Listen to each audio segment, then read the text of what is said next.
Is Gamer 1745 here, and we're going to be playing some Hearts of Iron 4, just the unmodded game. And yes, we're playing as Germany, continuing with the latest DLCs, all of the important ones, at least, maybe not all of the flavor ones, but all the important ones. So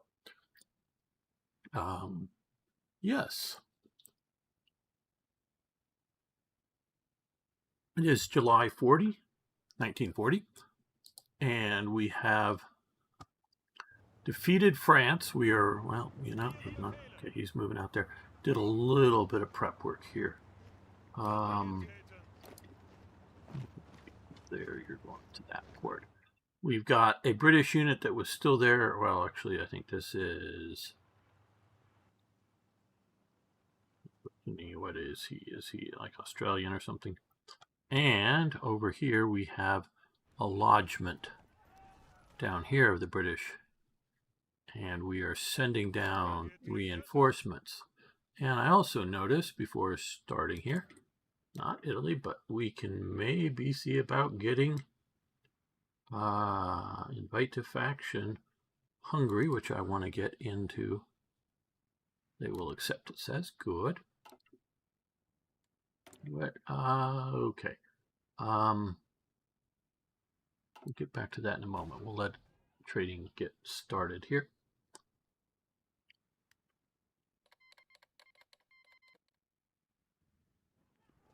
I think I sent down some air forces.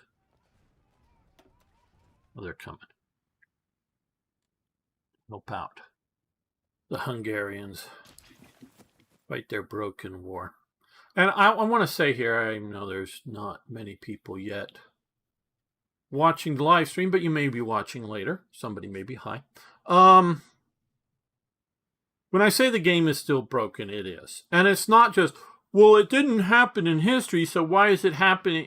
But it's happening now, so the game must be broke. No. I think you understand what I'm saying there.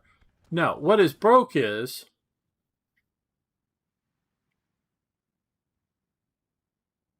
one, a practical thing. Two, a treaty thing. Three, the second sort of practical thing. Okay, first practical. Do you really think in 1940, Britain, and it also was Australian or Commonwealth, really could have mounted a naval invasion that came from either Cyprus or Egypt? That's about your only options. I guess Malta is also a theoretical option here. Or Palestine, but, up through the Aegean, through the Dardanelles, and through the Bosporus, and land successfully across the Black Sea. Do you think they could, in a practical way? And I'm presuming there's no beach defense anywhere. So they've got to secure a port. And so far, I've noticed, I think, yeah, the port looks like it's, well, or is it here? Okay, they did secure, I guess, a port here. But, and be able to secure something and be able to bring in reinforcements and supplies. That's the practical, the first practical. And also note that there had been a previous attempt that had failed. So they were sort of warned. Two, I forget the name of the treaty, but there's a treaty that goes back, I think, before World War I, but maybe it's post-World War I, I don't know. But there's a treaty that says that no belligerent nations get to use this. This is a very strange, legalistic waterway in the world. Okay. And some of Gamer's rants on things. International law is meaningless. Okay, it just is. There is no inherent right. I know they tried Well, no, there's really no laws. They tried with the Concert of Europe, which was held in Vienna right around 1814, 1815. And it was held by Metternich. And it wasn't, I mean, they may have had, some musical performances, but it was trying to reorder the world after the fall of Napoleon. And they were spending time, and then Napoleon gets loose and does his 100 Days thing and has Waterloo, and it sort of, holds, they sort of put a pause on it during that because they didn't know what was going to happen. But, where the borders was going to be, because Napoleon reshuffled the countries that had been part of the Holy Roman Empire, and then what were they going to be post the Holy Roman Empire and all of that. And, okay, that's mostly treaties and borders. Then they did the League of Nations after World War I. But they found that the League of Nations, no one was going to enforce anything realistically.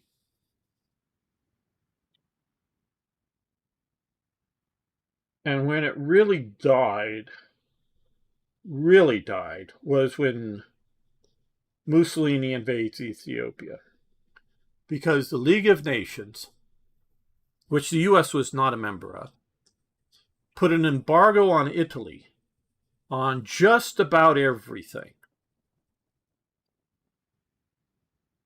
On Italy, just about everything. Except one thing. What would that one thing that they would put embargo on them? Tomatoes for pizza sauce and spaghetti sauce? Cheese for their pizza? Wine? What's the one thing Italy couldn't survive without? Oil. That's the one thing they don't embargo, is oil over Ethiopia. So the oil still flowed from the League of Nations, and Italy took Ethiopia. Then after World War II, they tried to create, well, they did create the UN. Was that the globalists or something? I don't think so. Was that them trying to create one world government? I think a few people were trying to do that. I'm a little different than globalists. I'm thinking more idealists.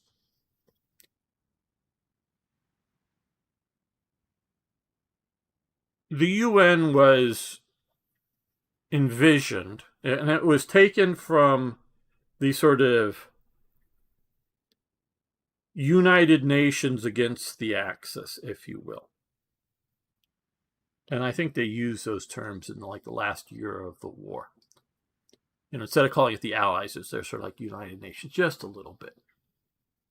See, there's a few people, nobody chatting yet that I see, but a few people watching the stream. Hello. That they tried to build this up. And they tried to have all the major powers in the United Nations. Or in a, not just in the United Nations, but in a Security Council. And they let in the Soviets. They also let in the Chinese. The Chinese was a major nation. Not necessarily a major power, but a major nation. Well, they eventually kicked the Chinese out of the Security Council and put the Chinese in its place, kicking out the nationalists and putting in the communists eventually. But not at this point, what I'm talking about. And there was some decision, I forget what it was, that upset the Soviets. So they boycotted the United Nations. And on the day or so that they boycotted, the United Nations Security Council decides to intervene in the Korean War. The U.S. is already there because the U.S. had troops there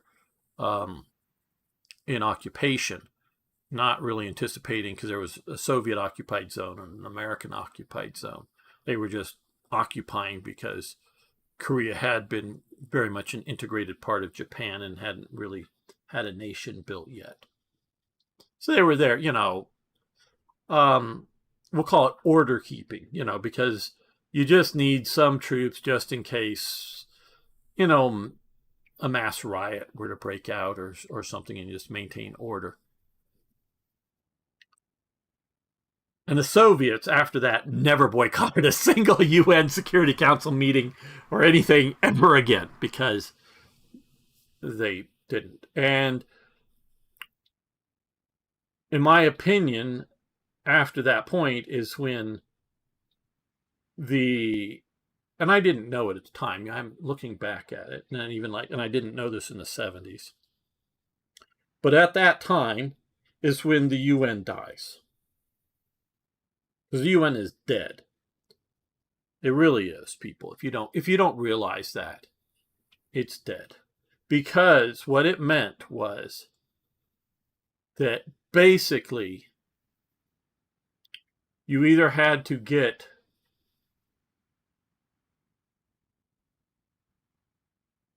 the majority of the nations in the UN to agree upon something, or you had to get the Security Council to agree, but the permanent members of the Security Council, because there's rotating members as well, the permanent members, any one of them could veto what was going on. Not just vote against it, but veto it. Now, you could still go out to the whole UN. So this, and continuing things like putting, because they're rotating seats, we're going to have Iran on the Women's Rights Council.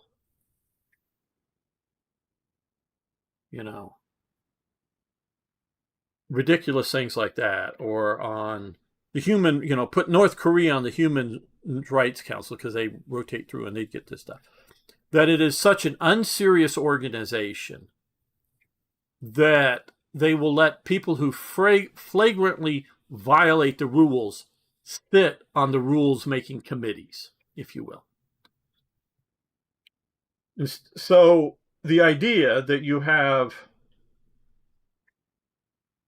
naked aggressions in somebody like the Soviets, and you don't just kick them off the Security Council, kick them out of it or something like that. I understand why you might keep a terrible regime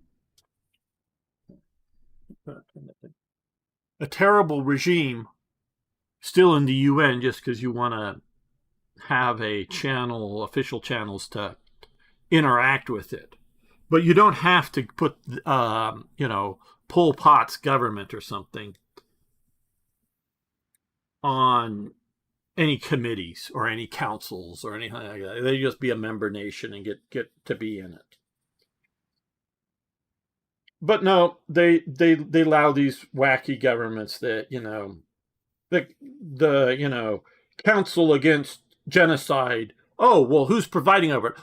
The main genocider on the planet is providing. It's okay. So, and that council, says that whatever that provider, one or the other countries you may think are committing genocide.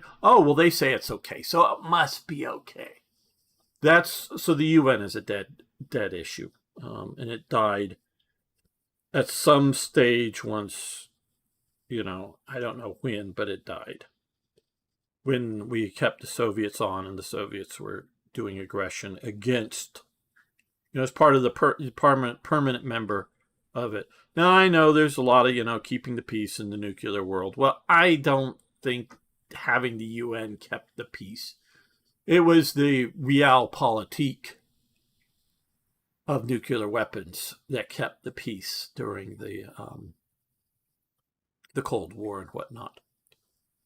So, international law, international regulations exist because powers enforce them. So if nobody's going to enforce it, if no one's going to enforce the territorial integrity of Ukraine, then there's no laws being broken. There's no international. If the world doesn't go, oh my God, Russia just invaded Ukraine, and then start ostracizing that power. I'm not saying everybody's going to go to war and necessarily start launching nuclear weapons at them, but kick them off the permanent member of the UN Security Council. Just everybody get together, a majority of the nations. I don't know if it takes just a simple majority or a 2/3 majority or 75% majority, but if all the nations just got together and said, nope, the Russians are no longer in the Security Council. Bye-bye. Oh, we're going to put an embargo. Nope. No importing anything from Russia. No exporting anything from Russia. But Europe instead goes, more gas, more natural gas, more fuel. Yes, stop invading Ukraine, but give us more fuel. We'll give you money. So international law is largely meaningless. Quite true. But one element of the law has been respected here. Now, you have 12 generally recognized by most nations, except Iran does not recognize it. Iran has only recognized earlier laws which say 3 miles out, the cannon shot law. But more modern international law says it's 12 miles. Well, because this strait here is basically 2 nations, Oman and Iran, maybe sort of UAE, coming through here.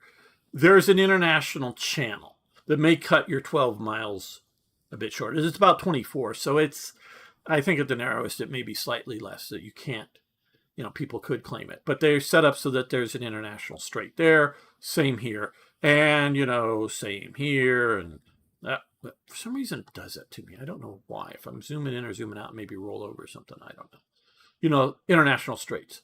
But this one strait here, both sides, and it's way less than 12 miles. It's like somewhere between like 1 mile and 6 miles or something in the narrows here. I don't know. Turkey has agreed that there is an international corridor coming through here. That they don't, so long as the ship doesn't touch a Turkish port and moves through the corridors, they don't have any rights to inspect or search or tax or any sort of thing. Ships just get to come and go. But one major element of that international law / agreement that Turkey's agreed to is no belligerent nation, no nation currently at war, gets to go through the straits here. So if you're at war with Russia, or I guess in theory, if you're American, you're at war with Spain, you can't go through the straits. Not that you particularly would want to. And this may be specific. Oh, this is naval vessels. So we do see today, Ukrainian merchant vessels, Russian merchant vessels, but no Russian or Ukrainian naval vessels get to go through the strait. So it's naval vessels. It isn't commercial vessels. So during World War II, you can move, lend-lease supplies if you control enough. Now, they didn't, because the Germans controlled enough of the Aegean, but just in theory, you could, send lend-lease supplies through or something, but no naval vessels.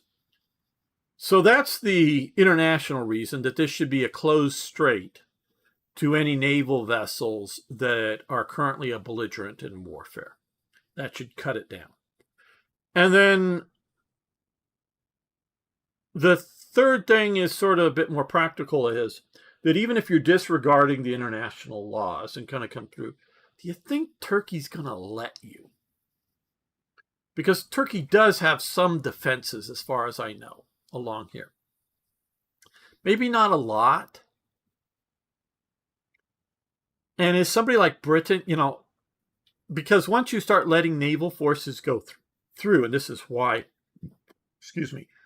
Turkey agreed to this, is that once you start letting naval vessels go through, then somebody like Germany or Russia might go, well, hey, we've got to attack you because you're allowing our enemies to come through. We're going to come down and attack you. What, you know, whether like from Russia, a naval invasion, or coming across here, or both, or Germany plunging, you know, out of Bulgaria into Turkey and securing the straits, or something like that. So it keeps Turkey neutral. So Turkey would have a vested interest in stopping this, even if you weren't going to pay attention to international rules. So this is why I say the game is broken. Now, once Turkey becomes a belligerent in the wars on whatever faction, well, then, yeah, that's all bets are off. But so long as they're a neutral power, that's why I say this game is still broken. And I think it's a major element, because let me take a drink here.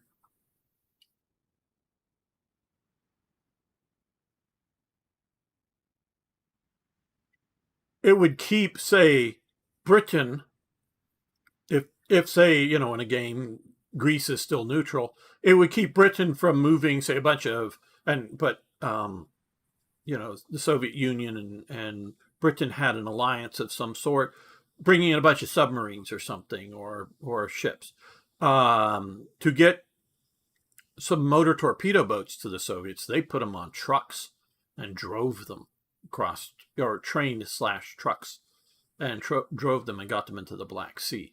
And when Italy wanted to bring in, Germany. Yeah, Germany, that maybe Italy too, with some of their small ones, maybe. But Germany brought in some smaller submarines, and that they got in. They had to train them part of the way, and eventually got them into the Danube and got them out. Smaller ones into there. But when Italy and Germany were controlling Greece, and Yugoslavia was part of the Axis fighting the Soviets, Turkey did not allow any Italian or German naval vessels to come through to then fight in the Black Sea. So this is part of why I say this game is still broken in a very, because it goes beyond just whether somebody could stage an invasion down there. So it's not just a minor thing. I think is a you know, it's not like, oh, hey, they have a wrong flag somewhere, or some other just really sort of minor detail.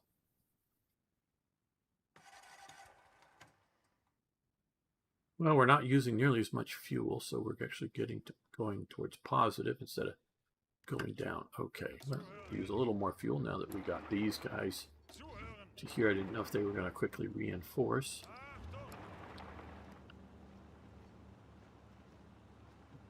Some troops and some came by train. Secure the ports. Now it takes a little while for them to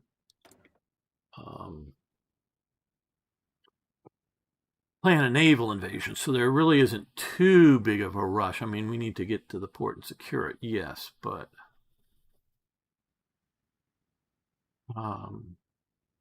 not bad. Hello, the new IKB. Good to have you here, my friend.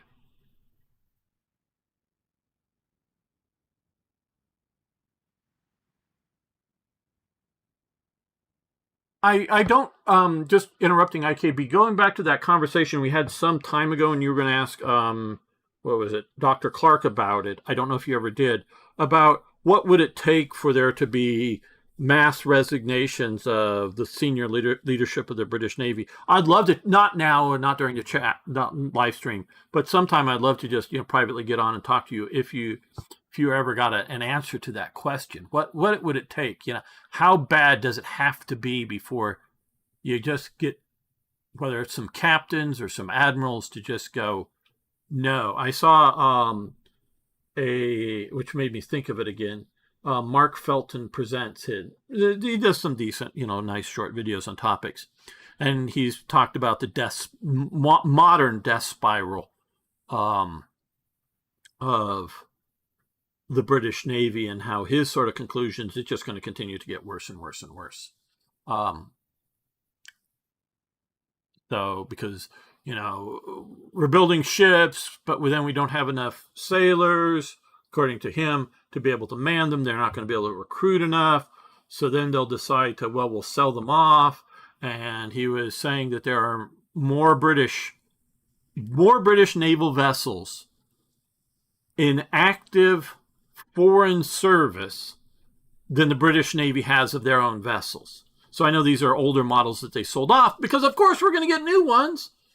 But they've just been selling them off to whether it's somebody like Greece or somebody, and I forget all the details of it. But yeah, so if IKB, if you ever do, if you haven't, I just sort of, it's a reminder if you can talk to him about that. Because I just wonder, and it doesn't even have to be a total official statement. Because I know you sort of know him, if you would be willing to. Ground attack plus 3% air defense. Air attack, air defense, 3%. Does that really matter? Better ground attack. We're going to go with better ground attack.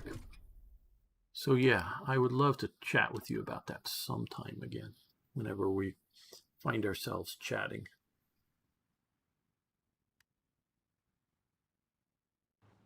Okay, so we got a big group of, I didn't know how much. It looks so far there's no, they haven't evacuated, which I think they could just do if they had a mind to.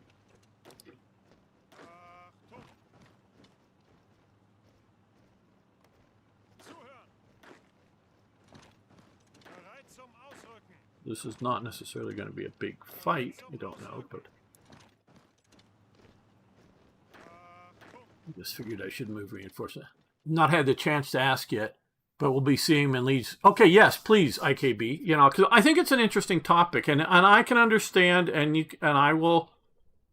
I know I've said now, but if I ever do get a comment from you, and you know me enough, I could keep. If you don't want his name attached to it, because it may be, because I know he has sources, and if he doesn't want to have an official statement, I wouldn't attribute it to him. I just leave it. People have advised me who are in the know, like you, but wherever you get your sources from can be not official, if he has a problem with that. Now, if he doesn't have a problem with crediting the, his views on the topic, because obviously I'm asking him about what he understands,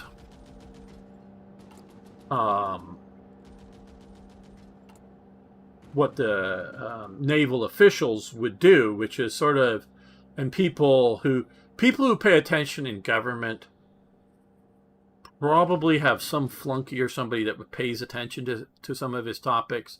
So it would get back to, oh, hey, there's a possible revolt within the admirals or something if he's too afraid of that he's burning sources. So like I know I did say that the thing, but trust me, it wouldn't be reinforced if he doesn't want official acknowledgement of.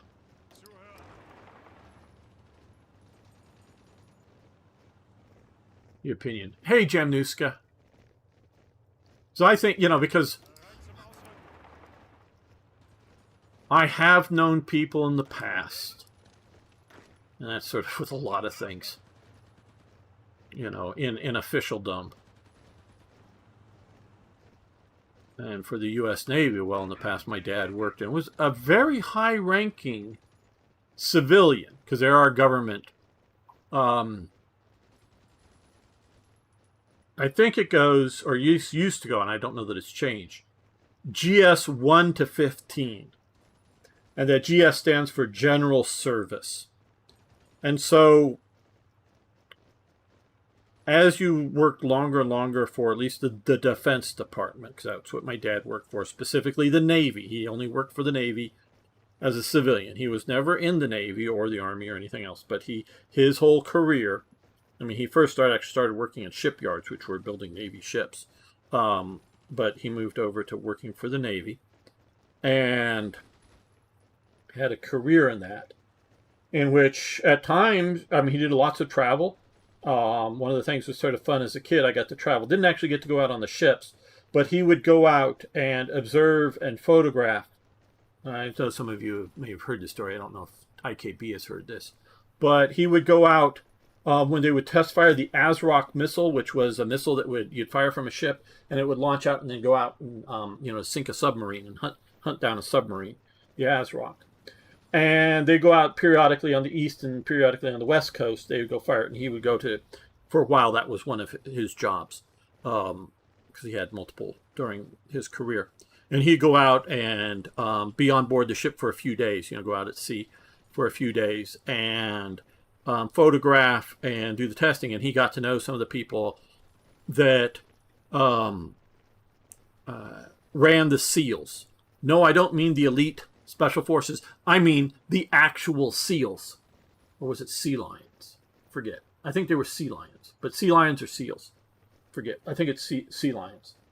I think it's sea lions. But one of them. And go out, that they would go out and find the missile on the floor because of the floor of the ocean, because it was a dummy.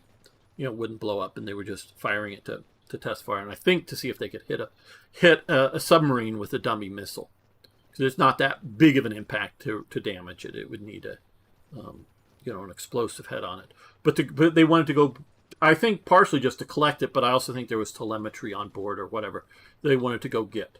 And so they trained these sea lions, I think it was, to go out and find the missile and then clamp a collar onto it and then come back. And that collar would have some sort of tracking device, flashing light, whatever, that then divers could go down, because finding it was the difficulty thing, and they were doing it in diveable waters. And then just go quickly down and clamp on something that, they could haul it up with a crane, a cable kind of thing to it, and haul it up at the seal. So he got to know some of the guys and, pet the seals a bit, or sea lions or whatever. But these, obviously trained seals that they let go out in the ocean and would come back. They could, head off on their own if they wanted to. Might impact, yeah.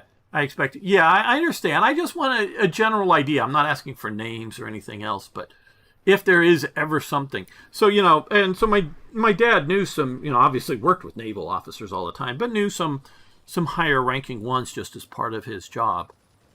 He was always living and working on the West Coast in a permanent status, but would travel around for his job. But all of that is long since lost any contacts, and there's other things in government that I used to have more contacts with way back in the day, so I don't know. But I would just be interested to know. They're welcome to join us. Good. Hopefully they'll get in. We'll get Hungary, and Hungary might be useful in fighting the Soviets. Okay, well, now that my forces are down here, the Romanians have driven out the British landing.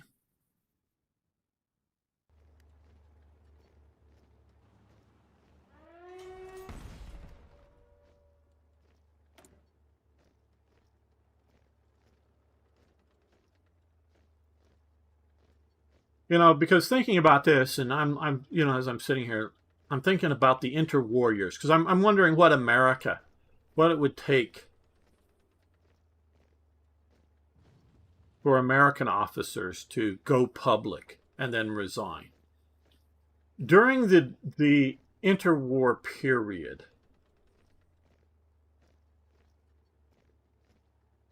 in the 1920s, I would say, because there was obviously after World War I a lot of downsizing, I would say the economy was mostly good. There was a very brief, very bad depression for like 2 years or something, but it was very brief.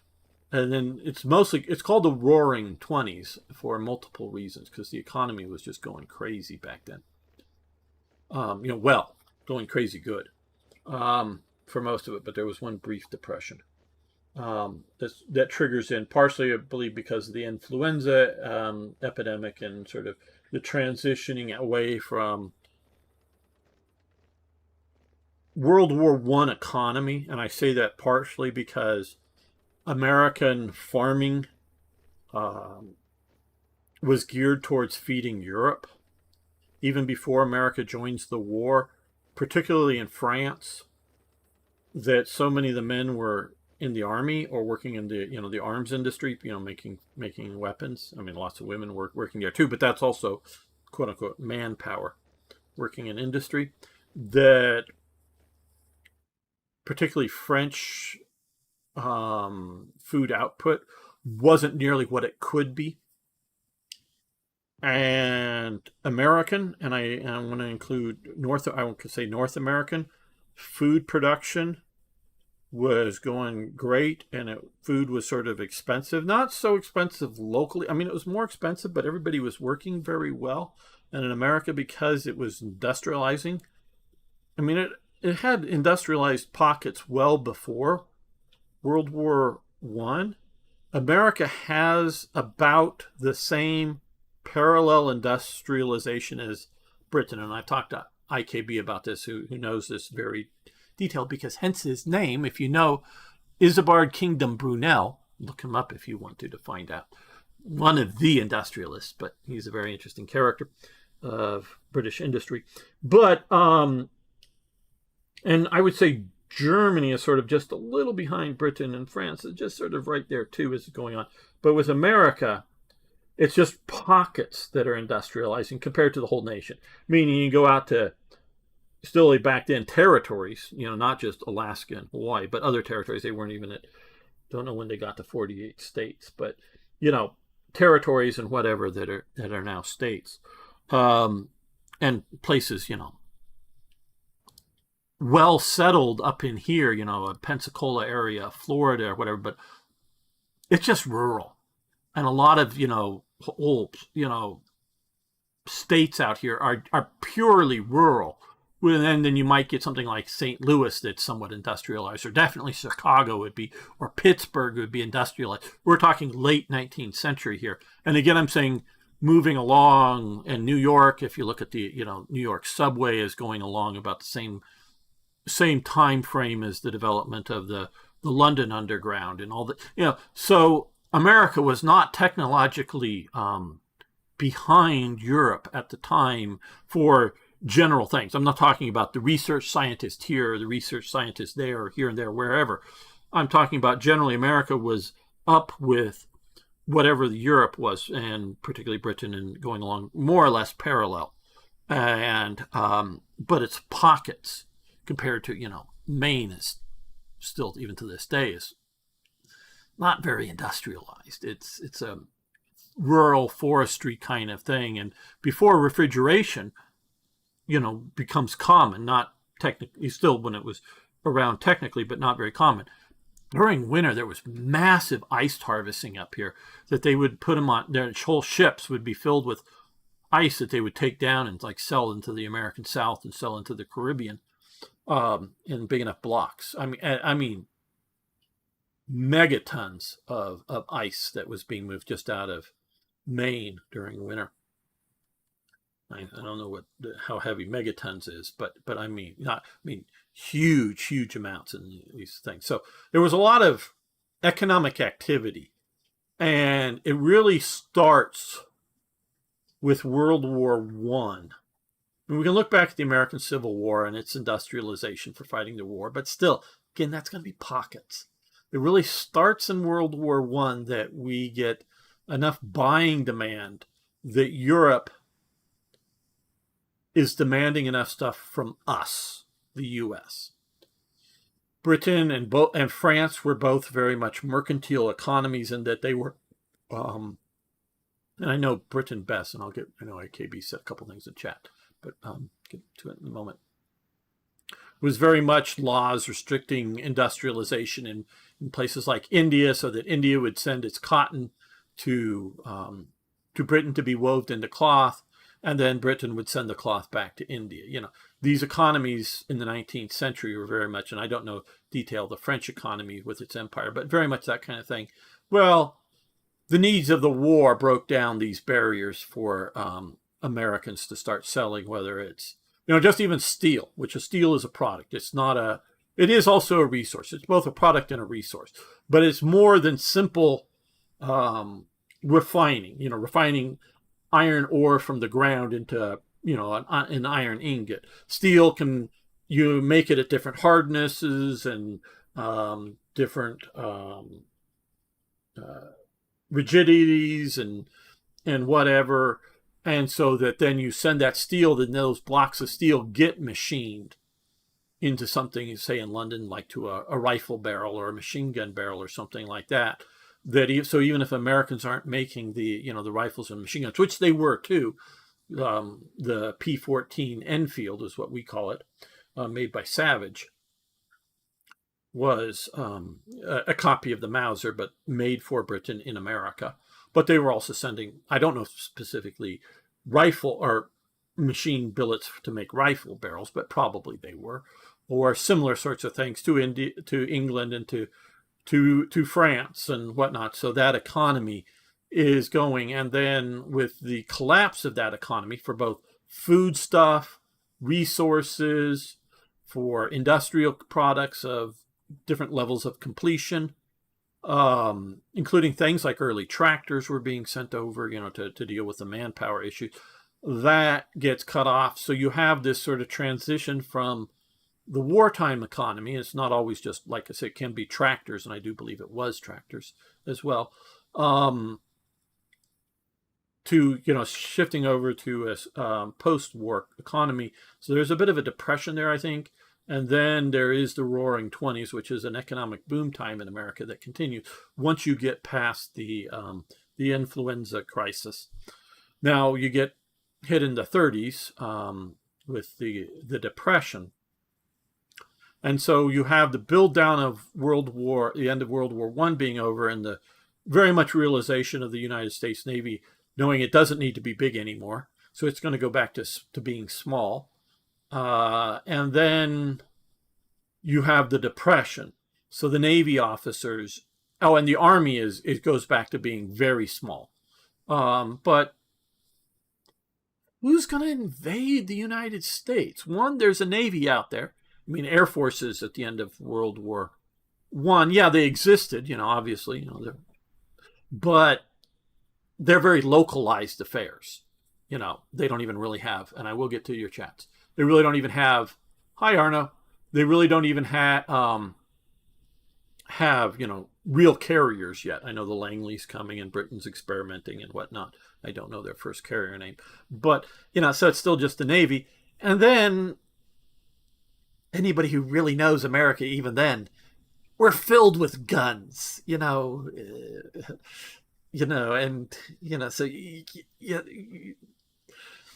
who cares about big artillery pieces? Come into Appalachia, come into the American deserts, the American forests, you're dead ducks. No one's going to be able to invade America. I mean, and still this way today. America, I will say this right now, unequivocally, and for the foreseeable future. I'm not talking hundreds of years in the future. Don't know what that's going to bring. But for what we can see for the foreseeable future, America is unconquerable. Now, it can maybe be destroyed, meaning if somebody really wants to play nuclear war games, whether it's the Russians, the Chinese, well, we own the English missiles, or at least some of them. I don't know. Can they legally shoot their missiles at us? I don't know. But, if, say, the French or somebody decides to nuke us, yeah, America in theory could be nuked and destroyed. But to be conquered, even if you forget the American Navy, the American Air Force, even the American Army, I would say, you can look at Ukraine, it's unconquerable. Nobody is going to be able to conquer America. So because, now it doesn't mean America can conquer the world. It doesn't mean that the opposite is true. But we are unconquerable for the foreseeable future. But our interests, you can cut off shipping or something if you make enough underwater attack drones or, whatever new warfare coming out. I'm not saying, America can't be, driven out of some, shithole country somewhere. Or even if we try to occupy Britain, I don't know, could Britons write enough nasty notes or hit us enough with, hate complaints to drive us out of Britain nowadays? I know they don't have any guns to get rid of us with. I mean, yeah, I know the police have 3 or 4 guns in their country, but That's about it. Do they have bullets for their guns? I don't know. But yeah, so I'm thinking, we've not really, and so there was a real sort of crisis. But as Japan goes after China, and we obviously are, naval intelligence people have been watching Japanese buildup, and there's been the Washington Naval Treaties and the London Naval Treaties and a blah, blah, blah, blah going around. So we're watching the build out of these nations. And then with I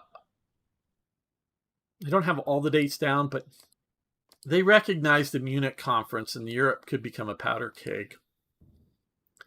And I don't have all the dates nailed down and just when, but they start realizing that a big war may be breaking out. There's still a lot of who the fuck cares what is happening in Asia or Europe. Why would we go and die over it? Emotions. But even those people, even people like Lindbergh, are not against the idea of having a big navy. They just don't want it to go intervene in some foreign wars.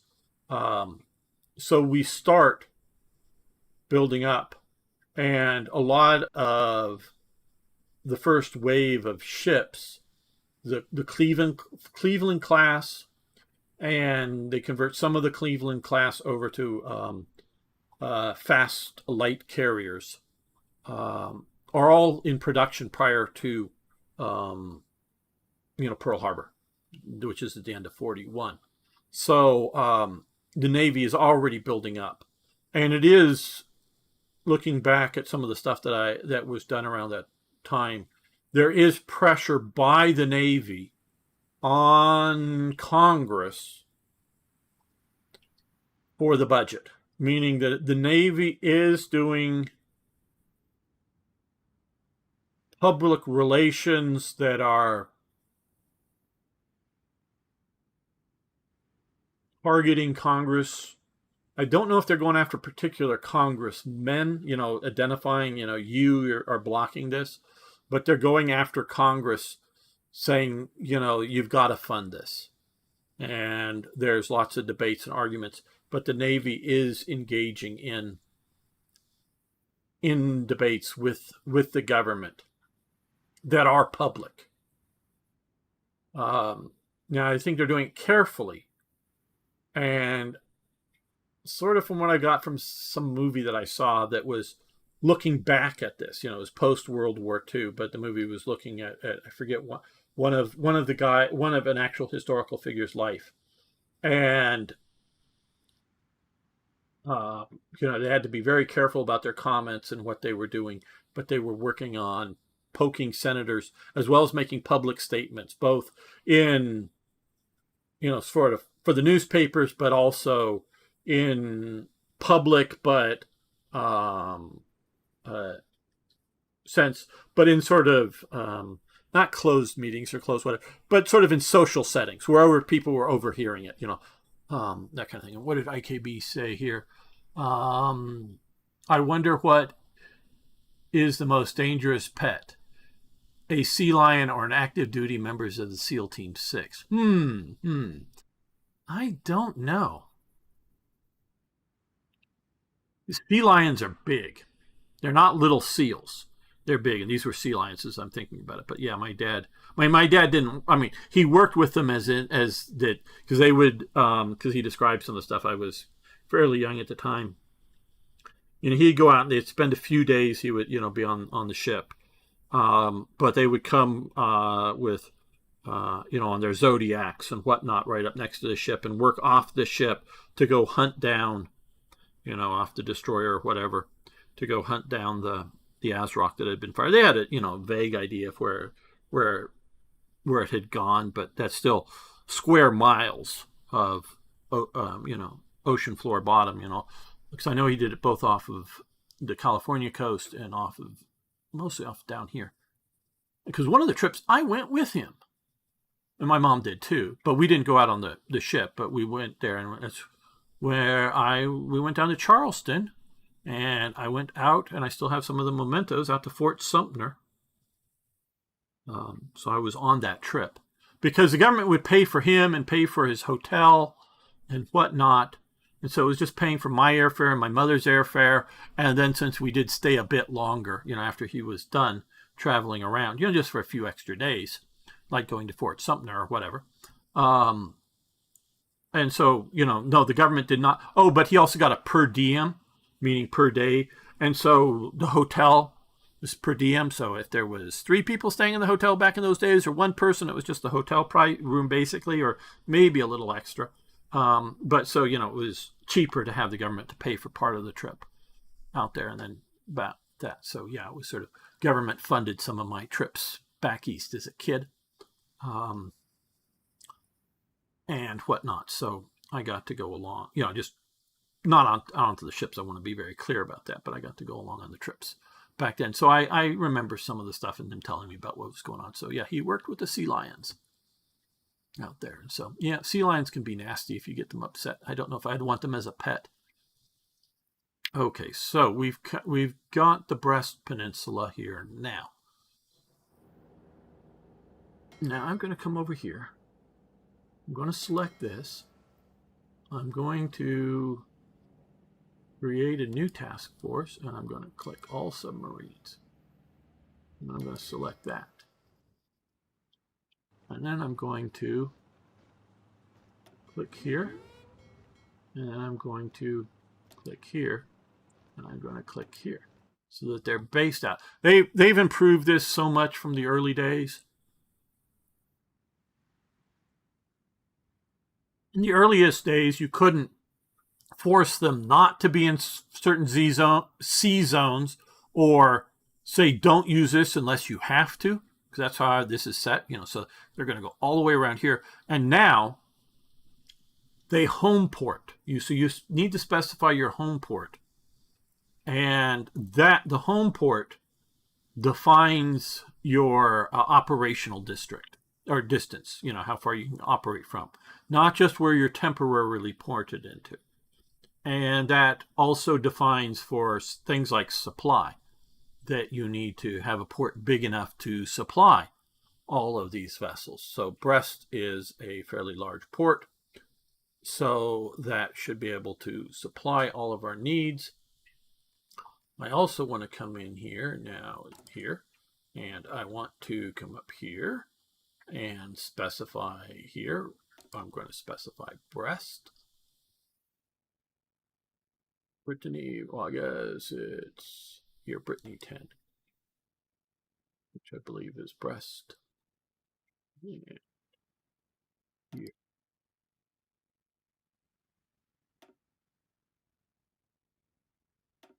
Here. So now all of the subs being built are going to come here. And so we don't have to do this to the new subs. And Germany did. It took a bit more than just clicking on this. Perks of the job. Yes. My dad, basically all of his career, he had some earlier jobs as an adult, not just kid jobs, but as an adult, a few jobs before going to work for the Navy. But he worked for the Navy for his entire career until he retired, and then did some retirement type playing at jobs for a number of years. But worked for the Navy. Got fairly high up in the GS ranks, and good career for him. So he was, if you want to use the term bureaucrat, yeah, you could, but a civilian employee.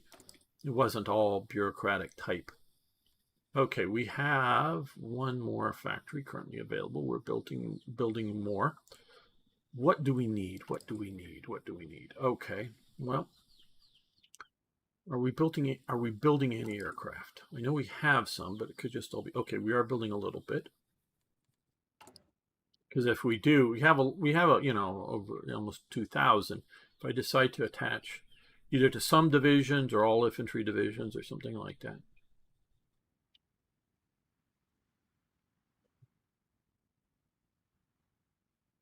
Heavy tanks. We have some captured. These are Charbis. We're going to be building Tigers eventually, but we're not there yet.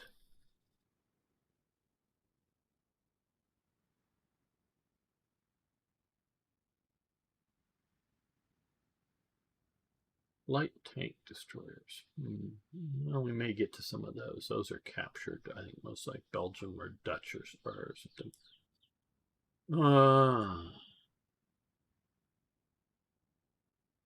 You've got lots and lots of artillery, infantry equipment. We've got lots, but we're building.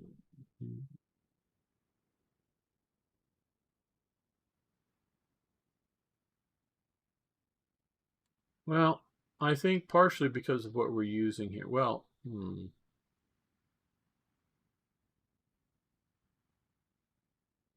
let's increase medium tank production. That sounds fun. We've got some Panzer IVs starting in production.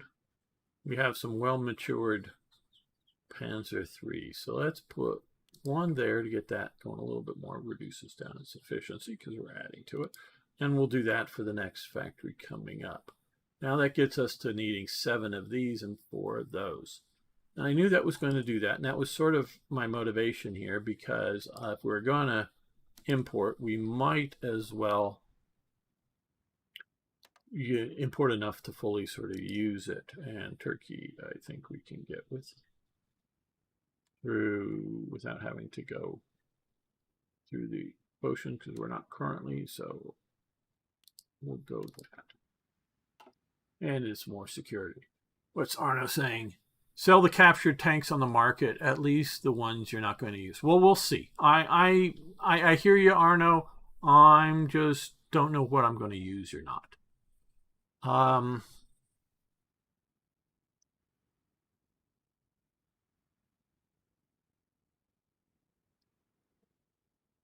You see, I don't know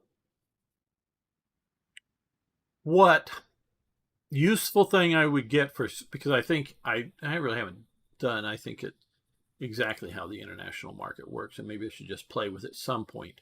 I think it's for industrial things. I don't know if either Romania or Hungary could really use the tanks. And I don't know that I need to sell them to some other random people. I'd rather keep them for me or give them to my allies at some time if I think we need them. Okay, what we're also going to do here is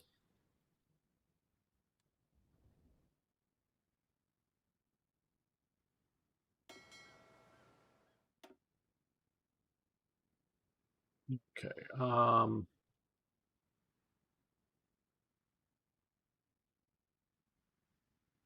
We're going to unassign him, I think is how this needs to work, and we're going to then come over here and we're going to do Carl Donuts out here at Brest.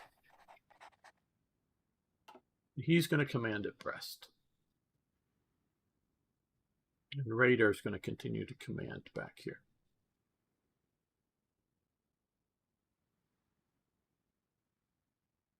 Yeah, I'll play with it some other time, Arno, when I'm not live, and figure out some of the mechanics, and then see if I want to do this. If I'd rather keep them or sell them. Okay, we're not going to keep the tank down here for long.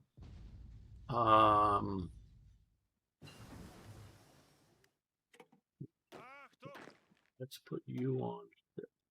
We're gonna, before we go after the Soviets, we're gonna need to do a little better on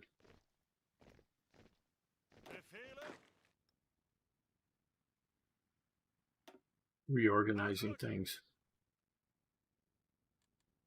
How are we doing for revolt risk? It's still just at 2%.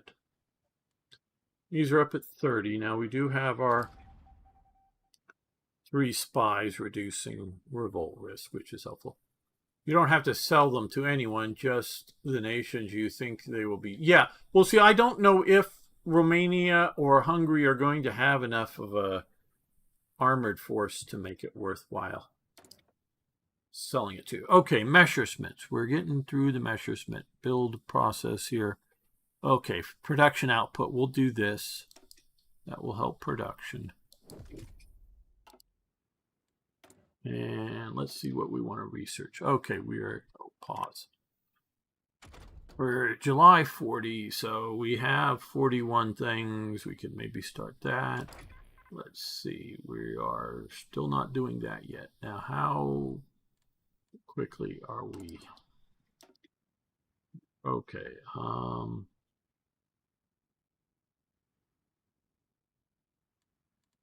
In a while still, so we're not going to wait on that. That's still pushing out ahead a little bit. We could do an improved medium frame, but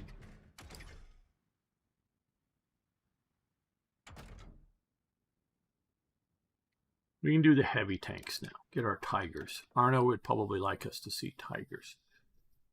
Okay, armor reliability, less reliable heavy armor for heavy self-propelled guns. No, we're not really looking at self-propelled guns. Armor technology for Henschel.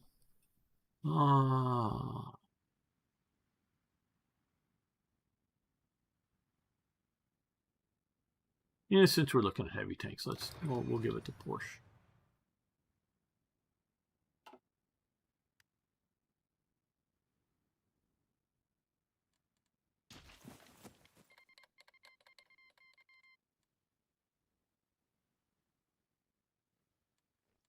We have some forces sitting out facing the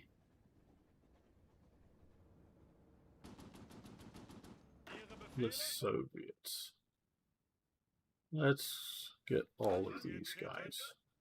Where are they? Mostly just here in the center. Okay. So we're going to put them on trains. Let's send them to Warsaw. Now, another thing I want to do here is, and what's Arno saying? Build some radar in coastal provinces. It will help intercept enemy air. We will. We will. That I'm wanting to do that as fast as possible. Experimental facilities. We are right now. We have to get this radar researched.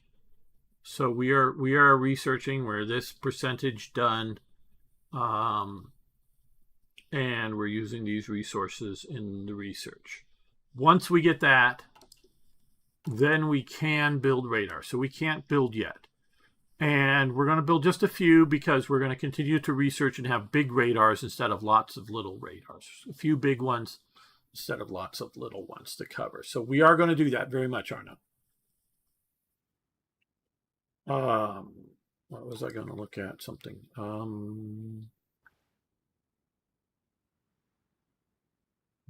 Oh, yes. Right now we're I think this is taking up a bunch of our resources to get this thing done, but we're getting there. But what we're going to do now is look at our railways. We have already, I know I'm jumping around a bit, build a Ruhr dam. I think we're going to, I'm just making sure, but I think we have already done this. Nope, we haven't. Okay, so we're going to wait. Next thing we're going to do is, before I do what I was going to do, we're going to wait for the Ruhr dam to get finished, which is in 27 days. Then we're going to expand the Reich Autobahn. The Reich, really sort of the Reichsbahn, isn't it? Because, isn't this? Yeah, this is railway tracks, isn't it? Controlled by, yes. Effect, add infrastructure. Yeah, a level 1 railway from Hinterpalm to Danzig if Germany Reich is subject to control. Yeah, these states. So we're going to do this, and then we'll build some more. Well, just between level 1 between Hinterpalmen to Danzig. Let's see if we can figure out where that is. There's Danzig, I know. Yeah, this. Okay, so they're going to put an additional railway through somewhere here. Okay, so they're going to do that. So let's come here again.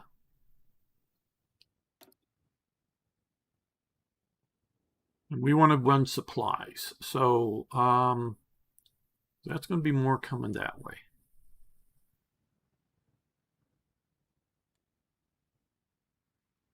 Now we have supply depots around. Supply hubs, or whatever you want to call them.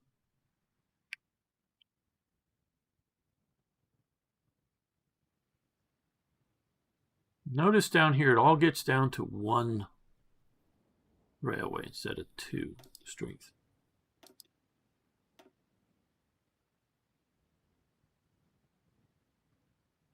There we go.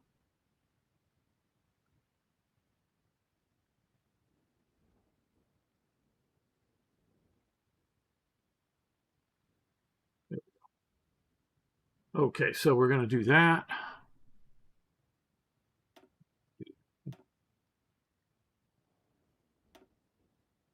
That. So that will get 2 and 2 to get onto this here. So we have a southern route coming down through here.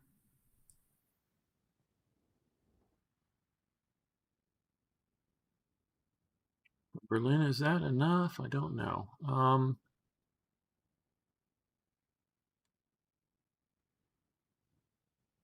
Probably not, but let's add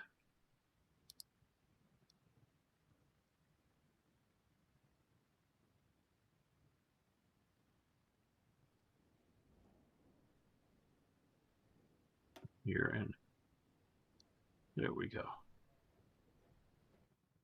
So that we got at least a 2 strength coming down this way to feed out further east. And when we get, well,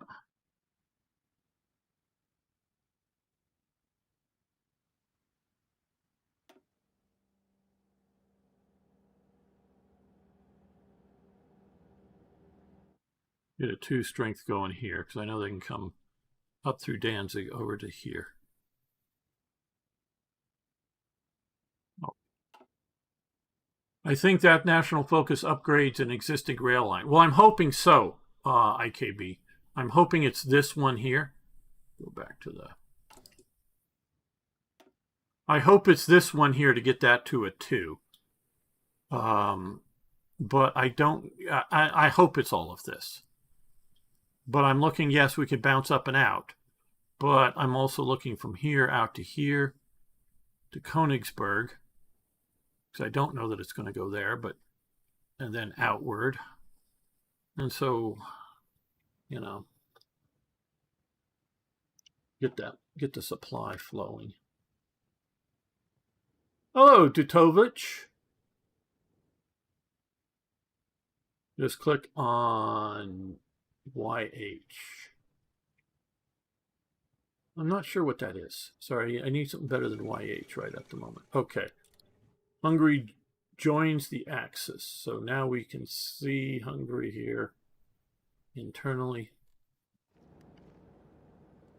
Okay, what we're going to do here is, because I don't know if Britain's going to come back and try to invade again or not.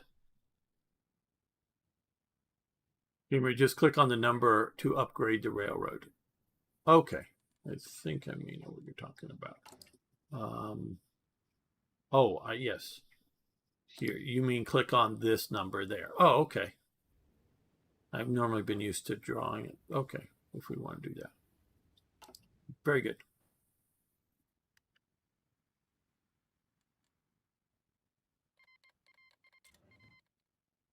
Once I do my reorganization at some point, we are definitely going to have forces down here.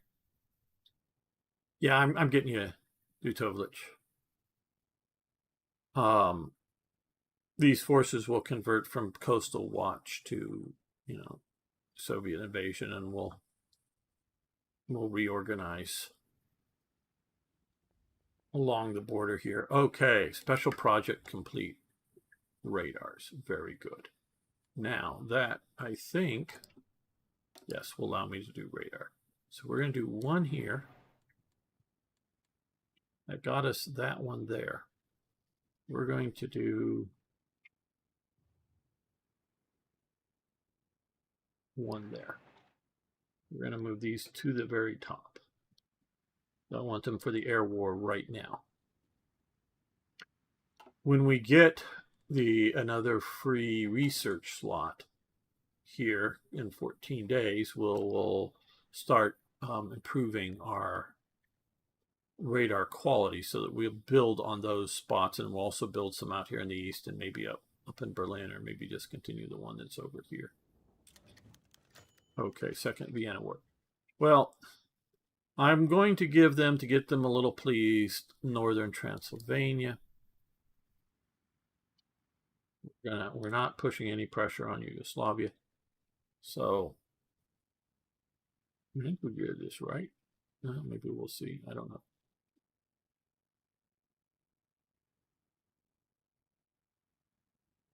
Romania is going to lose Bessarabia here. Yeah, there we go. You really want to repair those fortifications in the repair screen. They are of use to you. I don't know that they are. I mean, I'm not saying I know you're wrong, but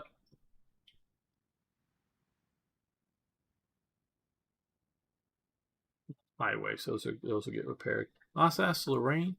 We may end up dismantling some of those fortifications, so I'm just letting them sit there. Second Vienna Award. Hungary gets some of its territory back.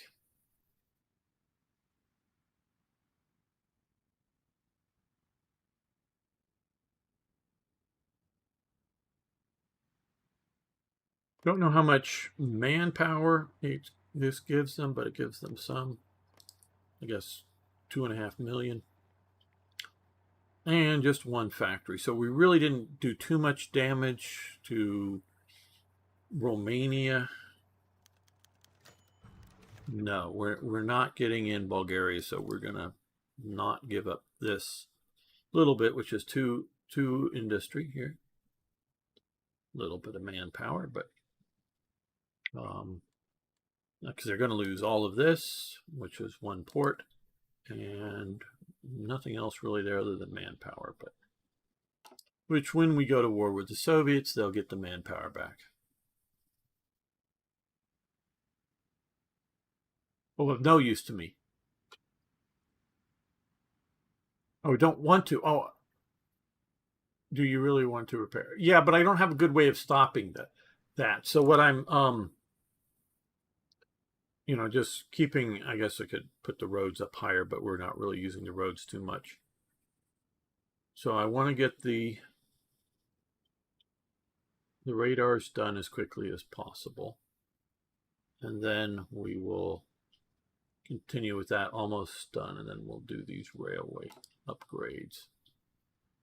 And over here we're continuing. We've got about 11 days. Then we'll have the Ruhr Dam with a lot more electricity, some more vulnerability.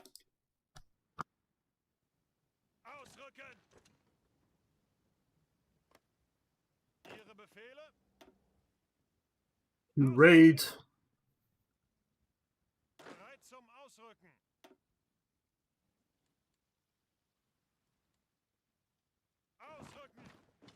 Those guys that way.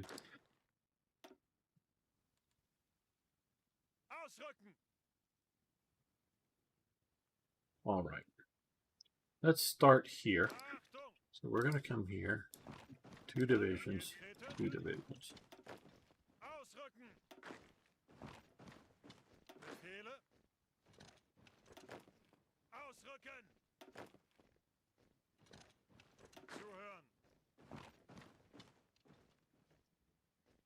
Befehle? Ausrücken! Ausrücken! Ausrücken! Ausrücken! Ausrücken! Ausrücken! Ausrücken! Ausrücken! Ausrücken! Ausrücken! Angetreten! Division back here and one here as reserve. Bereit zum Ausrücken! Put our Schnell division up here on the front. Ausrücken! 2 divisions. Here is Ausrücken! reserved for there, and we'll just send you to Ausrücken! increase there.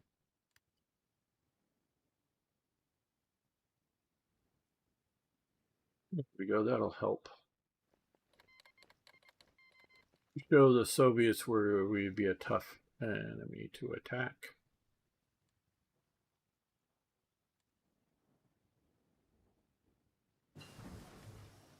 Improved computing machine, great. Okay. And here we want to do this. So this get a 50% bonus.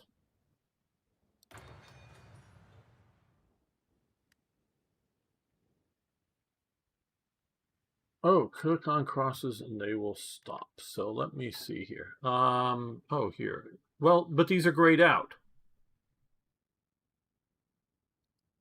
What I mean, I could stop the if they were active up here, but these are just gonna repair without taking any of the industrial construction points.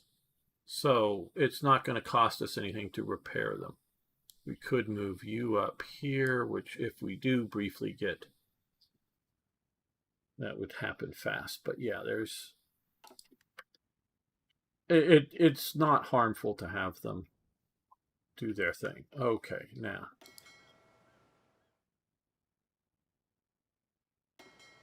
Let's come, no, we'll just do this. Wish we had some more good naval officers here that were submarine officers to put in this list here.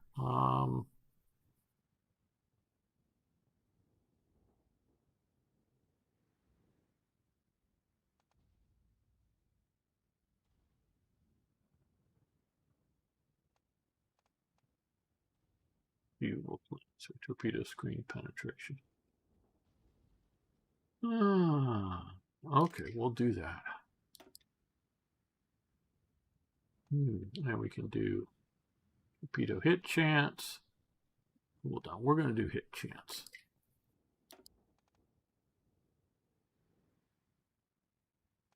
No, we can also do this too. Okay, so he's going to be our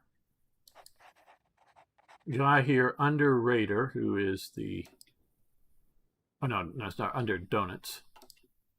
Now, what we're also going to do, which I haven't done, which I should have done, let's come out here and we'll do a bunch of fighters. And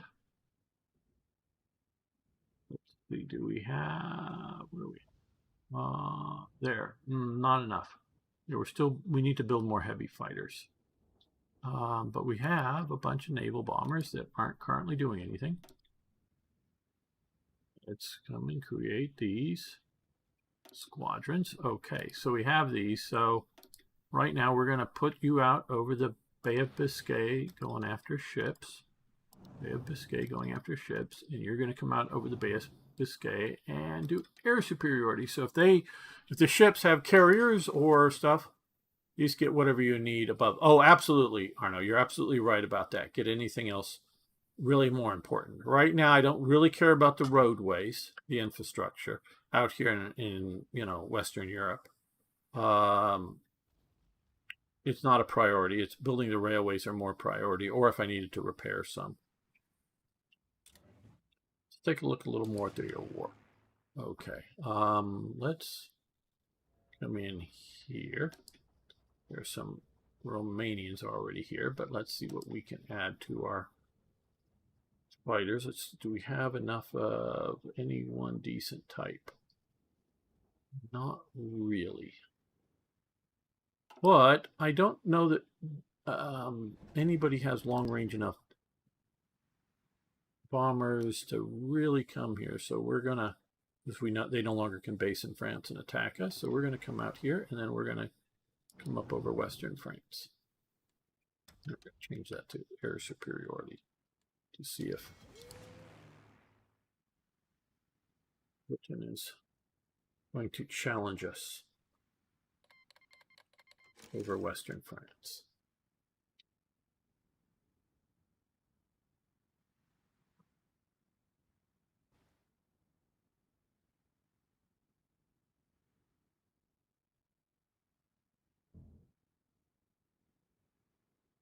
Now that we're here with these guys,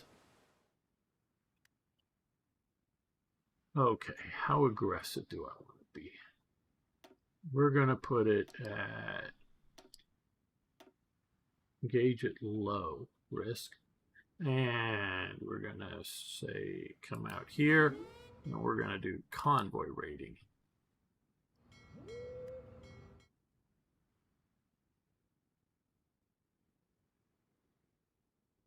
See if we can get people out here in the North Atlantic Ridge to cut down Britain's supply lines. Let's see how that goes. No, we are not. We are not going down anything down allying with Italy even one little bit. This playthrough. Yes, let them try. We're not going to really do too much to Britain. Okay, now Romania is at its smallest point it should be during this game.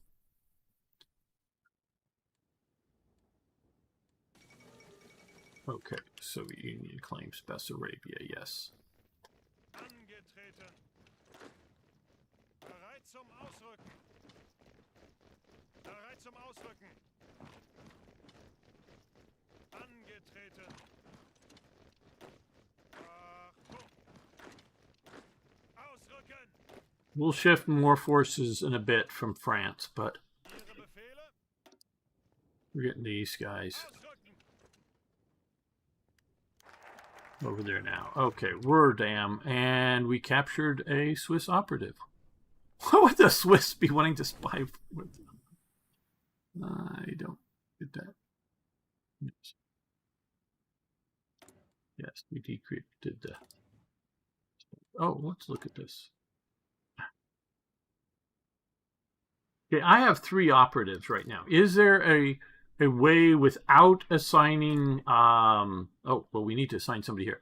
I'm going to assign him here, which we should have done.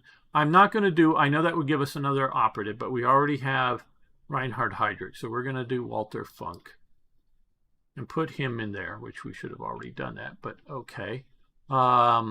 Is there another way to get more operatives that I just don't know about? We are going to do the anti-partisan because I want to reduce down partisans here in the east. So that's going to take some of my ICs here, some of these. Now we've gotten more. Okay, so we've got the radar. Oh, what am I doing? Just want to click here. We've got these two. We're gonna once we've researched the technology, we're gonna build these bigger because you can see they'll get bigger and bigger. We've got this in here in central, but we can't go any bigger for now. I'm going to put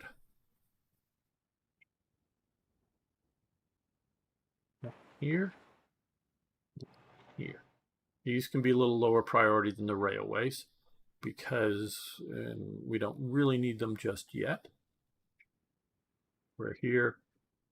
These are going to get big enough. I know they're not covering everything right now, but they are covering some areas. We just, because obvious, not this year, it's already August, we're going to expand in the east. Now, yes, we have exiled divisions. Oh, you're already coming back. Okay, you're up in Bessarabia or wherever. Okay. I think you can make subs only target convoys. Well, currently, okay, yes, but are there escorts? Because currently we're doing convoy raiding as opposed to strike force or patrolling. So we are focusing on convoys. Those are naval exercises and other missions, convoy escorting or whatever. So we can see here we sunk 5 convoys. We are currently not engaging anybody. But convoys can have escorts, or they can hunt us and maybe spot us and engage.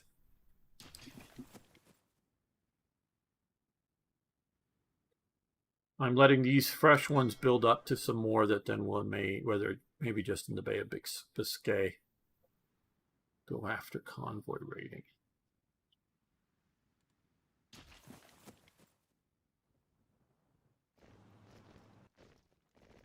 Achtung! Zuhören! That in a moment. Ausrücken!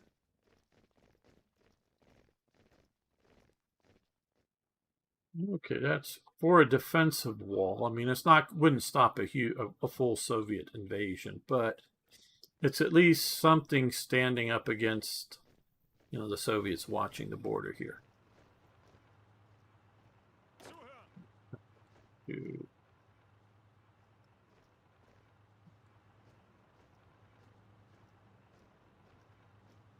Ausrücken!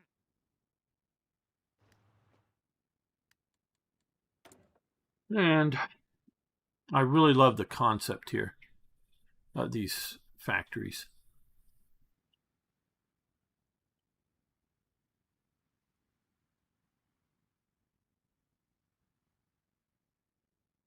Reliability increase, production efficiency gain faster, and cap is higher. Piercing is higher. We can do all these, but we're going to do this first. Get spamming them out as quickly as possible. We can see out here. Okay. Now this was an air attack against subs. We sunk a sub and an air attack against them. Engaging there. So we are doing some good there with our Air Force. Okay, now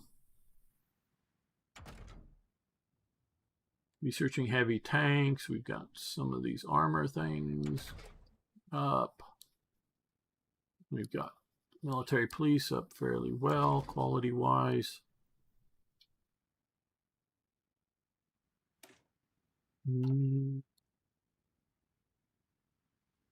Let's do mountain. Some soft attack, and we're building almost 3.5 heavy fighters per week. Let's increase that. We need more rubber though. Well, yeah, we'll still do this.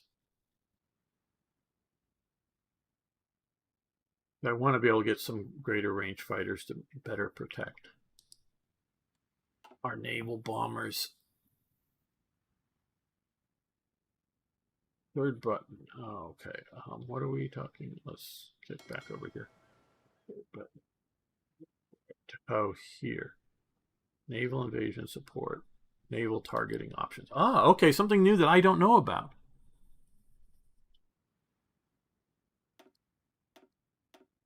Thank you, IKB. I didn't know about this button. So we have them just engaging convoys now. Very good. Very good. Don't know why that isn't the default for when you say convoy raiding, but whatever. And run from everything else. Hide from it. Don't engage if you can. Yeah, not sufficient to stop a full-on attack, but at least we've got something to sort of say, Soviets, stay away. I'm part of the reason is just inertia that I've left these forces here, but part of it is a hope that they do have. We can look at I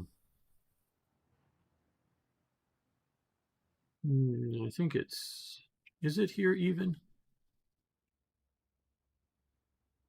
Suppression. I know if we click here, we have suppression of 1.5 9.5. I don't think any suppression. Don't suppression. Any suppression? No. But these do have some suppression elements.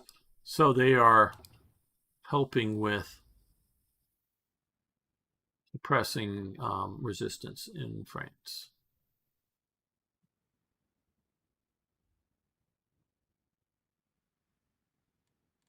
I think we have, yes, a bunch of Wardunks pull aside. Well, I don't care the quality of these troops, so we're going to grab up these. And where did they show up? I know I put them somewhere. Here. Okay, so what we're going to do here is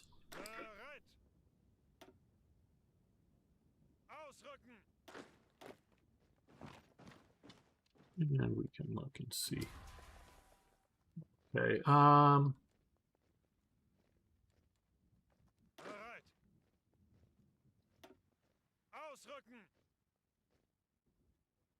get them down there to be a little more suppressive of partisans.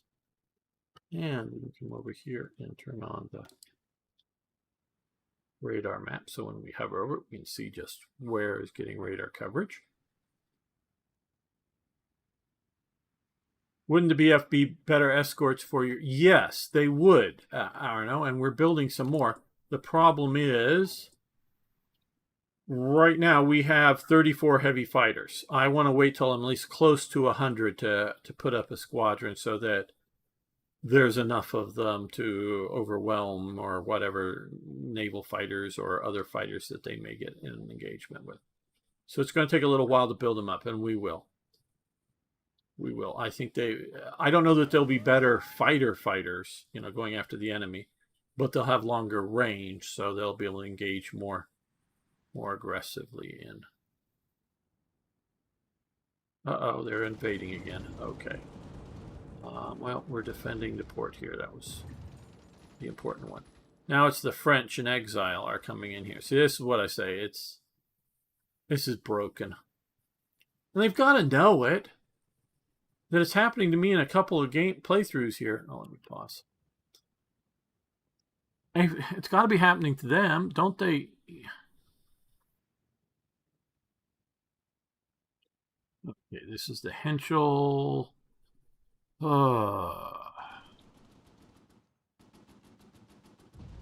Max speed, but production out cost, defense. These are for the heavy tanks.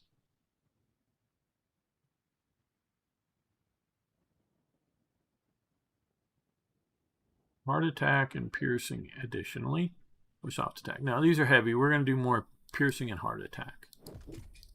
There we go. And okay, back to Heinkel. This may be our first Heinkel. More strategic and naval attack, max speed up, or air defense.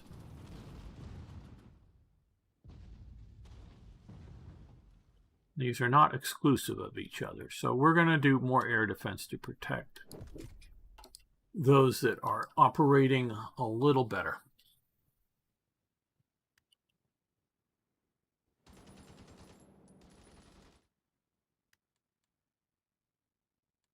Just want to show, since we're talking about it here, well, you can just come here and go click. Okay, currently,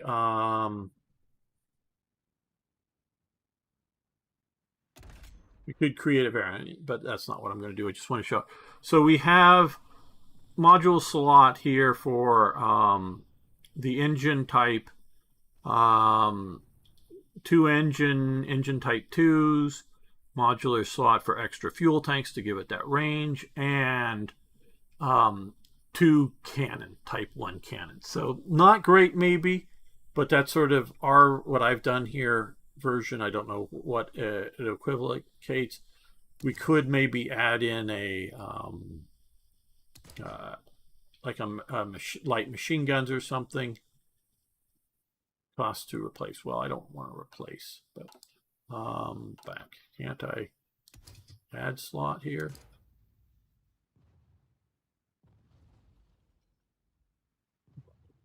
I don't know.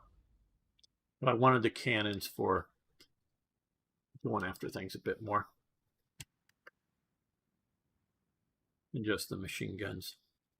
And I wanted the extra fuel tanks to get that range.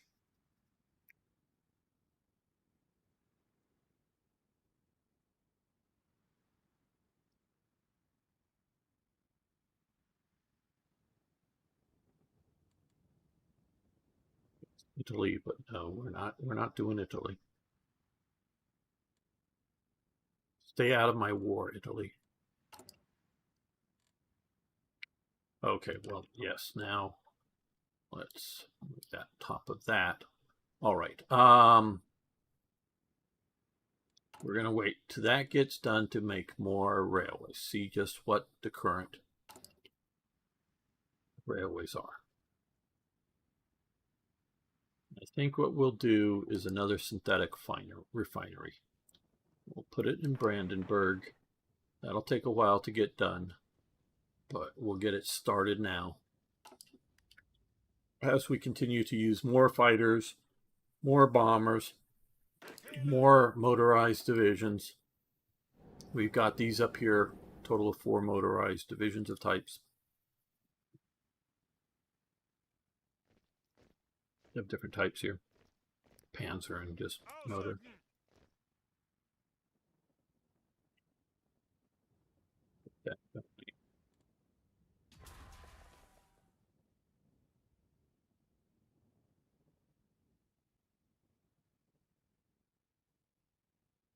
So, military government. We got resistance mission, compliance. But hopefully these units that I'm parking here help a bit.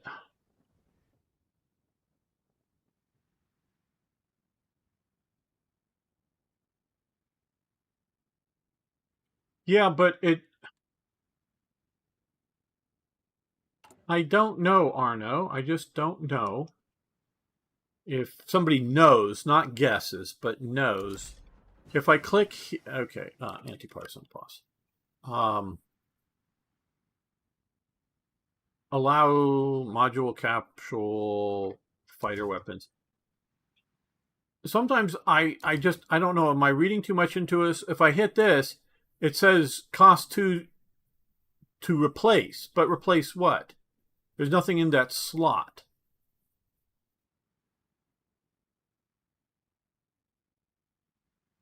Maybe add substatic AA guns in certain provinces. That may be a thing to do. What we are going to do first, though, is come back over here, and I'm going to, we got level 1. This takes 5, civilian factories. To do that, to better root out our partisans. We could look at, do we have a, we can get it this way. Yeah, we've got a bunch here. We got the captured French ones here. We got captured French ones there. So we might put a few more in the Netherlands, particularly, or, the Low Countries. I know this is the Netherlands up here, but yeah. Here in the more industrialized places. But we've got just level 1s in most of these areas here in the west of Germany. Replacing a blank module costs that module's value. Okay. So it's replacing a blank. It just, okay, they're clumsy language instead of add or whatever. Okay. Well, we'll see about that. But right now, I don't want to interrupt my current production, because that will disrupt my current production. Let's get some production going. Okay, what I'm going to do here is add a C zone. So we're also coming up there. Hopefully to find and engage some envoys. Now that we have 10 of these,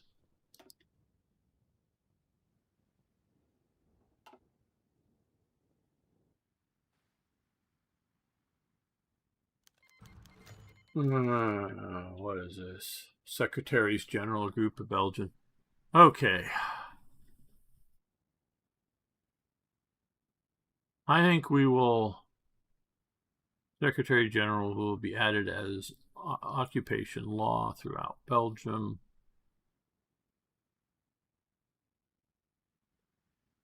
Okay, we're going to try this.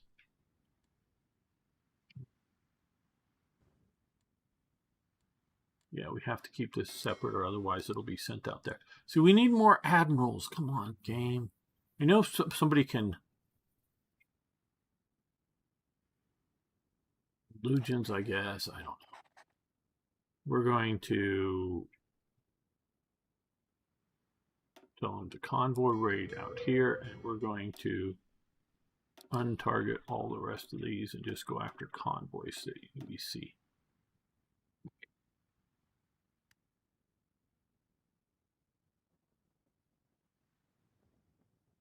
So that hopefully, if there's any convoys coming through here, I know we haven't gotten out here yet, but this big group is now patrolling all of this out here. Zoom in, see the big whales going through the water.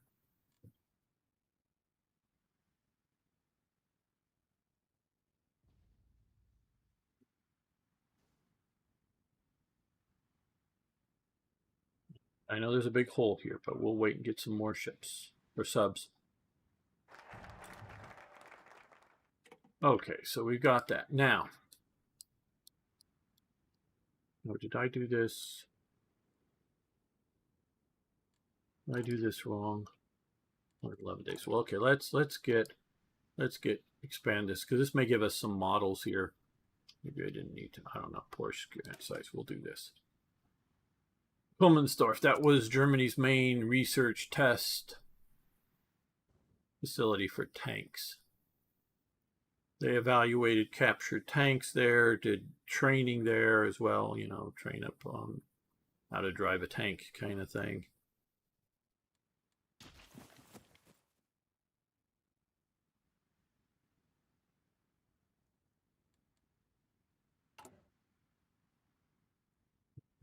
Make it filling these out. Okay, they're going to get done fast anyways, but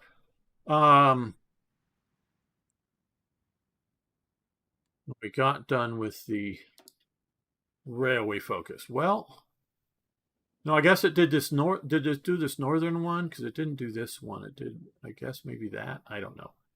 Whatever it did do. That is done. So, well.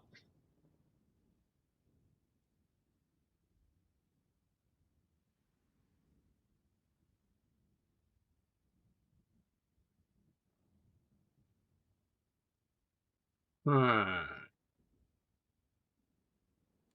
know we're pushing supplies up that way, but we have 3, 5, 3. So what we're going to do here is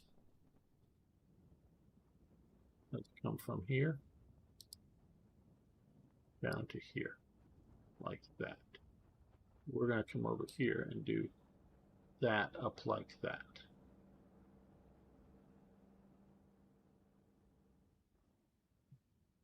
This one up like that. This one up to 2. So now we'll have 2 to here. And we'll have 2 coming up around this way. And we'll have 2 coming down through here. So we'll have better supply flow.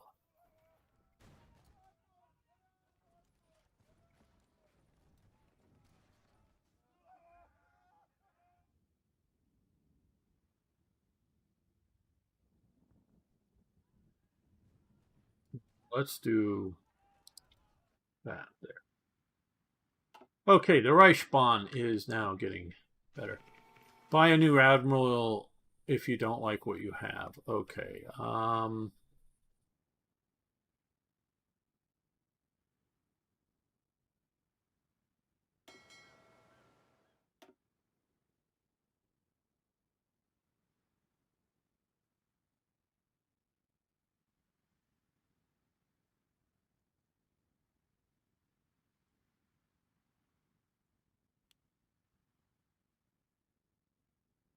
I don't know how to buy a new admiral. Oh, new commander down here. Okay.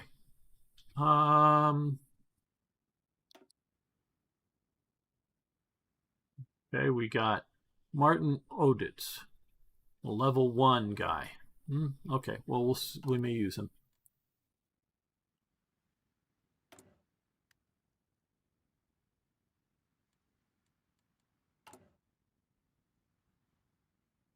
You can tell I play a lot of detailed naval, And here, we engage some DDs, some destroyers, with our aircraft.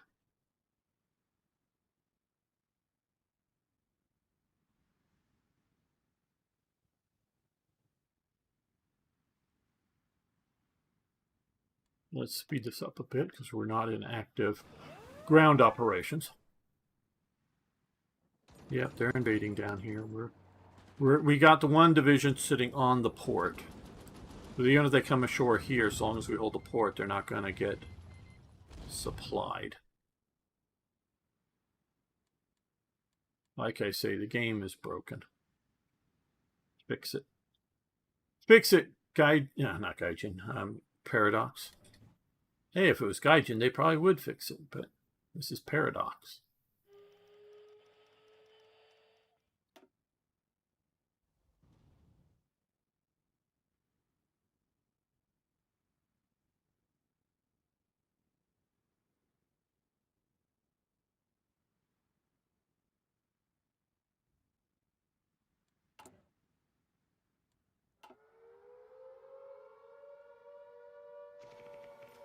Oh, they're incoming raids detected. So they may be raiding down here. Right. Okay.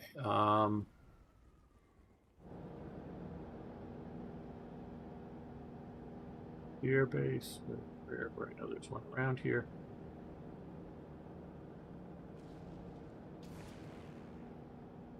Stand up. Well, there it is. Right in front of me.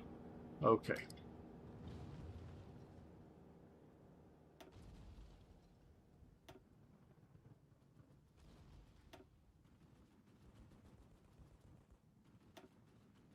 Two big squadrons here.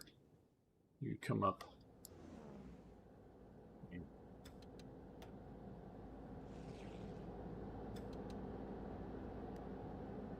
Help with defending the zone.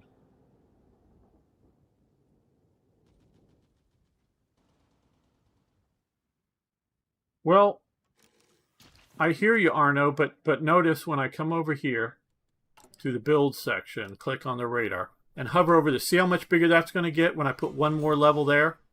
And when I put one more level here, they're going to basically overlap. And as soon as in 9 days, I'll be able to start building those additional radar levels. So it is better to select a new faction goal. Okay. I'm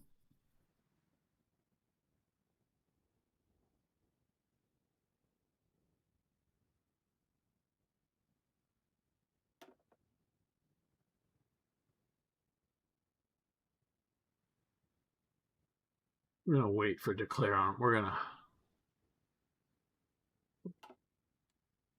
So it is better to do bigger ones than do lots of little ones.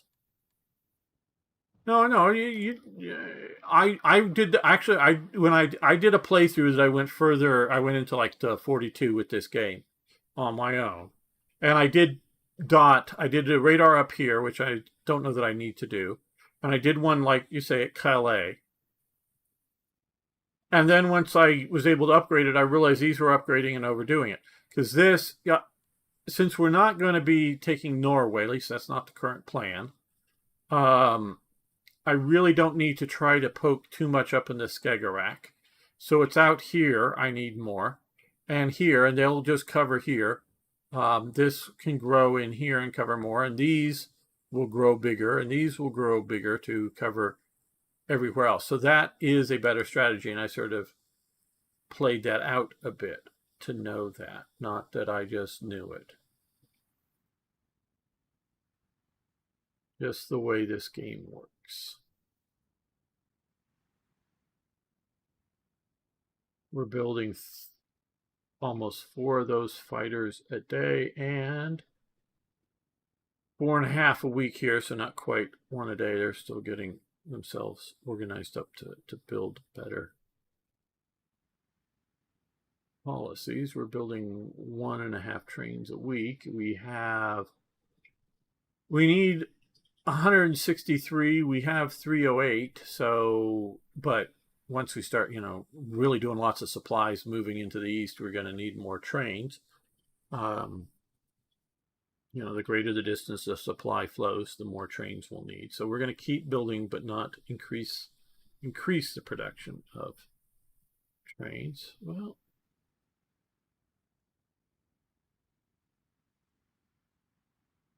let's do 2 more factories of one right now, the other one. You can create several groups at a time. Just click on the types, also multiple types. Right. Okay, I think I know what you're talking about, maybe. At least build static to protect those radar sites. Well, we're going to see about that. Right now, okay, so, well, we can build a bit more. And we need, okay, well, they are attacking in Holland, so you're right. Okay, so let's do this. They're attacking in Holland, so let's put an anti-aircraft site there. And bam, there we go. So we'll get those 2 anti-aircraft sites that will be a little better protected. You're right about that, Arna. I don't mind suggestions, Arna. Please keep giving them. Sometimes I'll take them, sometimes I won't. I may not be smart enough to take the right suggestions. Don't know if we'll be able to drive off the enemy.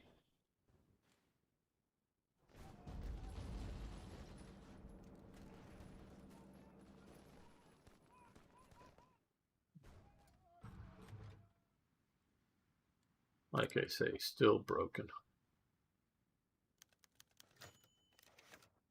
We have other. We don't care. I don't care. I don't want to trigger them coming into the Axis and then having a revolt and then doing other things. Okay, so we're going to come back in and do more radar research, which will allow even bigger radars.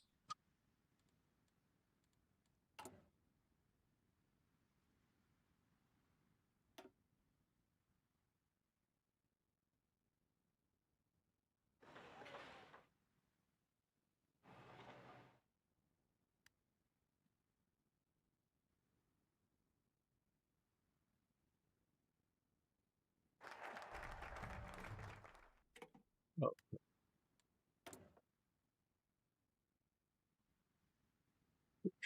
Okay, soft attack, armor and defense, production efficiency cap, reliability for the Porsche. We're going to do this.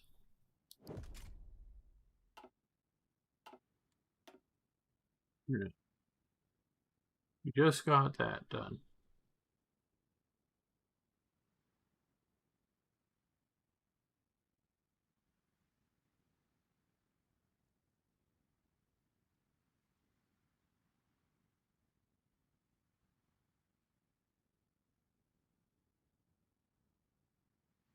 Don't know if it's possible to maybe build a radar in Romania. Well, I'll show you in a moment.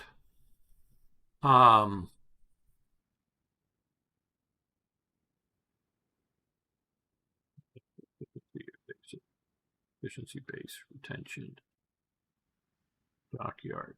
But we'll do this one first. I don't know if it's the best one to do first. Okay.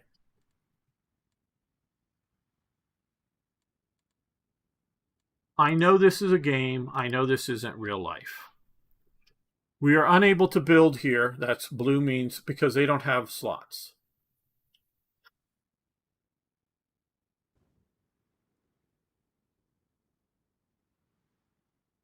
If I remember correctly,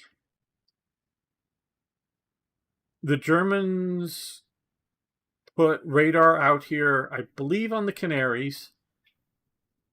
I know up in the Baleares Islands here on Mallorca that they put there. They had a whole facility here, and I believe they had another one down here during the war. I don't know what year, but during the war. If I remember correctly, and it's been a while since I watched the documentary on it, that I think is more or less correct. And I say that because the Spanish government, I still don't know if today if they fully come clean, but then they may have also destroyed some files. The Germans definitely destroyed records. They had facilities built in here that basically Spaniards weren't allowed into them. I'm not saying nobody ever got a tour through it, but nobody was like left alone in the room to examine just what, how the radars work, to get any sort of details. And they had some level of guards. Now, of course, the Spanish could have easily stormed the facility. Would the Germans have maybe destroyed the equipment? Could they have in time? Maybe. I don't think it was a very strong guard, so, at what point would the British have risked a commando raid that, commandos coming ashore, in rubber boats from submarines with no identifying markers and some sort of guns that, if captured, don't have, made in Britain on them or whatever, if you know what I mean. And go, they weren't ours, kind of thing if they got caught.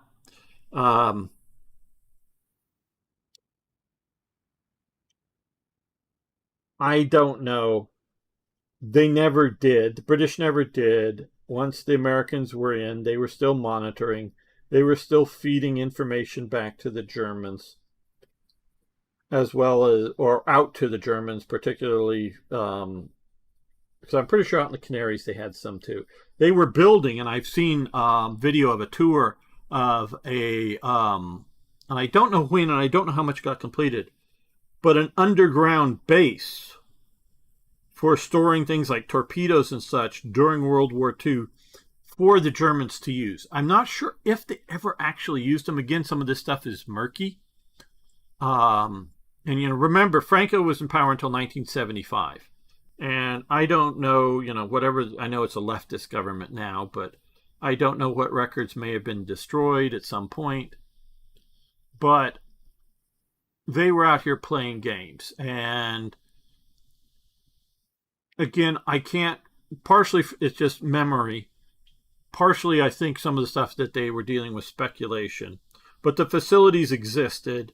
They know at some of the points that they were building them during World War II, and at a time in which Spain had virtually no submarines, that they're building bases out here. So they're building them basically for the Germans to be able to secretly base some submarines. Again, I don't know that they ever really did.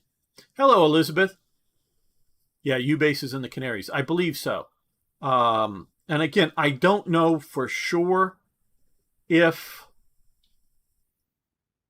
they actually, based out of it there to like resupply and whatnot. But now the Germans did get a few submarines into the Mediterranean, and they did sort of ship / assemble, say build, but I think more, if you want to call it assembly, meaning sending all the parts down and putting them together. They did do some of that, I believe, in Italy to get some U-boats there. But this was more for like monitoring the radars, monitoring aircraft. Radars can pick up ships out at sea. Obviously, the curvature of the Earth and all that affects it, and whatnot. So it does come into the effect of what's going on. But they were doing this stuff out here. So I know in a nation which doesn't have radar, Spain did not have radar during World War II. I know the Germans had radar bases there. Now, this should be something like that if you wanted to do it, to make it like a national focus, but they do, again, complaining. Gamer complains. Maybe I'll just put that as the title of these streams. Gamer complains. I know we just got done, 2 focuses ago with a 70 day. So I know, and I think there's maybe a few that are shorter. I get, again, it was explained to me because I, made Third Reich events. It was there were things other than events. There was also decisions and some other tweaking going on to my mod, and I made a version of it for early versions. Nothing you want to go back and play, even if you had a copy of it. I sort of do, that I saved off, for Hearts of Iron 4. And I talked to them about this. And there were other people in on the conversation, but it was heavily between me and some of the devs and whatnot. And this was explained to me as a roadmap. Instead of doing all these with events and decisions, at that time they didn't really have the events and decisions in the game, and they were just leaving it at this. And I think that was more, well, I don't want to get into too much personalities here, but they've added a lot of this back in, and they're adding more in that was removed. That instead of just having events or event change, because that's what I wanted to do, and what my thing that was to have like, now it wasn't fortify the Winterland, it was, build the West Wall. But instead of having, and the way I organize this up, instead of taking and having complete this in 35 days, get the West Wall. Mine was start production on the West Wall as a national focus, and then have an event chain that takes a few years. So, let's say in 1937, you hit, or whatever, you hit a, you get the ability to start the West Wall building, and then you have a chain of events that will, okay, let's say level, and you'd have event choice, you'd have choices. It wasn't just, do you want to do it or not? Or you just, it's just going to happen. It wasn't just an informational thing that took 3 years to build. It was, do you want to build okay, yes. And then, okay, so you build, let's say, level 2 fortifications West Wall. And then say, a year later, or, whatever it was set up, come in and, do you want to increase the level of West Wall production? Yes, no. So, and then like a third time, you want to increase it even more if you've done the previous one. So you could get a really strong West Wall. And because there was also the, I don't remember the German for it, Linz program or something like that. Lina program, I don't know. Probably, hi, German friends, I'm probably butchering it. But there was a program to do, anti-aircraft in this zone pretty heavily. Do you want to add as part of the West Wall, but not, do you want to keep strengthening the West Wall? Do you want to keep upping the fortress? No. And if you said no, fine. But then another event that, including the event, would take, reduce, take a bunch of just your construction ICs away from you. So it wasn't give player free West Wall. It was start an event chain that you can at points opt out of things. So if you didn't want to spend the money on the anti-aircraft and you didn't care to have the anti-aircraft guns, fine. Or if you would rather just build them yourself. It was, generally speaking, my production cost and time was a little bit cheaper. I mean, it did cost you, but a little bit cheaper than building this manually. And part of that, from my take on all this, and this is from fairly detailed research people that I've done over the years. My mind doesn't call it all up to rattle it off for you, but I can go look at notes and look at my events and see what I did if I really needed to replicate it. But it isn't a zero-sum game. It isn't. Germany could have built more battleships leading up to the war. And I say this without reducing anything else they did, okay? Meaning there was construction yard facilities, for, naval construction yard facilities, slip yards, whatever, slipways, whatever you want to call them, shipyards, that could have been put into production or, that existed. And Germany had the resources internally for most of the elements, maybe not all of the elements, but most of the elements, to build more ships. They chose not to. Okay? They chose not to. Why? Well, how blatantly do they want to? It depends on the year date. Because Hitler's in power in 1933. He's not really doing serious buildup of anything, serious levels, until 1936. That's why this game starts in 1936. And they're very smart to time it starting in 1936. When Black Ice for Hearts of Iron 3 tried to do a 1933 start date that had sort of a German civil war happen between the Nazis and the communists, with the German army sort of neutral. Never worked out, though. Since they created the SA units, I made SA militia around and whatnot, and did a bunch of stuff with that. Really cool. That I researched and did. But, and so trying to do, leading up to Germany, the Nazis coming to power in Germany, is difficult to do in this game. And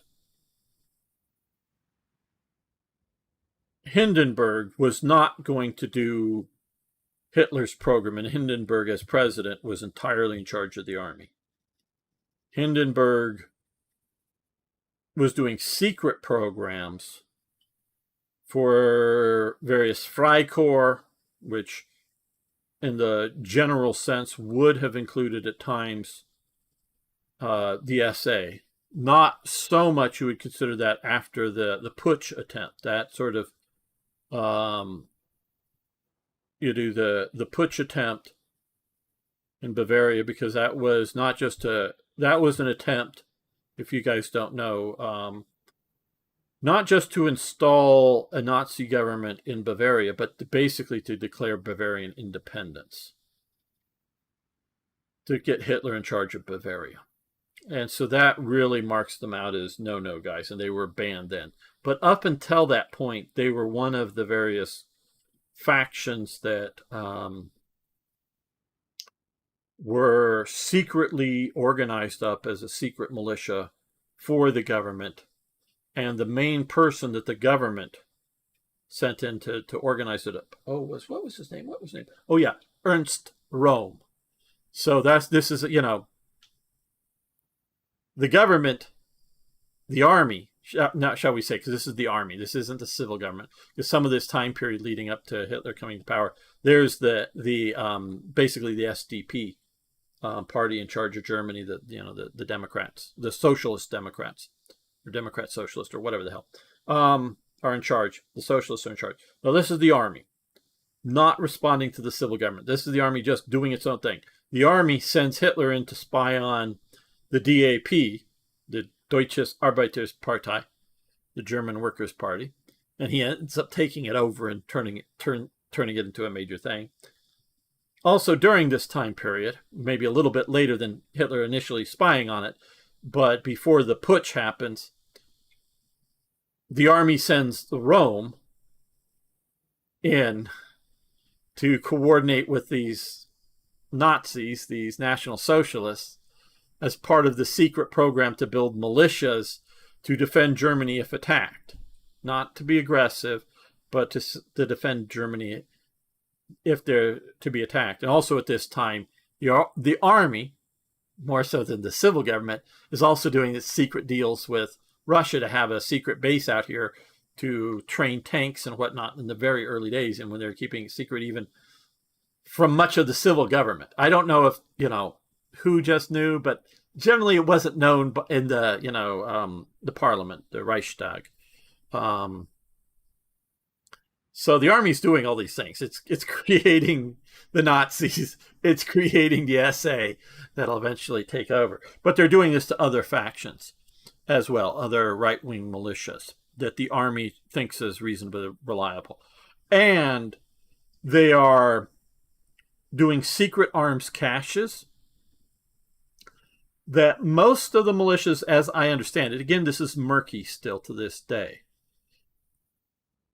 I don't know how much access to the weapons the militias, which includes the SA here, have. And these are to rifles and machine gun type weapons, not, billy clubs, not a few pistols to assassinate a couple of commies once in a while.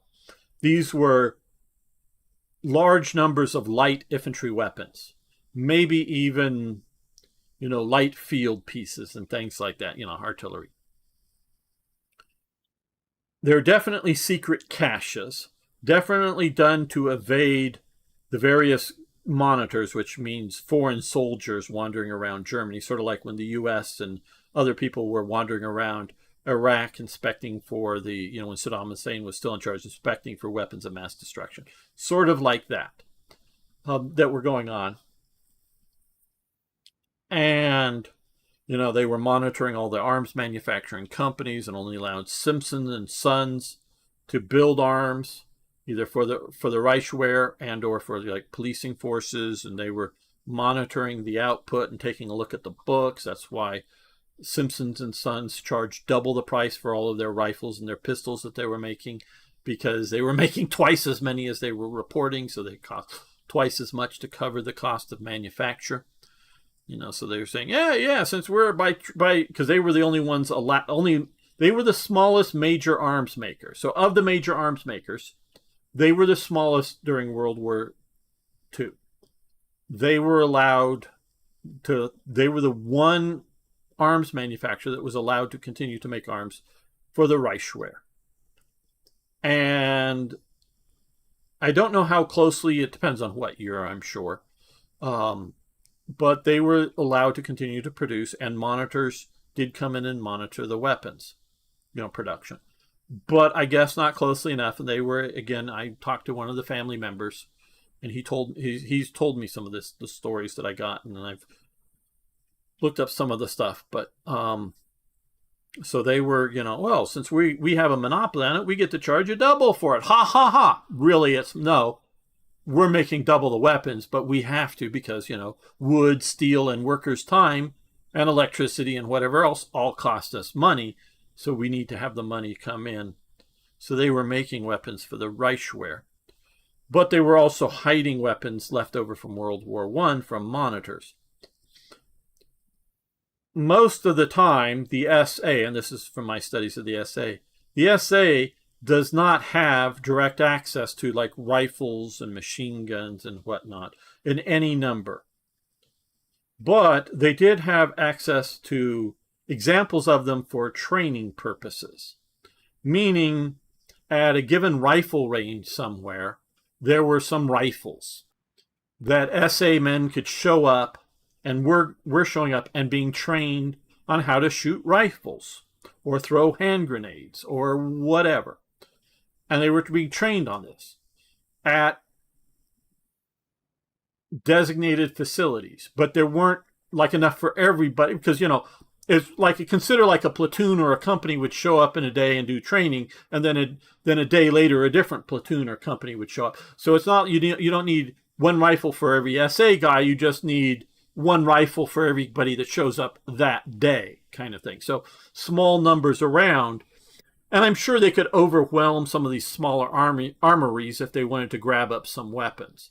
I don't know how well secured some of the other secret stashes were, but Ernst Röhm, the famous gay Nazi, was very much part of the government program, and he was also working in the early days, before the putsch, with other militias and being part of the monitoring system and evaluating how good and training and are these guys sort of serious and are not, and these different militia groups, different political or whatever you want to call them, Freikorps was the general term for them, which just means free corps or, sort of mercenaries, if you will, is often the term could be used for them, but that were around and monitoring all these things. And I don't know who was controlling all these weapons, but they were cached around and hidden from the Versailles inspectors, and I guess well enough to fool them. And just to tell, Rome is in on the putsch. He has to flee and whatnot because the SA gets banned, and he ends up going to South America and fighting in the Chaco War, which was a war between Paraguay and Bolivia. That is over in like 1935, just before this game starts. So he's down here. I forget which side he was fighting on. I think Bolivia's, but he was down there. And eventually, once the SA is unbanned, he comes back in and takes over again as deputy leader or whatever, because the Führer is now also the Führer of the SA. Well, maybe I don't know. He got year date. Things shift and change a bit, but so I don't know how much he's still working as part of the secret program, because again, he's part of this group that with the putsch in Munich was sort of an anti-Berlin, anti-central government putsch to, I don't know if exactly independence is the right term, as opposed to a autonomous area within Germany or whatever they were trying to do. But that obviously fails, and Goering gets wounded, and he escapes, but is wounded, and that's when his and he escapes up to Sweden. His wife is Swedish, so he escapes up to Sweden. And she eventually dies, and he marries somebody else and whatnot. But he's wounded, and that's when he gets his opiate addiction, and even more so starts to balloon up for weight gain. Because he takes a bullet in the Munich putsch.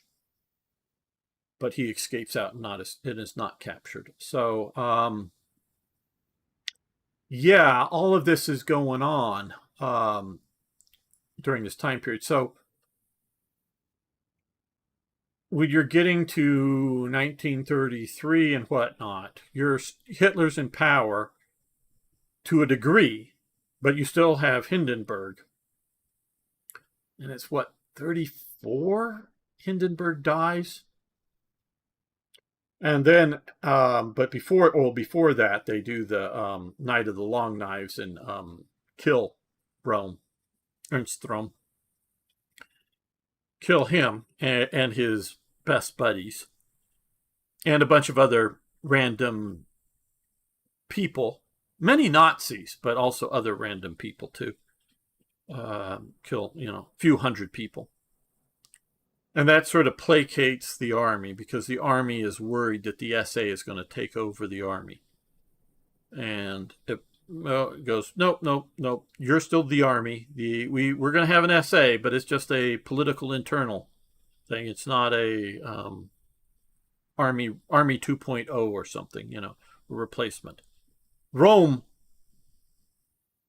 there's a lot of controversy over whether Rome, and I was asked last stream by Singh, I believe, was Rome trying to do a coup against Hitler. I do not believe so. But Rome very much was on the more revolutionary element of the Nazi Party, was an anti-Prussian, which actually sort of endeared him to Hitler, because Hitler is something of an anti-Prussian. He thinks the Prussians are a bit stiff and a bit, condescending and whatnot. Rome is a bit more revolutionary, bit more left-wing than Hitler and Himmler and Hess and all those guys. So he's a bit more left-wing. He's sort of left-wing like Goebbels is left-wing within the Nazis. More power to the people than to the elites. But he definitely is talked about with internally, and there's enough records that he did so, people contemporaneously making diary entries and whatnot, not just saying later, but the time that he wanted the SA to mature and eventually absorb in the army as a new, modern, revolutionary, non-Prussian German national army. That was very much. And there was also the SA Marine, which was a naval SA unit that was rather large. I mean, is in the tens of thousands.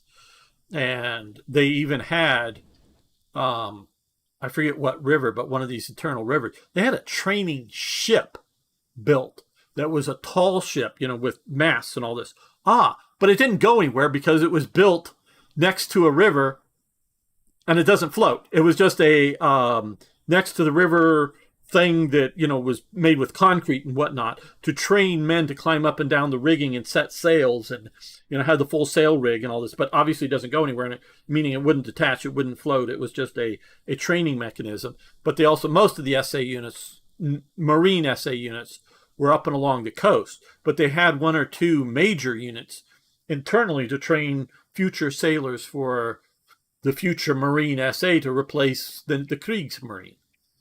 Ended up feeding in recruits into the Kriegsmarine, just like the SA ends up feeding in recruits into the army.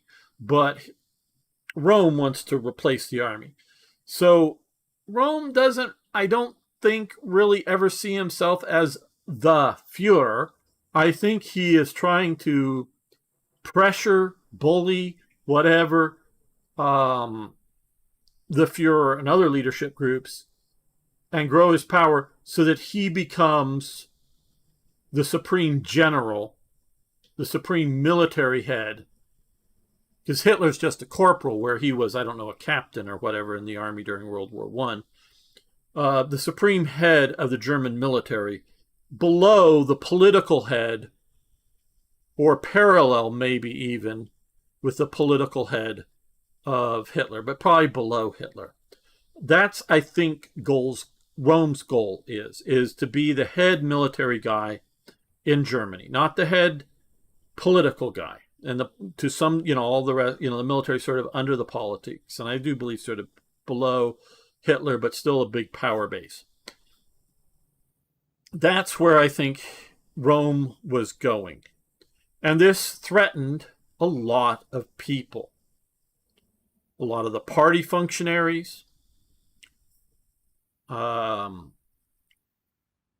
organization that had been, or two organizations actually, but one organization that had been part of the SA that's now independent, the SS, who Himmler, I don't know, but I think always saw the SS as more elite than the general army. So I don't think he ever wants to truly replace the army. He doesn't want to be a mass organization. He wants to be an elite organization. A very large elite organization, but still just an elite organization. The other organization that's only recently broken off from the SA, even more recently, is the NSKK, the National Socialist Craft Carts. Basically the National Socialist Automobile Association, or however that you would translate that out to English, that had started out as the motorized SA, and not so much as, again, as because things shift over time in my reading, and I don't read German, and it's hard to find books, and it's really hard to find information on this, and I've done, I'll get to your thing in a minute, Elizabeth. Like I said, I did a deep dive on the SA when I was working for my Mod Third Reich events after they introduced SA units with the little SA icons and whatever, so that inspired me. I could not find in any book that I could get my hands on. There were a couple of expensive books on the SA that I had no ability to even flip through, so I didn't know if they covered the information, and I wasn't going to pay $100+ per book just to find out it had none of the information. Just like a bunch of more pictures on SA daggers and collar patches and what the hell. I didn't care about that particularly, because I already have some books on that. But any book that I could look at, and I did buy a few that I could look at or were reasonable. I got them, everything's boxed still because I'm still in my multi-year move here. But I was looking for an order of battle for the SA. And what I finally found online was somebody had taken photographs or photocopies, I forget which, and I got them stored, but the actual visual photos of them, of the phone book of like, I don't know, like a 1936 or 38, I forget, somewhere around there. And it's only, it's less than 10 pages. I forget how many pages it was. Phone book of the SA. So it at a certain level, it had all of the SA units, all the Sturmbands, and their city and their phone number. That's how I built the order of battle. It had the unit, it had the location, the city, the general, like Stuttgart or Nuremberg or some rural place, and then the phone number. That was it. But I know at these times that, and I forget what Stormband or whatever the unit size was that was in this, and there were also higher headquarters too listed in the phone book. So they actually because because on map I actually had the headquarters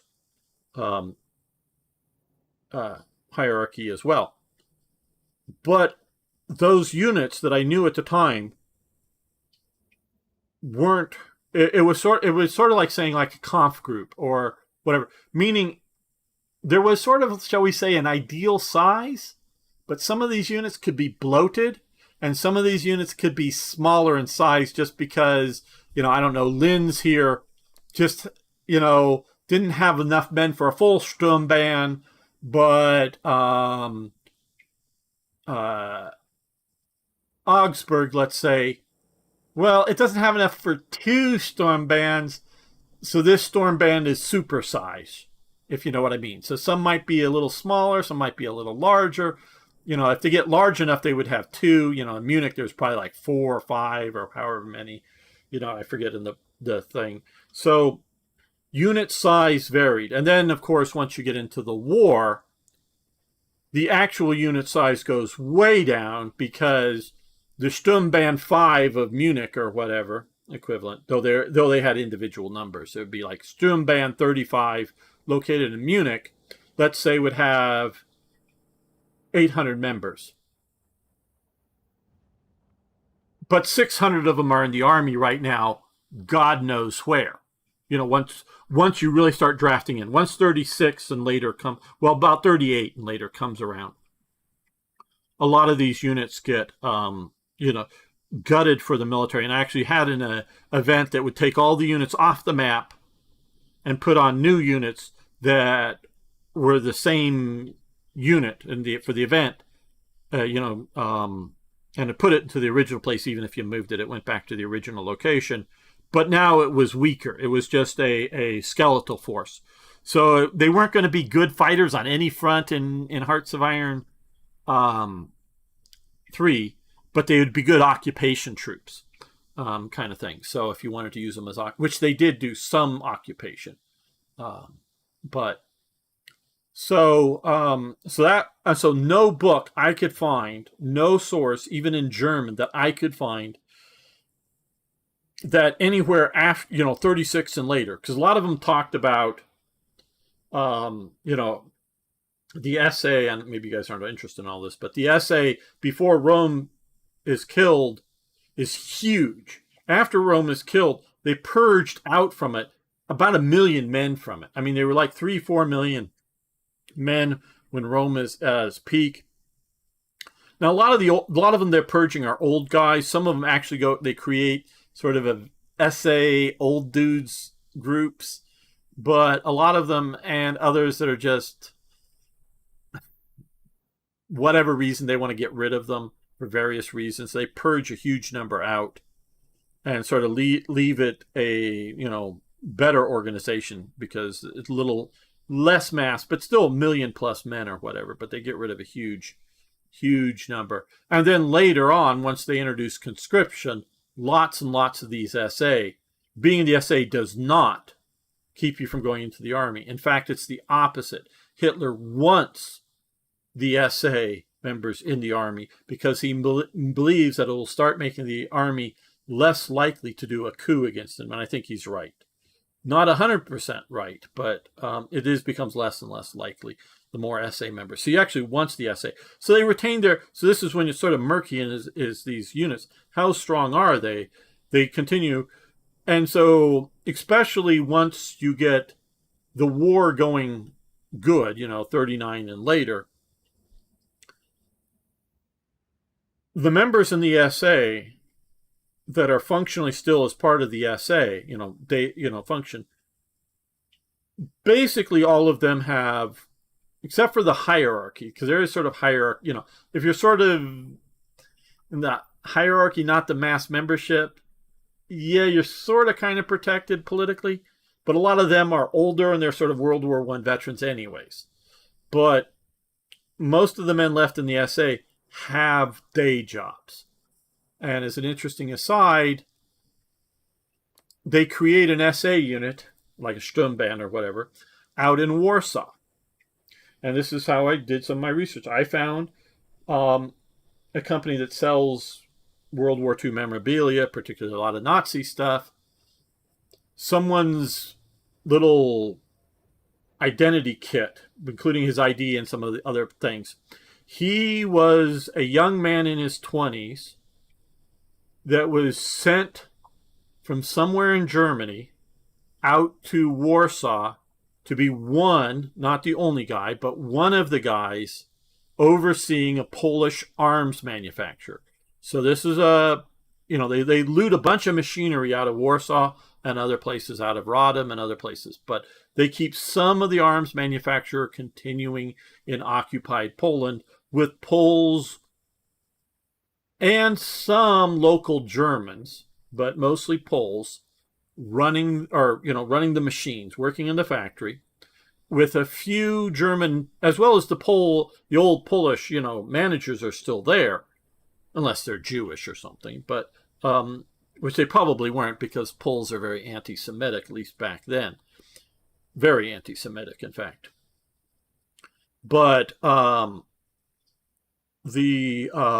say probably in the arms industry, which is government controlled, probably not a lot of Jews working there. Lots of Jews in other businesses, and there's lots of conflict over that. But so the Poles that were still around, management were still there, but they bring in some Germans to oversee it. And this was what this young 20-something guy is, I guess, and from his photos, he looked healthy enough.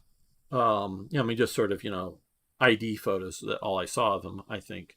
I got the digital images saved somewhere, and he was sent out there to Warsaw.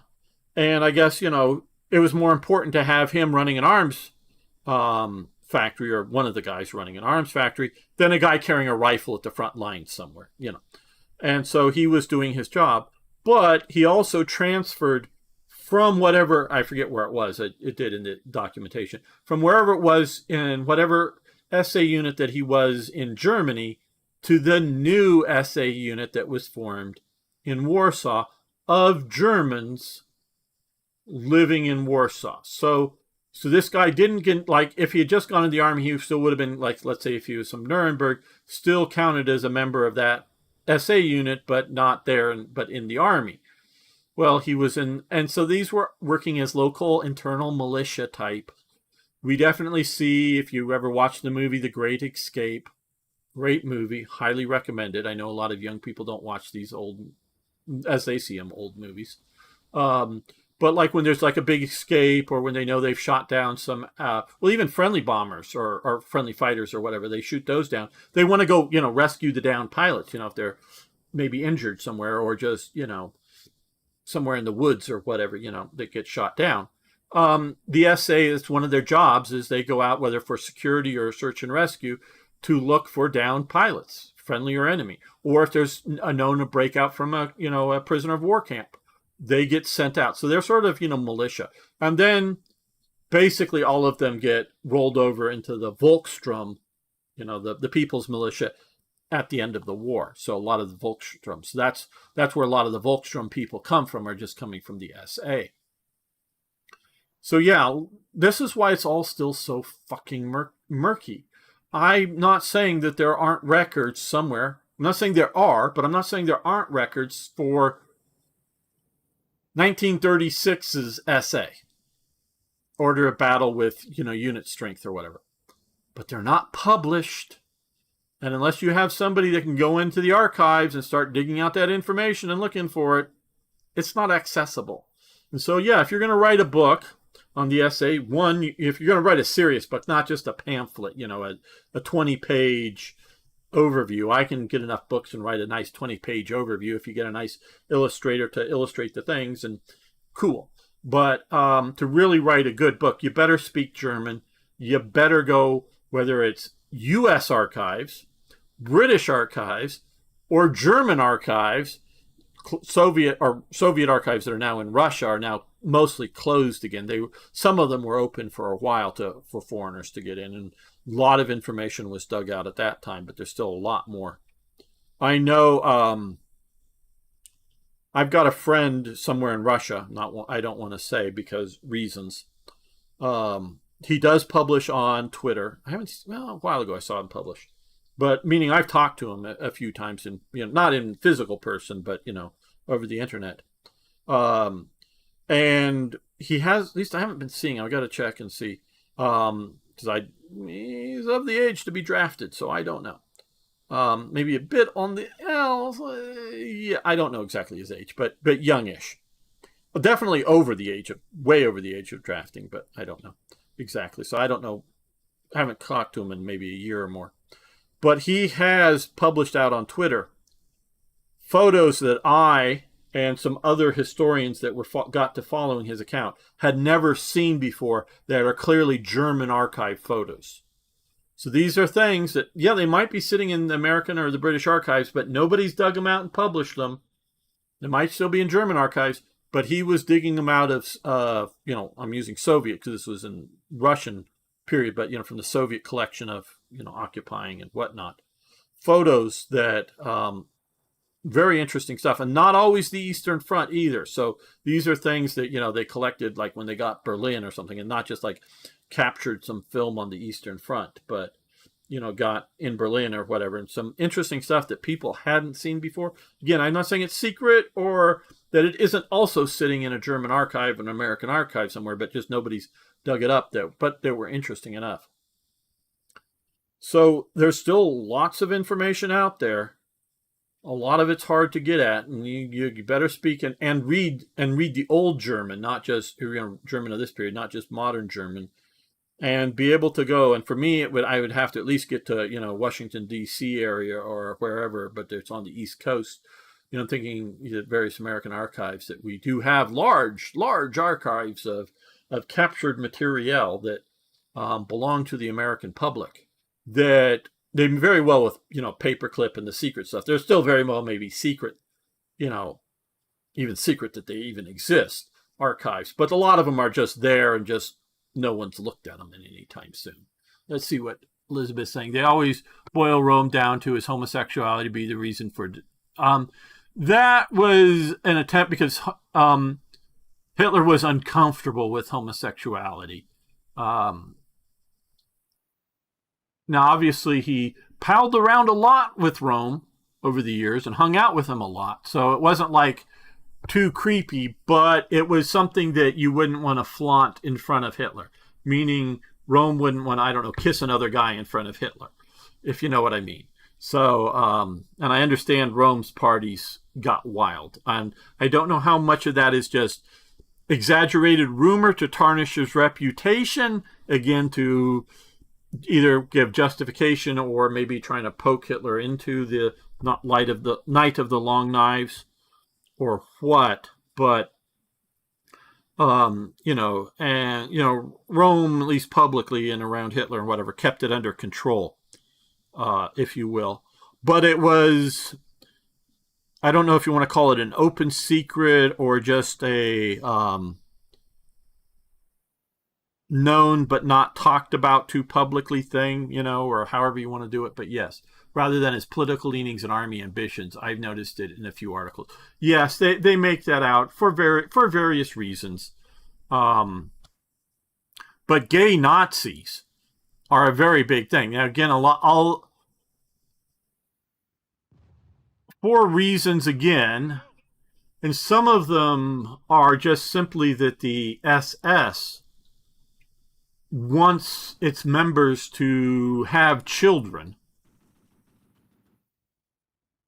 And the German army also has a rather high rate of homosexuality in it. In World War I, in World War II,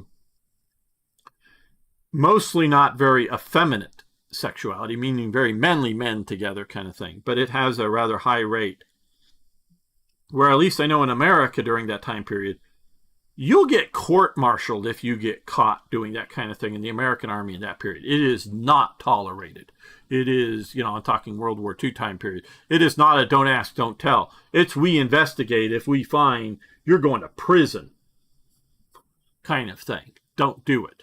And part of it is maybe, religious or whatever reasons that the Americans had. Part of it is maybe that. But also part of it is they don't want the disruption to morale.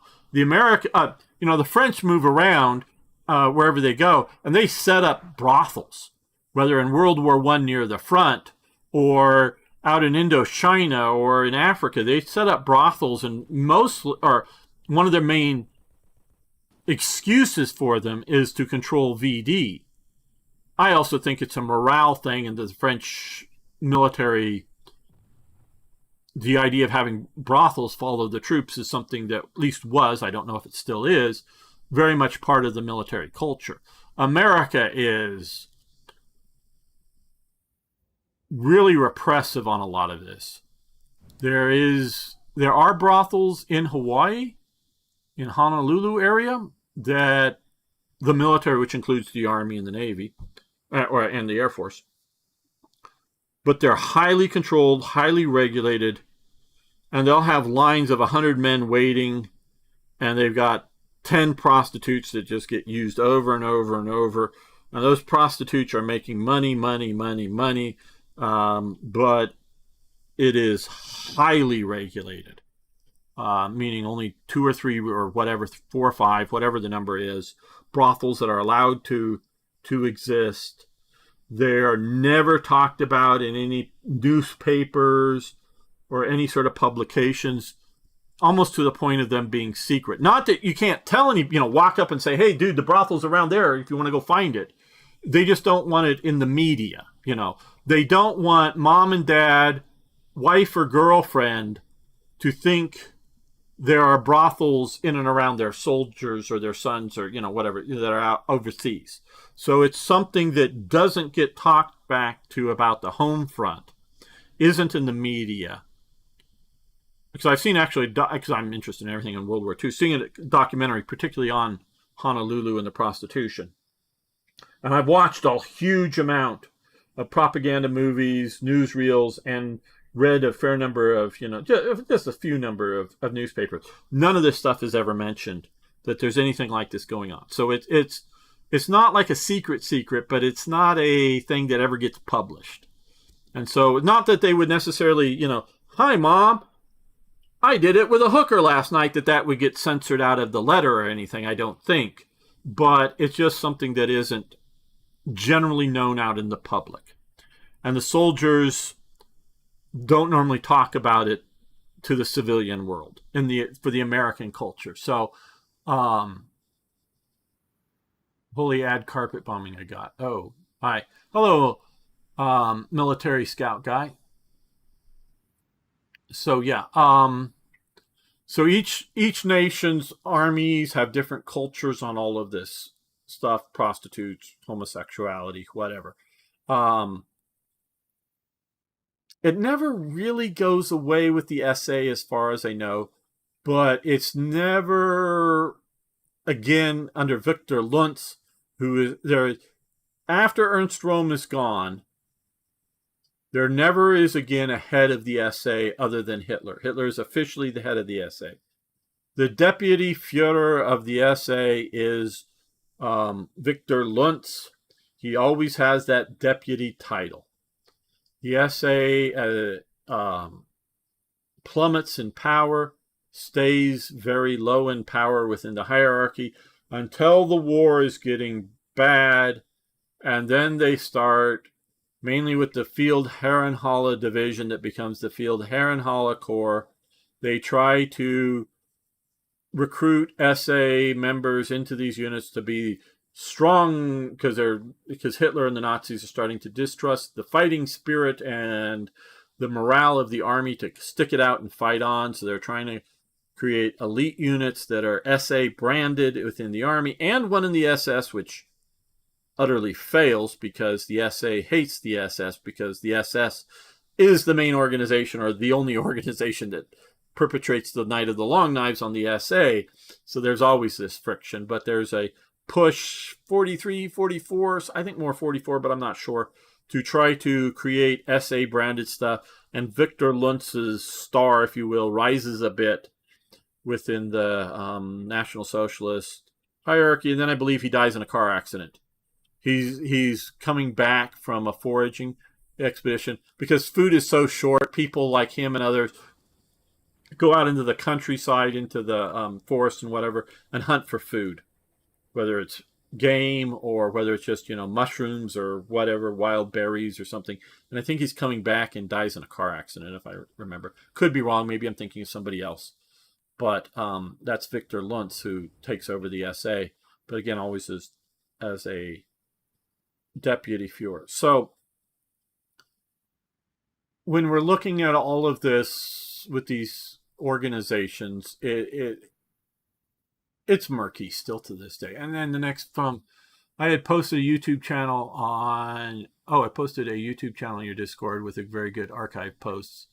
Lots of never before seen film of Germany, Army, and Luftwaffe, as well as civilians. Cool. Well, thank you, Elizabeth. Thank you. Please, people do post interesting stuff. There are different, there's either the general channel on the Discord server, if you want to just post there, or if it's like trains or some other subgroups, you can post there. Please do. And again, hello, military scout guy. Holy ad carpet bombing I got. Well, yeah, I make a little bit of money out of this YouTube channel. It's not much. It's, it's a pizza or two a month kind of money. But the reason I keep the ads, and I have noticed this, even for the live streams, I hope it doesn't interrupt the live streams too much. Most of it they're supposed to be doing when it's actually live, they're supposed to be putting it on the side of the screen, and not interrupting me. Supposed to. Afterwards, if you're watching this later, they're going to add in ad rolls, but they pause the video and put in the ad rolls. The main reason I do it is YouTube will promote videos that it's putting its ads on more than videos that it doesn't. So I'm hoping that it's promoting up the ads more. So I'm sorry if you have to put up with the ads. It's sort of the price to pay to try to get out your channel and whatnot on YouTube. So, and I'm very far from big enough to just go. We have anti-aircraft Antwerp. Let's put one in Antwerp. I just see we got bombed down in Antwerp.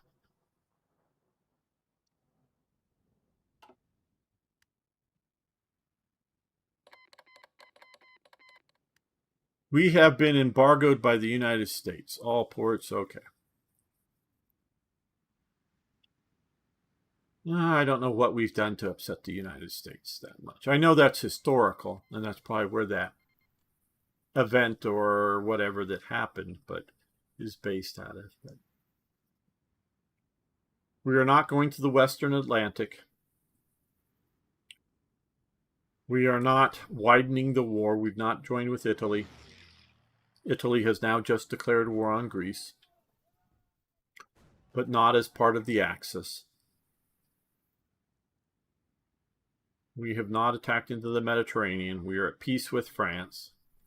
We are doing peace overtures, not anything in the game that I know to do, but because if I click on here and click here just to pull up their diplomacy, I have no ability to negotiate with them.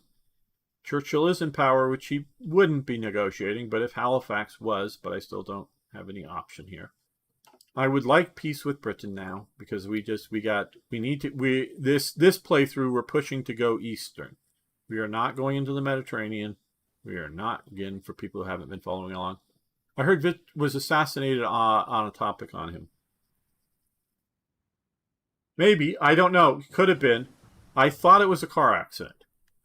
But that was years ago, like 6 years ago. I was doing all the research, so I don't remember if I'm thinking of somebody else. So I'm not going to say you're wrong.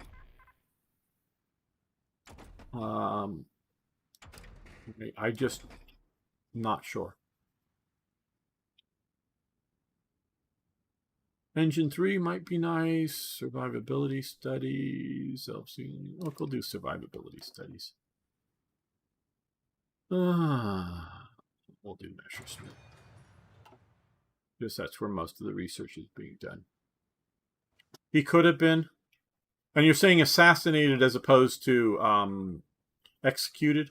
I take that to be a distinction between the two. Executed is, Ernst Röhm was executed. He was arrested and in custody and given a Luger, I believe it was, with just a few bullets in it or one bullet or whatever, and it sat there, so they came in and shot him.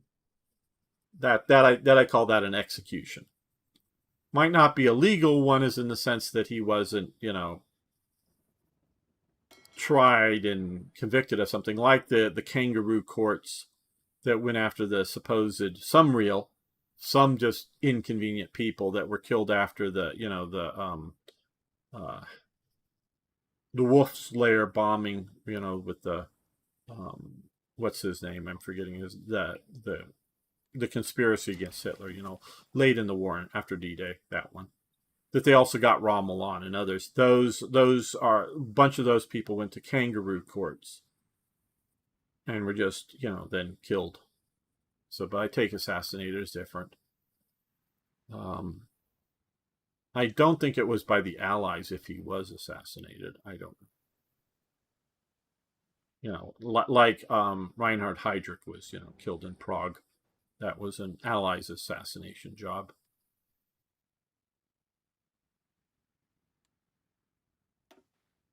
Well, the raid hasn't come off yet. We are in this zone. Where is it? We have 600 fighters. Okay, well, we are losing here. So let's put. I think we have maybe a few hundred fighters. Yes. Somewhat modern fighters. They may not be our latest models, but we'll put these up here. Come in here. Go up once you're there, and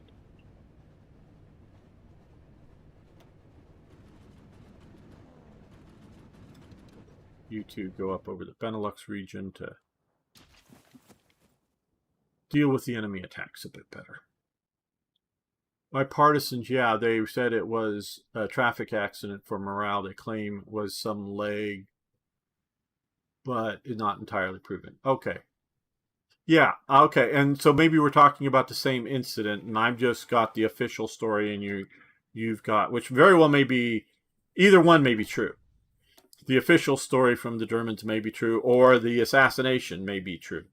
I'm not disputing the potential possibility. I don't know. Rommel, who had been injured by the air strafing after D-Day, was well on his way to recovery when they decided to have him killed. And he was given a choice.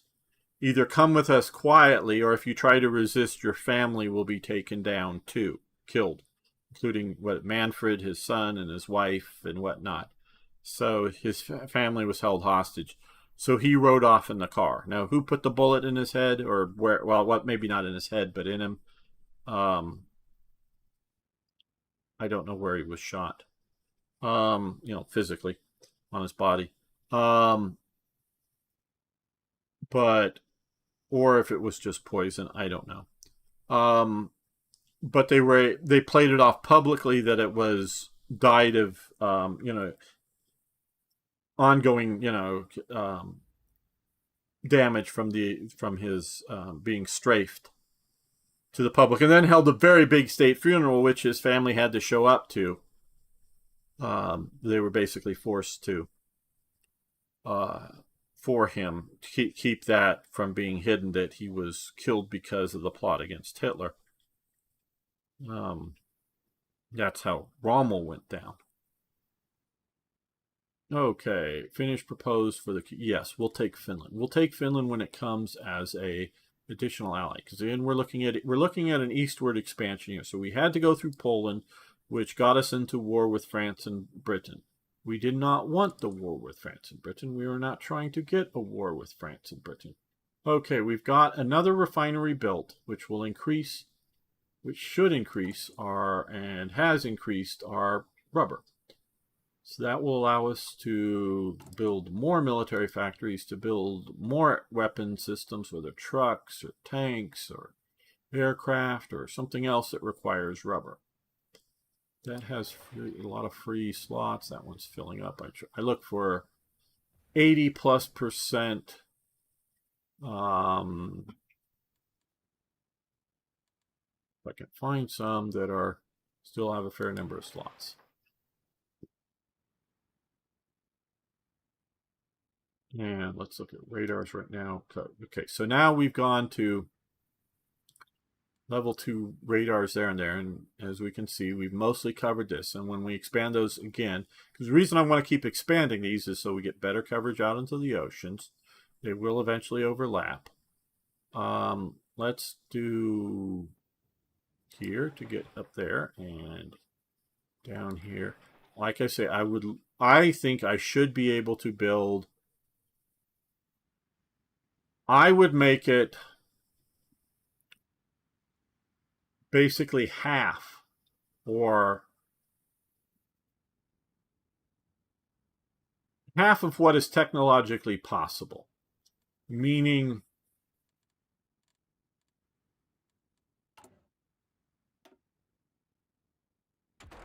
as we go down here, this is, for level 2. This will be for level 3. This will be for level 4. So if we get to level 4, I think we should be able to build a level 2 in allied territory, that are fully in the Axis here.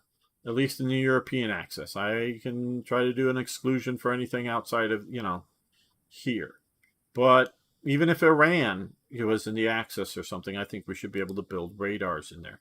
You don't have to be a puppet. I think I can build in puppets to sort of like that. But I think even just pure allied nations in Axis.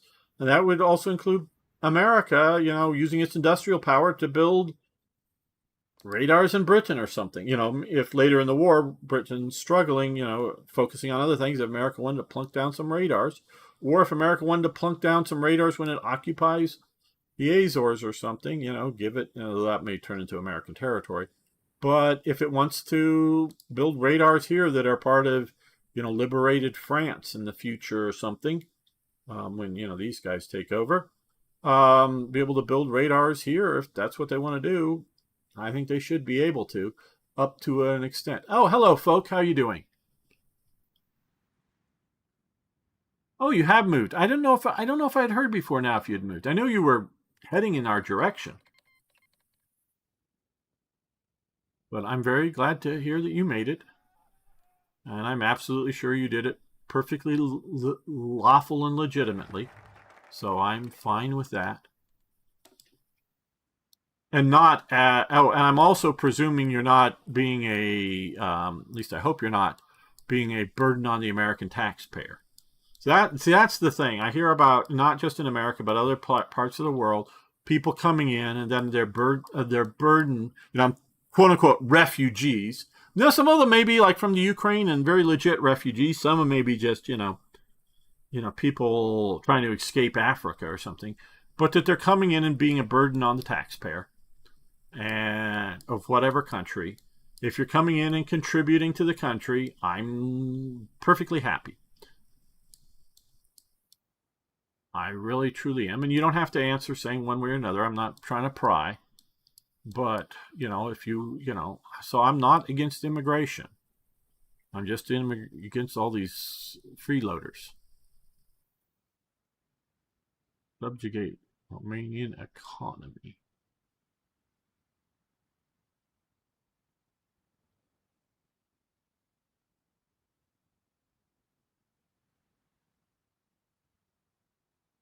I'm already a taxpayer. There's no dual loyalty to Lithuania either. Yeah, no, I don't doubt it. Elizabeth, don't doubt it. It's a short drive to the Air Force Museum in Dayton, Ohio. Oh, okay. Yeah, here it's a long drive. There is a tank museum here in Arizona that I want to go visit, but it's way down in the south, and that's like 4-hour drive each way. So either I got a really long day of driving, go there and check it out. Well, I don't know how much this is going. 70 days and lift the Rosenberg office, which will help us maybe going east. That, and then we can do expand SS recruitment. Yeah, let's do this. Some flavor stuff. And no, it's not just because you're European or something I'm approving. No, if it, I'm not against contributors to our country from this part of the world. But I think about 99% of the population down here would not be contributors to the U.S. That would really be a benefit. If you're a Nigerian prince and you have a few $1 million, well, great, come on over. But everybody else, no, we don't need you. We don't need more just workers. I'm sorry, we have plenty. Hello, Soul PX. Okay, I'll explain again. Don't mind doing that. Right now, we're playing the war with the idea for Germany to be in charge of its faction that's just basically Germany and allies to move east. We are not... Italy is at war with Greece, but Italy is not part of the Axis. Italy is not at war. It's at war because it's conquered, Ethiopia back in the day. And now it's at war with Greece. It is not at war with Britain. There is peace in the Mediterranean.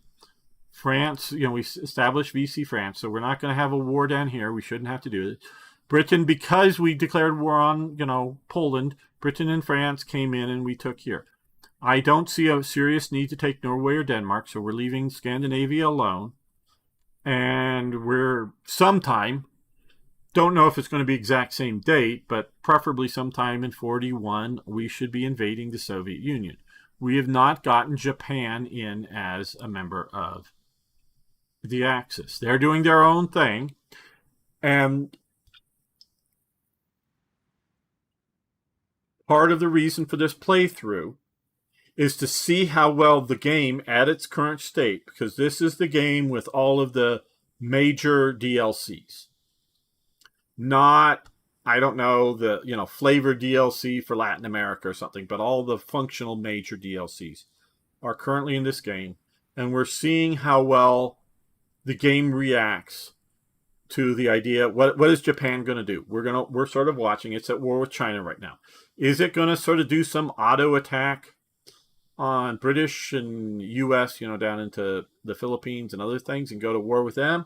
And then does that get America into war with Germany? Or will America just go to war with Japan if they do that? We're watching for that. We're seeing now, and I played just on my own, just want to play the game, a little, about a year advanced from here. So far, it seems that when Italy goes to war with Greece, Britain stays out. So it's just a Greek-Italian war. not coming into the Axis, not going to this. I'm putting no pressure on Yugoslavia to get them into the Axis and then have them flip. No, we're keeping them neutral. Right now, it's just Romania and Hungary, and we have sort of a continuation war possibility agreement with Finland to come in when we go to war with Russia. So we're trying to see how well the game plays without doing all of the, standard World War II stuff, but without trying to like make Germany the good guys or America goes fascist or something, wild, crazy like that. Just as if Germany was focused on going after Russia and unfortunately got into a war with Britain and France and had to deal with it. That's sort of the thing. Look into it, folk. I've been in the Civil War I in Kentucky Western theaters. Yes. Import the third world, become the third world is a saying that's far too true. Absolutely. And see, and again, what I'm saying is, hey, not import the third world, but if we want to skim a little bit of the cream off the top, not that I'm saying we need to, but if we got a few thousand, not tens of thousands, not hundreds of thousands, not millions, not saying there are millions, but there may be, I don't know how many Somalis have showed up, a few immigrants from everywhere in the world into the United States, I think is cool. A few. Not being overwhelmed by 200,000 or whatever Chinese students in American universities. That's too much. I think it's some number like that. Maybe it's only 100,000. But that's too much. And I know most of them are going to go home. But still, that's too much. A few thousand, maybe. But, and we're talking from mainland China as opposed to Taiwan. Some of that I actually, from all over the world, Tibetans, Indians, a few. We're getting a lot. Too many Indians driving on our roads killing us. And some of that's cultural, but we can talk about that some other time. And so, I am cool with the idea of people from all over the world coming to America to live and contribute. Obviously, also the people that can afford to come as tourists, show up, be here for 2 or 3 weeks, go home, don't do anything bad while you're here. Cool, cool. That kind of stuff, that's cool. I'm not that. And I'm not anti-immigration. I really, until we get rid of all of the illegal aliens, quite honestly, I'd like to pause immigration until we've got purged. I know that's not going to happen that way. And so it's not that I'm anti-legal, proper immigration. I just would like to pause it until we get rid of the illegal immigrants. That is something I would say I would like to do. Not to stop it permanently or long term, but as part of that is a drive to say to people around the world, yeah, until you get your people out from our country and help us find and identify these people, we don't let you people come in from there to add to this. So that's my feelings on it. Everyone can have their own. Okay, now we're going to put these guys, and we're going to get this guy here that we got. We're going to put them out here. We're going to convoy raid, and we're going to tell them to just engage convoys. Now, since I did this here, we've not been getting any more with our, well, I don't even know if they're here, but we'll see.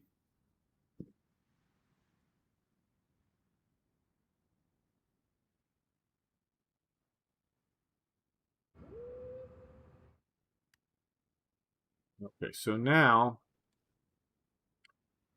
I guess they might be able to come up north of Iceland and around, but I have not been getting a little bit of action here, but they may reroute it. They've not been coming through here, but in my earlier play, they had been coming some convoys that we had some convoys in the Bay of Biscay. Now we're down here, and we're going to see if we get engagement here. Okay, yeah, we just got this for dispersed industry, which helps our production. Well, we're getting ready for a war with the Soviets.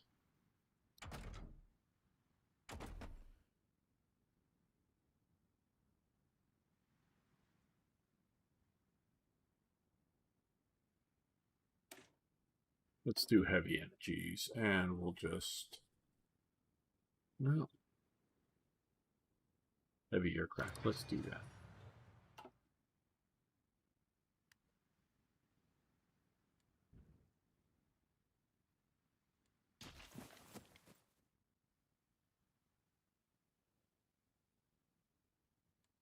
Now, in my earlier playthrough that I did just on my own, I wasn't making enough divisions. And it wasn't for the lack of, material, weapons and whatnot for them. So when I just started my invasion of the Soviet Union, it wasn't going too well. I'm hoping... I don't want to, use up... I want a cushion of everything. But I need enough to be able to attack. So I'm hoping this is going to get me enough units. Hoping so. These are just occupation troops, and we'll even put on these to get those, because I don't care about their quality. I'm hoping these will never go on the front line. We're doing some parachute. We just got another parachute unit thingy here, I guess. Doing a couple of divisions of motorized, 4 divisions of panzers, and 1 division of mountain troops, and then some other infantry divisions, and more infantry divisions. So we're doing a lot of this stuff. Let's see about editing our panzer divisions. Can we turn this into a medium tank unit? And fully... Okay. So we need 1,020 less light tanks, which will get us more of that. And 850 more medium, and we have about 1,000 available medium tanks. So that is good. So let's do this. So we are half, roughly, well, in units, half light and half medium tanks. What other... Okay, we could do heavy tanks, but we don't have... You can see the line is thicker. We need 600. We have 34, so no. So we're not going to do that one. Now, let's look at standard infantry division. Let's look at adding a support battalion's artillery. It was a combination of not having enough or nearly enough or just maybe barely enough of that, and we were getting ready to go into France at the time, and I didn't want to have everything disrupted. So it's going to use up about half of our reserve of artillery, but this will greatly increase our effectiveness there. Now, don't want to put there... I know this helps breakthrough and helps soft attack and hard attack.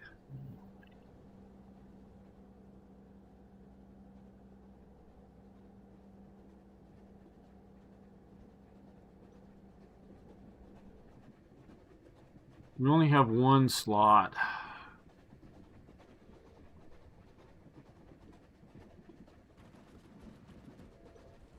I don't know. I guess we won't worry about that this time. We can see about a little bit later. But that'll get us our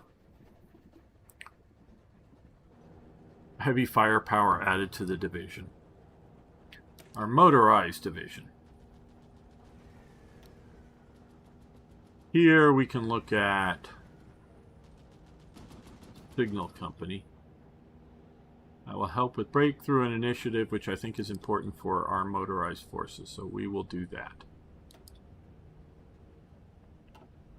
Getting back to here, I think what we're going to wait for, and I may need to research, I think, is a maintenance company.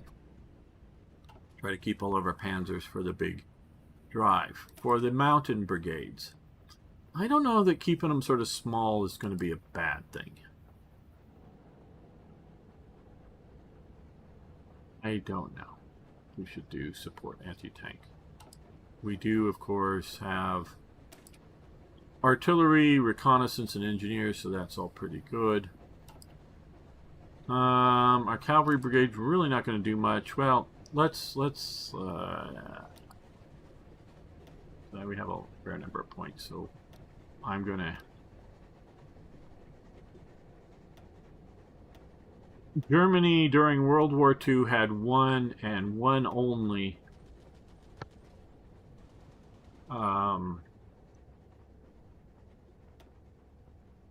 cavalry division. Now, they had a bunch of other cavalry battalions or regiments or whatnot. Those were mostly attached to core assets that would be used, whether in the reconnaissance or the rapid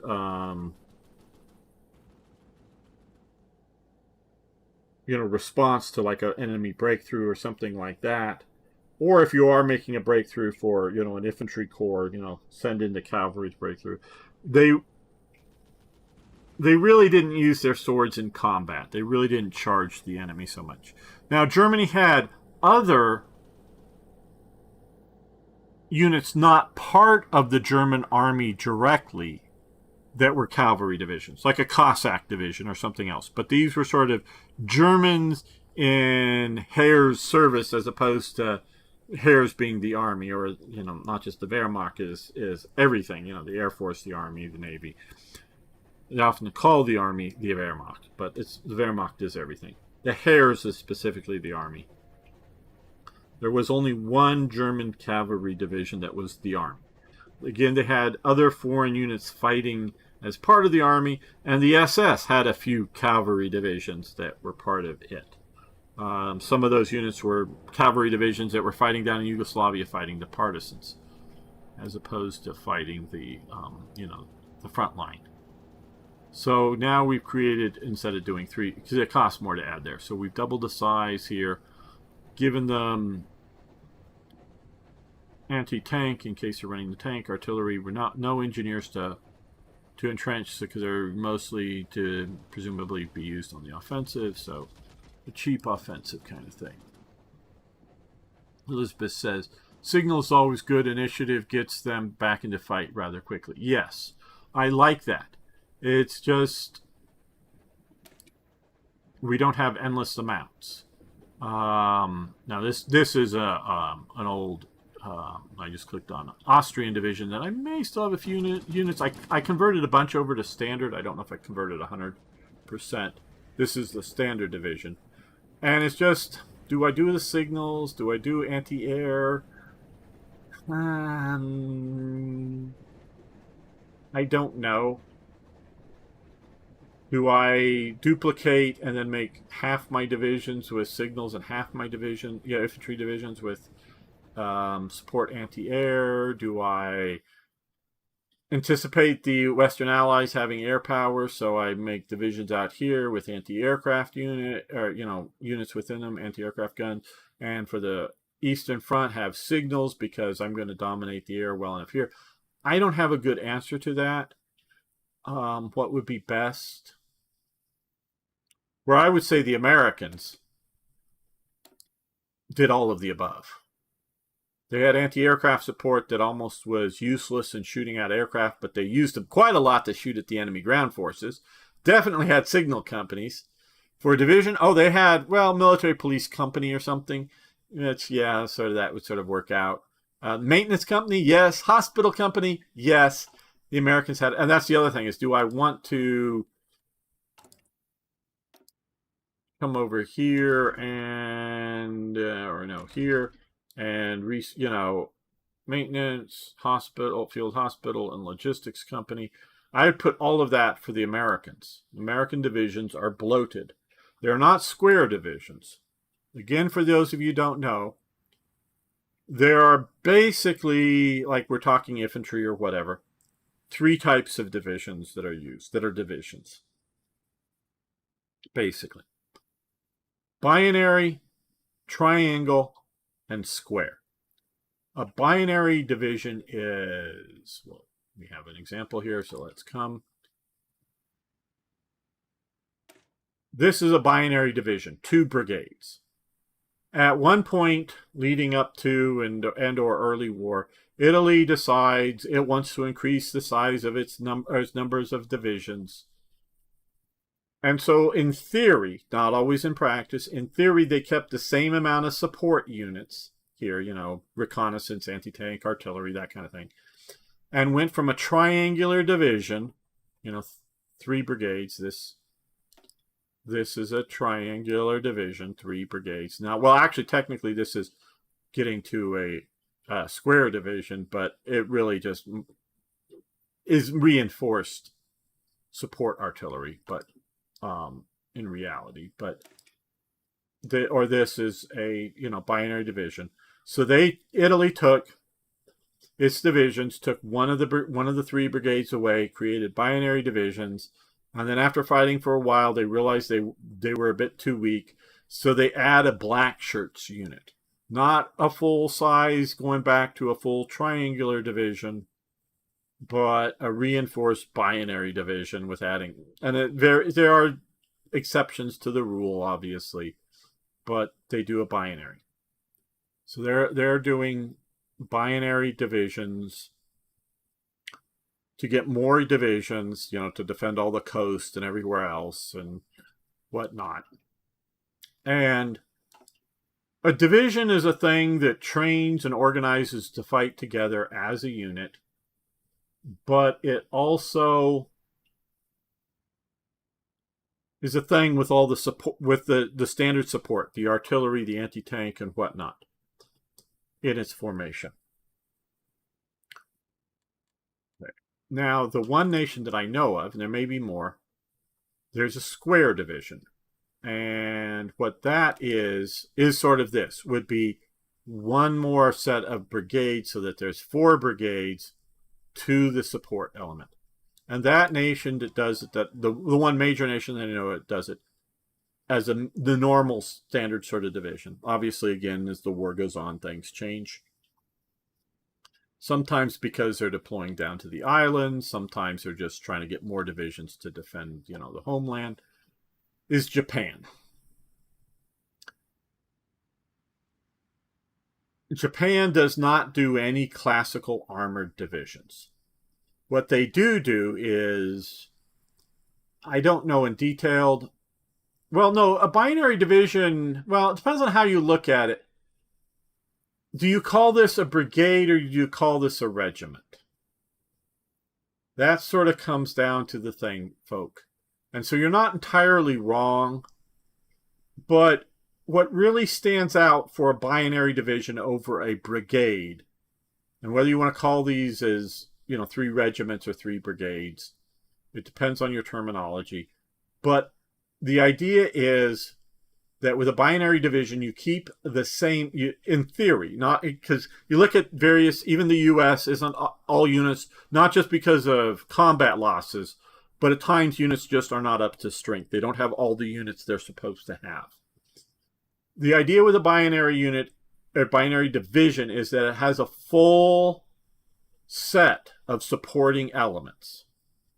These are meant, and which they're sort of designed in this game, these are called support, but these are sort of frontline maneuver units. I can't, with this thing, go in and add artillery to a frontline unit here, so I can only do it if I create a new column.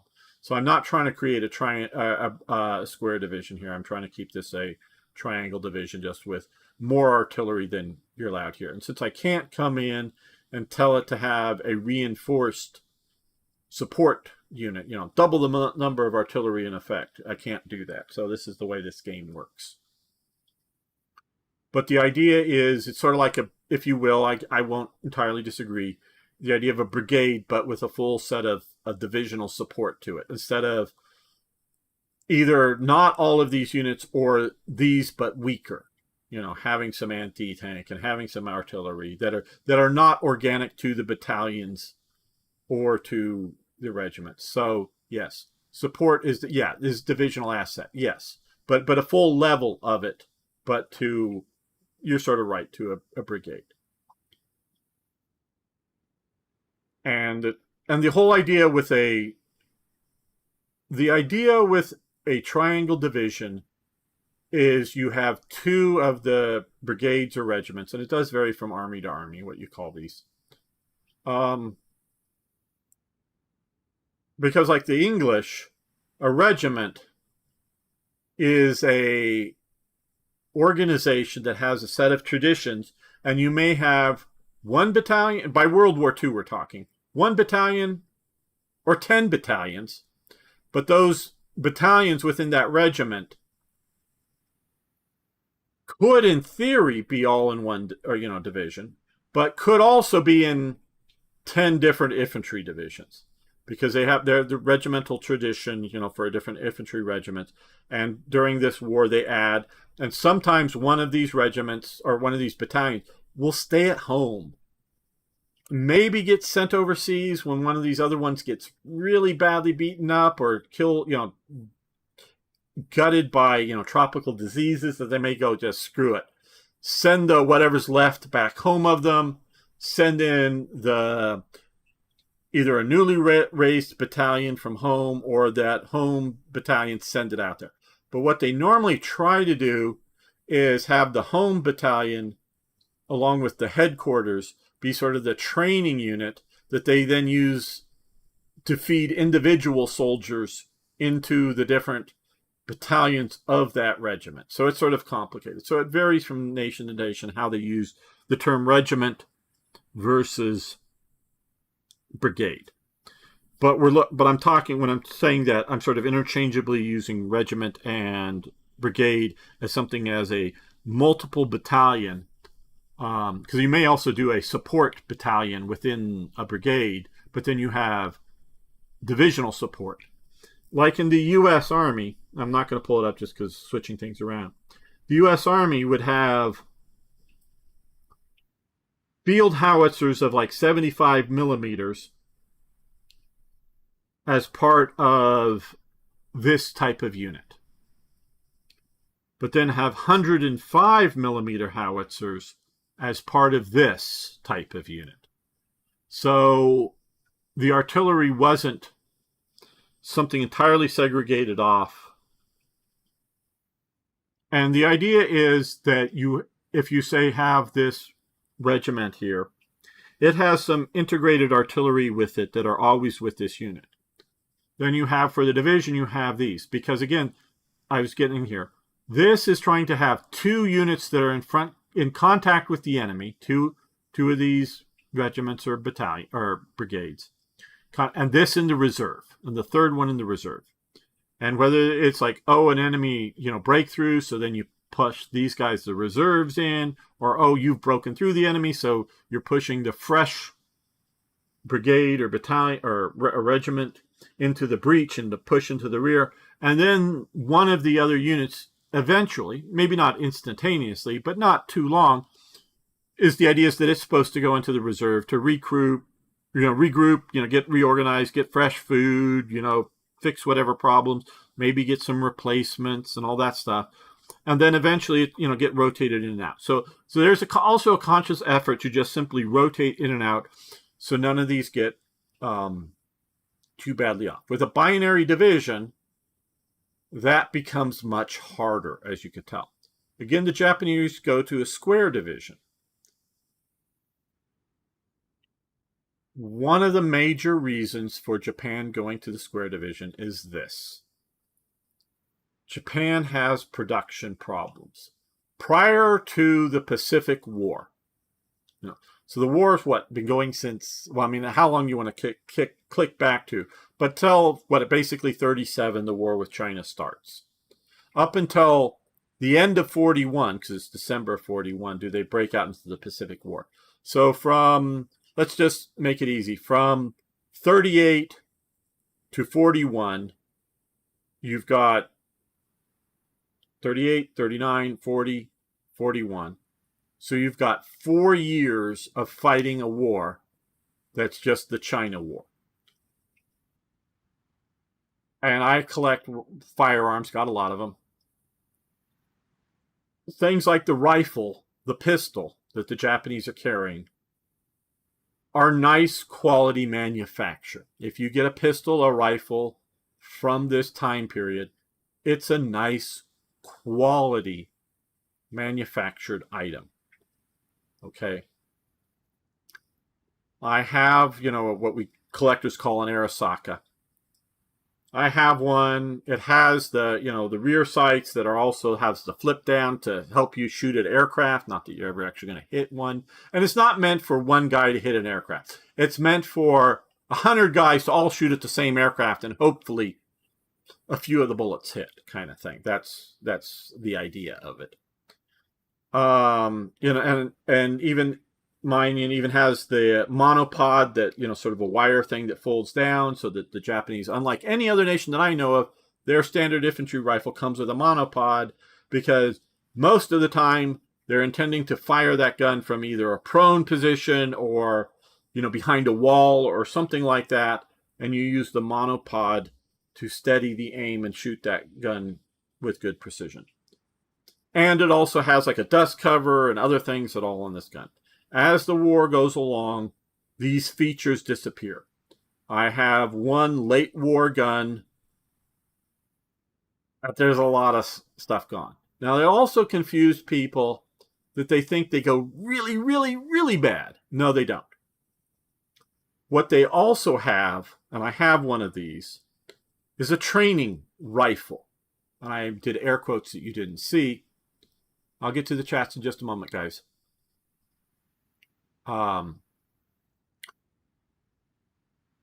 It has no rifling in it. It's a rifle. It's an Arasaka, but it has no rifling in it. It is made for training, presumably back home in Japan, but could be other places, and to fire blanks. It is made cheaply. It is made just to train up soldiers. March around, carry this thing, take it to the range, fire a few blanks, just as a training sort of. And I think the blanks may have actually had wooden bullets in them that would disintegrate as they're leaving the barrel. They don't stay together. They're not like shooting a person with a wooden bullet. It isn't a crowd-controlled method. It isn't, oh shit, we can't make real bullets, so we're making wooden bullets. No, they disintegrate. And so the barrel is really, I'm not saying it would blow up if you shoot an actual bullet through it, but it doesn't have the lands and grooves cut into it. Otherwise, it looks fine. And these are very cheaply and quickly made because they're just meant as early stage training, not rifle range training for accuracy, but just training for maneuvering around, either shouting bang or firing a blank out of these guns for recruits to get training. But they do make ones that because the Japanese wood is poor. They don't have good hardwood in Japan. Yeah, they got good hardwood down here, but transporting it up here, they're too busy trying to transport oil. They almost have enough oil here and in Burma. They take time rebuilding the oil fields that get destroyed. Never saying they have enough, but they almost sort of do. But they can't get it home. They can't get it up to here. They move a big chunk for a while of the main Japanese Imperial fleet down to Balipatpan down here, wherever that is. I think it's here. They get it down one of these places because the oil that's coming out of the ground can basically be because they're using it in boilers. They're not putting it in an internal combustion or a diesel type engine. They're just putting it into big steam boilers. They can put it straight into the ships, right from the ground, right into the ship. So they move the main fleet down here for a little while because trying to get oil out to Truk Island or wherever else is getting difficult.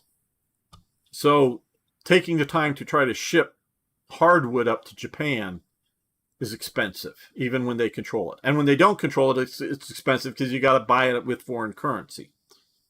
So their wooden stocks are two-piece stocks that are glued and with dowels put together, and they're normally at the butt end of it has a metal butt plate. Well, later in the war, they just used a wooden butt plate because if you don't have any butt plate, it'll much more easy, even without trying very hard, will shave off, or the wood will crack.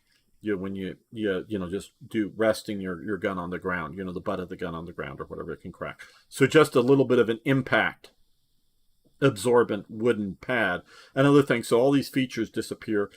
And also the quality of the gun for the non-critical parts, meaning like the handle on the bolt is much cruder. The outside of the receiver has machining marks. Though normally when you look inside the gun, the parts that rub on each other, they're still, it gets worse and worse as time goes on, but they're still pretty good inside, so that they function well, but they're just crudely made. So Japan has production problems.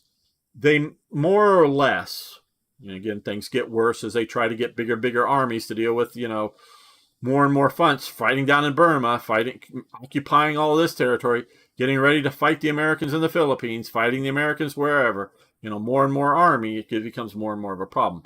But particularly for the war in China, they more or less are able to have enough rifles for the infantry and the light machine guns and whatnot. There are struggles there, but they more or less have that. But getting artillery pieces, that's a problem. Like I say, they don't have any real tank divisions.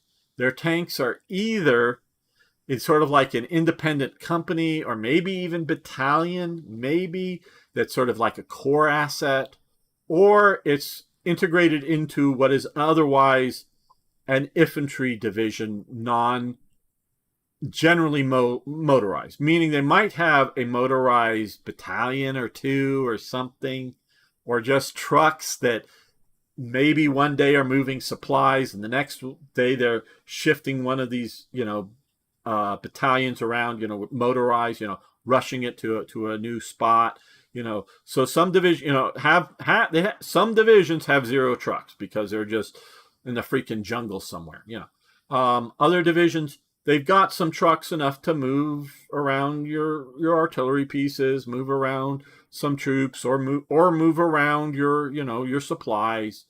But it's not a fully motorized unit. They're still doing a lot of animal transport, of course, too.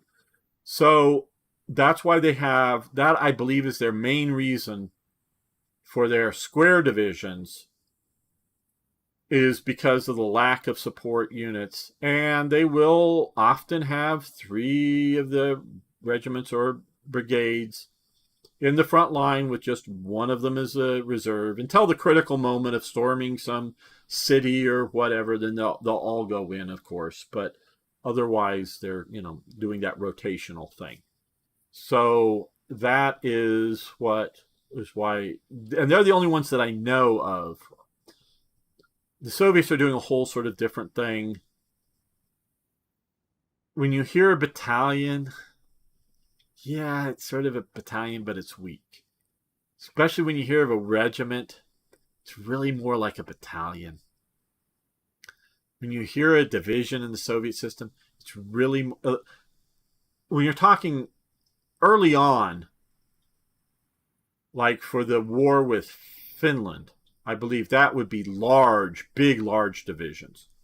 But they find out with the war in Finland, because of they're Soviets and not Russians, meaning they've gotten rid of much of their officer corps, both during the the Civil War and sort of the immediate after, and then later with all the purges, they've gotten rid of a lot of their experienced officers, killed them all or send them to gulags, and they just don't have enough officers. So they make very large divisions, maybe even square ones, but they're very large. And then they find they're sort of like too large, so they sort of slim them down and try to create more. And theirs is more of a command and control issues than support elements issues. And then, then they're trying to, once the war is going badly, and you hear very real tales of sending soldiers into the front lines at Stalingrad with no rifle because, dude, 3 guys ahead of you, there's a guy with a rifle. Once he's killed, the guy in front, the guy behind him will pick up the rifle, and when he's killed, the guy in front of you will pick that rifle up, and then when he's killed, you pick the rifle up. Dude, you're cool, right? Oh, make sure you get the ammo when you pick the rifle up. Go ahead. Off to the machine guns. They're over there, the enemy machine guns. Go charge, all of you, go. Yeah, it gets that bad with the Soviets. At times they're doing okay. but yeah, so that's sort of, let me get up with it.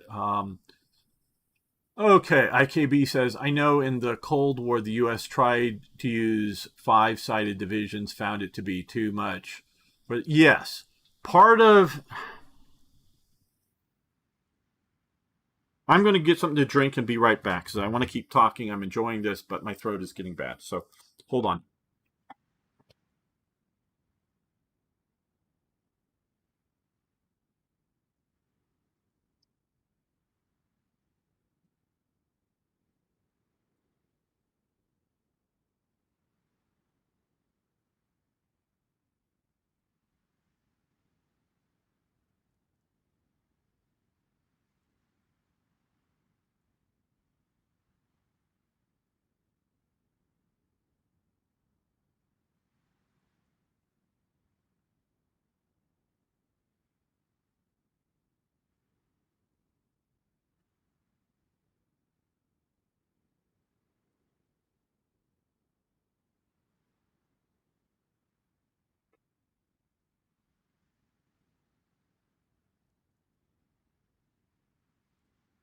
A division.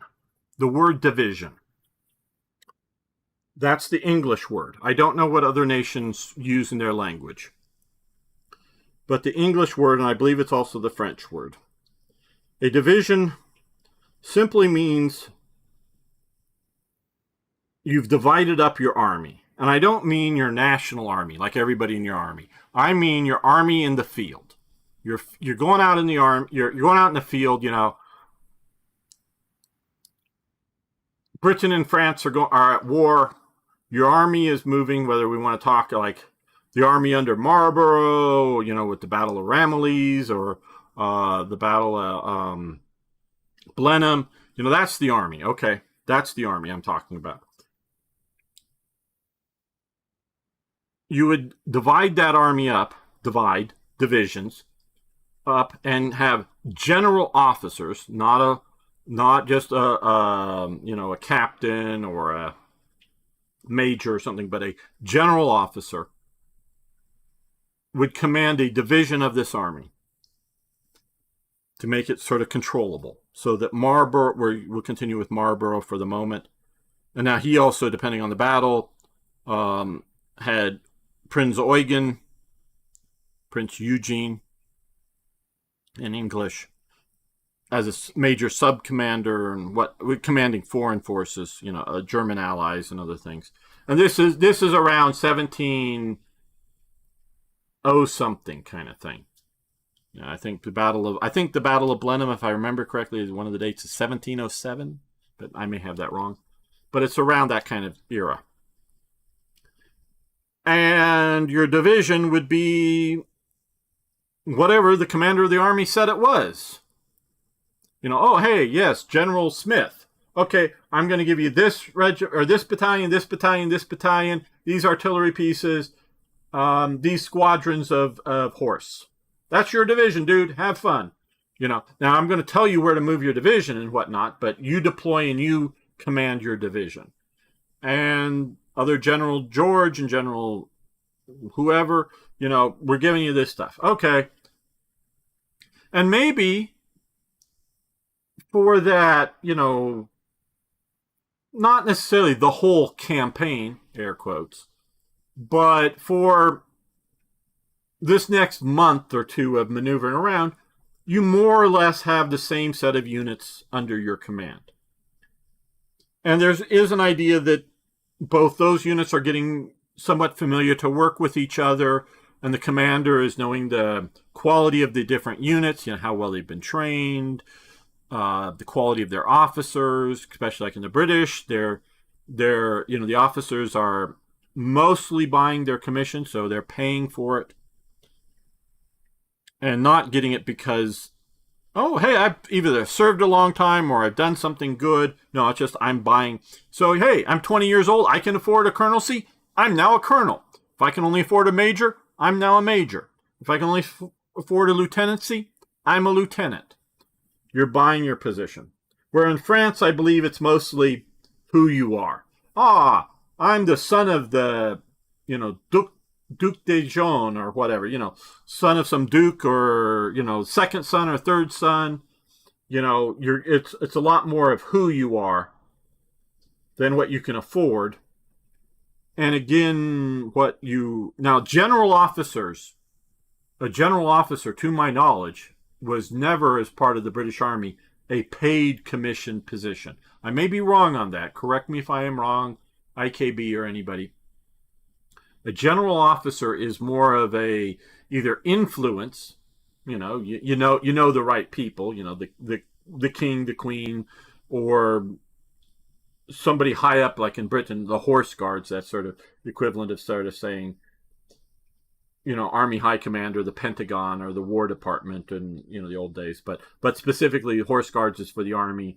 The Admiralty is for the Navy. They don't yet have an Air Force in the 18th century. Crazy them, I know. But so the right guys in horse guards, and they make you a general officer or something. I think that's purely an appointed position, but all the rest, the colonelcies and everything else, is a paid position. You pay, but then the idea is you pay for the commission. You then get paid as an acting officer, and when you either get promoted, or you buy a higher commission, or when you leave service, you sell the commission to somebody else. So let's say a commission costs $10,000. Oh, I get $10,000. Okay, I'm now a lieutenant. I'm sort of using more modern amounts of money. Okay, I'm going to make, let's say, $2,000 a year, because that's my, this is sort of strange money, I know. But you make $2,000 a year. You bought your commission for $10,000. So in 5 years, you'll make your money back, but you'll live off that money. And then go, hey, I want to now be a captain. It cost $3,000 for captaincy. Okay, well, if I sell my, or $30,000, sorry, $30,000 for my captain. Well, if I sell my lieutenancy, I'll get $10,000 for that. And if, daddy or uncle or whatever, or I've inherited some property or whatever, and I now have the cash, and maybe I, take out a loan or something like that to get the rest of the money. Or maybe even a patron who thinks I'm going to do good will actually pay for that. And then I buy my captaincy for $30,000. Okay. And then I go, hey, I've now been a captain for 15 years. I was a lieutenant for 10 years. So that's 25 years. I'm going to retire because, I started, let's say, at 20 years old. And now you're 45 years old in the 18th century, so that's pretty old at the time. You're not crippled, or probably, unless you've had an accident or something. You're probably okay health, but you're getting a bit old. I'm going to retire, and now I get to sell my captaincy for $30,000 to retire on. So there is a method to its madness. And there was technically, though often not enforced. You had to get approved. But if you had the money for a 16-year-old to buy a colonelcy, you probably also had enough money to bribe the required people to bribe to let you become Colonel so-and-so at 16 years old. And this is why you do get like 13-year-old captains and whatnot in the British. Now, you get that in the France just because you're, again, the son of some rich, powerful person. And they may have bribed you. I don't think there was a purchasing system for the French. Again, I don't know all the nations. Right. Okay, so that's sort of a division then. But after that, part of that campaign, or that, it's done, that division disappears. It's gone. It's not even necessarily like known as the 3rd Division. It's Smith's division, or something like that. General Smith. It's his division.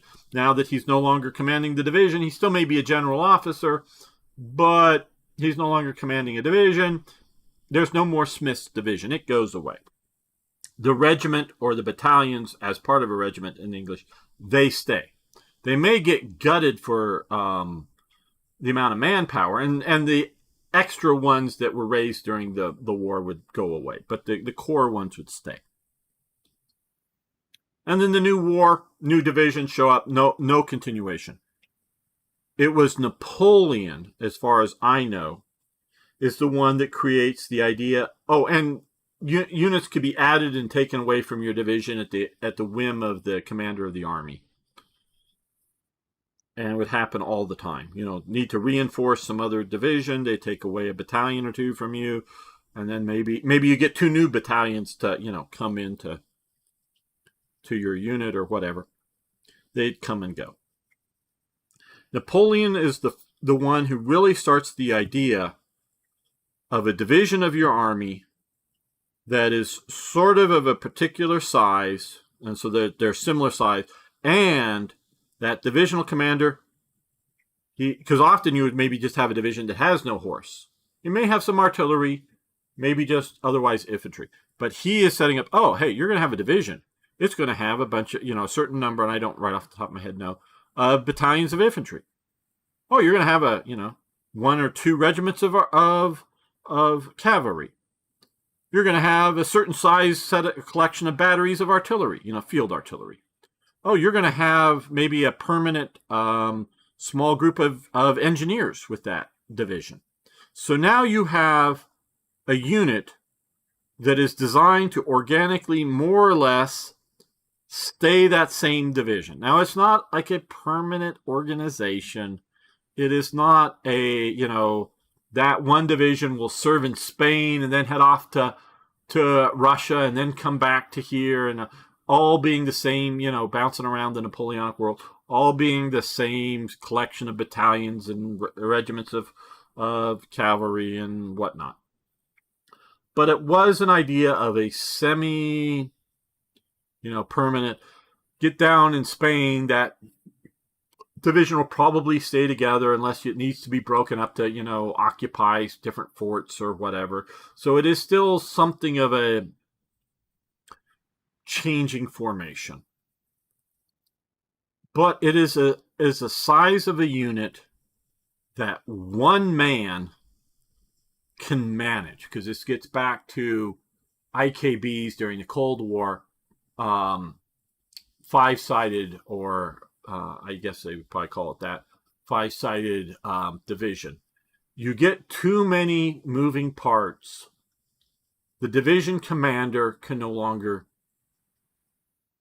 control it. Yes, he has an executive officer, but if the executive officer is spending too much time, like, oh, well, I'll take these 3 regiments, and you, executive officer, you take those 2, you just break it up into more manageable unit sizes.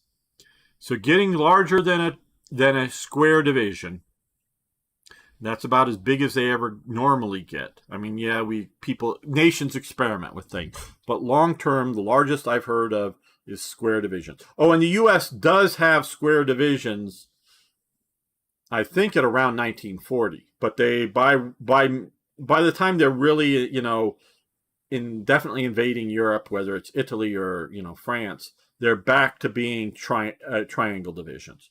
The U.S. tries square at that point and finds it's too big. So square is about as big as you're going to get. And there are even good reasons for square divisions. But it's just like normally not enough artillery and support elements, or it's just too much in reserve. Well, we've got 2 battalion or two regiments up at the front and 2 regiments at reserve, and that's okay, because we have enough artillery to support the 2 regiments fighting on the front lines. We have enough anti-tank to support them, and we have enough of this stuff to support them.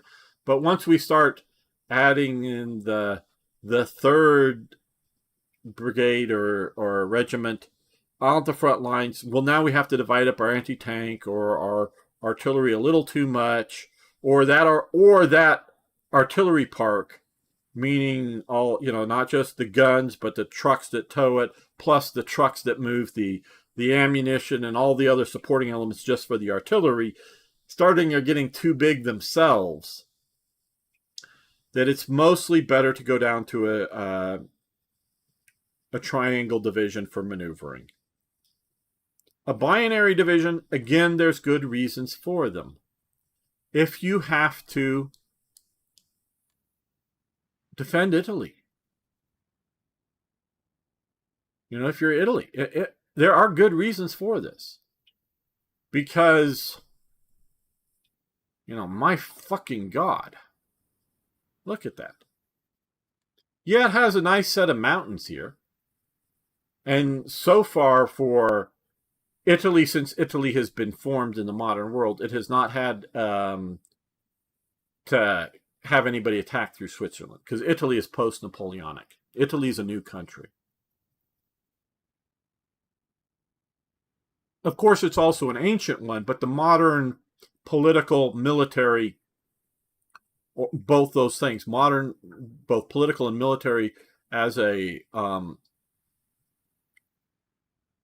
continuous thing. Because Italy, yes, Garibaldi, and I don't know all the story behind Garibaldi, but Garibaldi is the military general that unites Italy. But there is really no long-term, persistent continuity with earlier formations. There are probably some units that can claim some sort of go back wherever.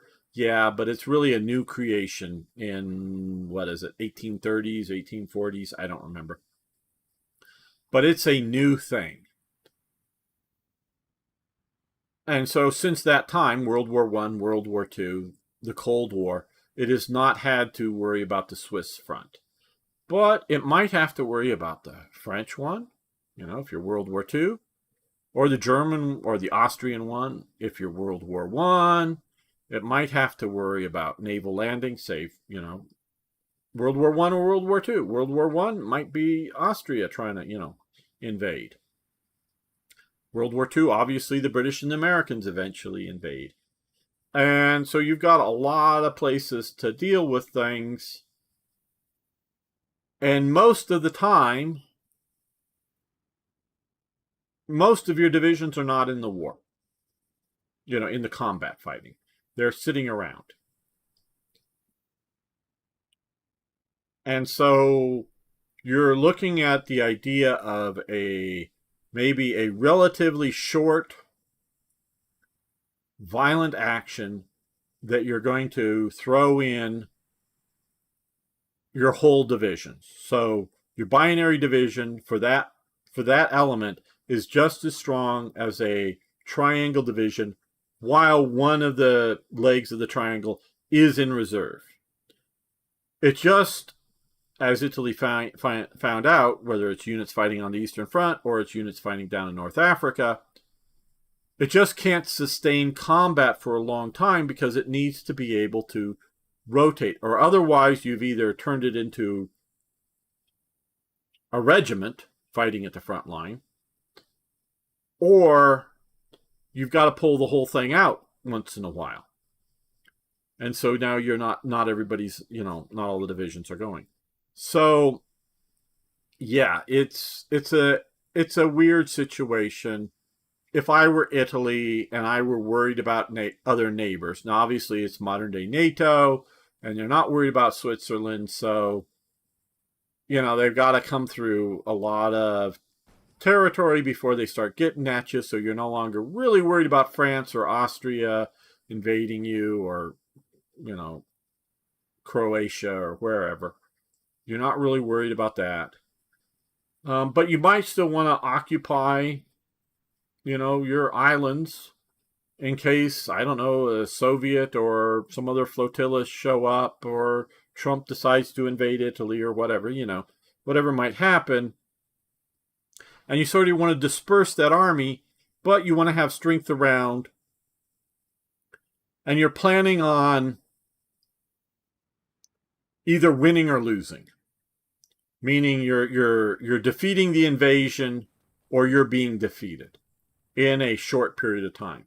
So when you rush troops to the Brenner Pass, or the Capaldi Front, or whatever it is out here, I forget what it was, something, Isonzo Front. That's right. That's what I'm thinking of. And you're rushing troops up here to hold against the attack, whether it's the Soviets or the the Russians are pushing in and you're just rushing everything to the critical fronts, and you're either going to hold them or you're going to collapse. And that's what you're doing.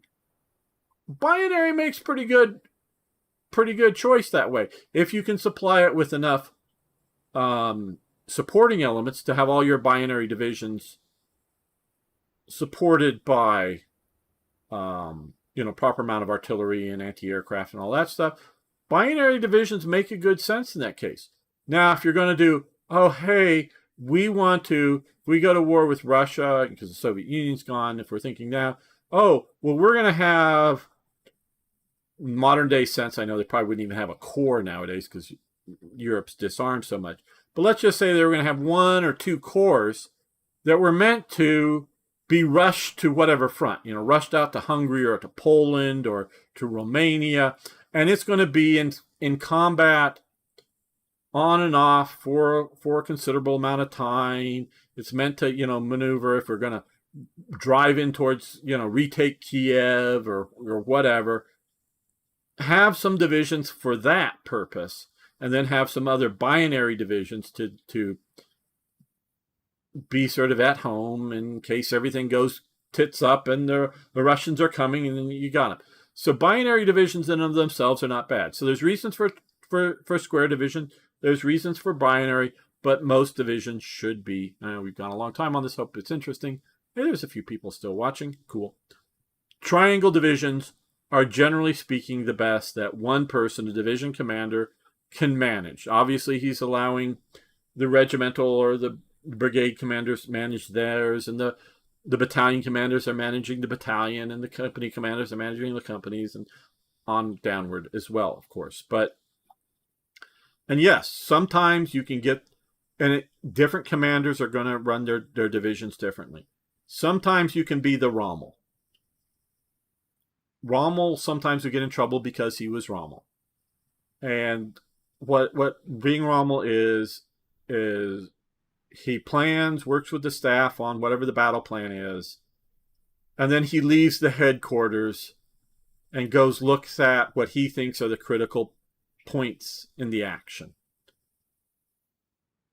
And so Rommel might be telling a platoon what to do because he's there at the front lines and he's in his grief, the little armored half-track thing. He might be telling that tank platoon to go take out that gun. Like when Rommel is a division commander and he's up at the front lines, he's moving into France. They're having problems with some French, I believe, tanks, probably Salmas or Charbis. He identifies a heavy anti-aircraft unit, 88s, and he goes over and tells those 88s to move and who to shoot at. He is commanding. So at that moment, he is no longer commanding the division. Yeah, he's still in charge of it, but he is no longer responsible. He is out of touch to command that division. But he sees himself, and probably very rightly, at that critical point. And since he is, and I think, I'm not sure if those anti-aircraft guns, whether they were Army or Luftwaffe, because Luftwaffe did have, even at that stage, anti-aircraft gun field units. They didn't have field division yet, but they did have there. So I don't know if those anti-aircraft guns in the actual real event, I mean, it's not just a made-up story, but whose they were. But he is, being a general officer at the time in command of the 7th Panzer Division, he has enough command authority to tell whoever is the commander of that immediate unit what to do, and they'll do it. Where if it was a German company commander, in charge of a company of tanks, the commander of the anti-aircraft company may say, screw you, I've got orders to be here. I'm going to follow my orders. You're not in my chain of command, kind of thing. You may be in the same division as me, or you may be in a different service branch. I don't have to effing do what you care about. You may ask me and I may agree to help you, but you can't command me. So that's sort of, that sort of personal touch is very good reasons to have that. But again, while he's doing that, he is out of command of his division. But the idea with Rommel is he wants to get out there and read that battlefield, see how it's going,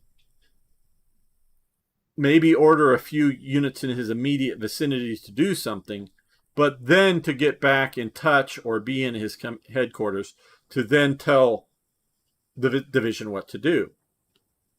That does still work at divisional level so long as you get back in touch with your command and understand what the whole division is doing. Once you're corps or army command, that shouldn't be done.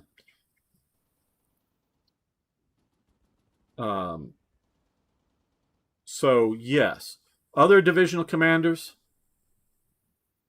they'll do a great job and basically never leave their command post. Now, it doesn't mean their command post, like I forget what general that gets in trouble because he builds some elaborate bunker thing for his division, and then he's sitting back here commanding the divisions way up here, through the field telephones, and he's just looking at a map inside of a bunker that will withstand a huge air raid or whatever the hell, and gets fired over this because, yeah, the division's here. He needs to be just a little ways behind it, enough to, oversee what the division is doing and not way in the rear. But he's with the headquarters staff and moving with the headquarters staff. Maybe the headquarters staff is in sight of the enemy. They're seeing the enemy tanks out there and they know there's infantry out there somewhere, through all the sand and dust and whatever. But, so not that they're not being in the headquarters, meaning you're way back and safe. You're just at the headquarters where you have, whether it's field telephones or radios, but all of the guys who know all the supply, and you get a request in for supply. You get 3 requests for supply. Do you divide up your supply into 3 different, or do you send it all into one thing that you think is critical as the division commander? Being in charge and managing your division. So again, it's not meant to be like, oh, you're safe in the rear, but you're at wherever the headquarters is that's managing the whole unit. So you'll have division commanders that'll do a great job, and they'll stay at their divisional headquarters throughout the battle. Not that at other times they won't visit, or even those technically they may visit, your regimental or your brigade command, HQs once in a while maybe, but mostly stay. And then again with this, there are some that are mixed level, but Rommel definitely is a good example of somebody who will go way out at the front line. MacArthur is another one who was known, and there are historically recorded events where his army's trying to get across the river, like in the Philippines or somewhere, and they're trying to look for a thing, how to get across the river, and the army noticed, oh, there's MacArthur on the other side of the river, because MacArthur knew there was a problem. They were reporting, trying to get, where can we ford this river? The Japanese have blown up the bridges. How do we get across? He's gone out and found, because he realizes they need to find the solution. Now he's beyond a general or division commander at the time. He's a theater commander, though. Of course, he's worried mostly about whether it's one operation here or one particular operation, somewhere up in here or something. And he will go out when he's identified that there is an actual problem. Go out to the front and get that problem solved. So that's all that. I know, a lot for one comment, but that's the way I am. Okay, and hello, Slimy Fudge Fart. How you doing? Okay, hey, on topic of alt history, do you think Hitler should have gone with their long relationship with China over Japan?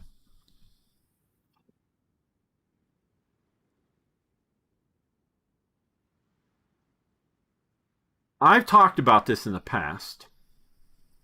We could do a 2 or 3 hour deep dive on it. I'm not going to.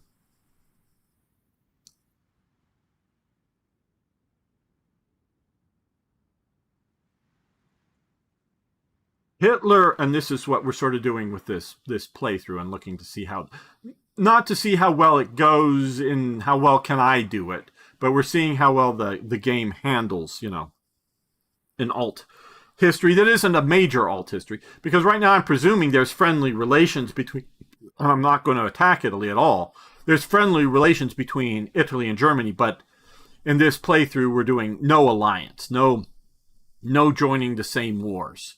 I'm presuming there's, trade going back and forth, and, if there's anybody going on holiday, there's a little bit of this stuff going on. But we're friendly. Sort of like Spain was during World War II to the Axis. I'm sort of also saying Italy is that kind of a partner, if you will. A fascist, a friendly, neutral kind of thing.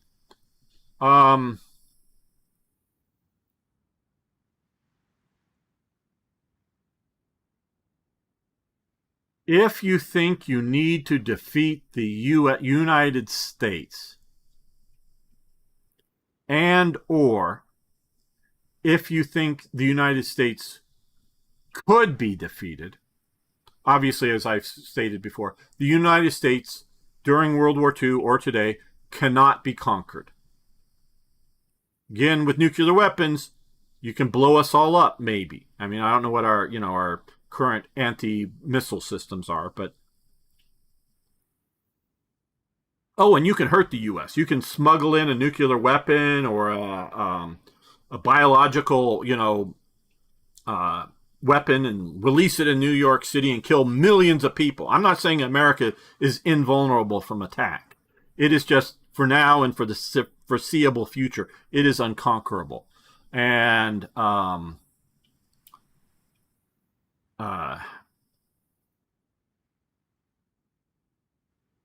man, I'm blanking on his name. Yamamoto. Again, he traveled across America and back. He went to school and university for a little while in America. He was known to be a good poker player. He went to Chicago and Detroit. He went to Texas. It wasn't just getting on a train, because most people took trains at the time, taking a train from Los Angeles or San Francisco or wherever he landed over to the East Coast and did his thing and took the train back. No, he toured America.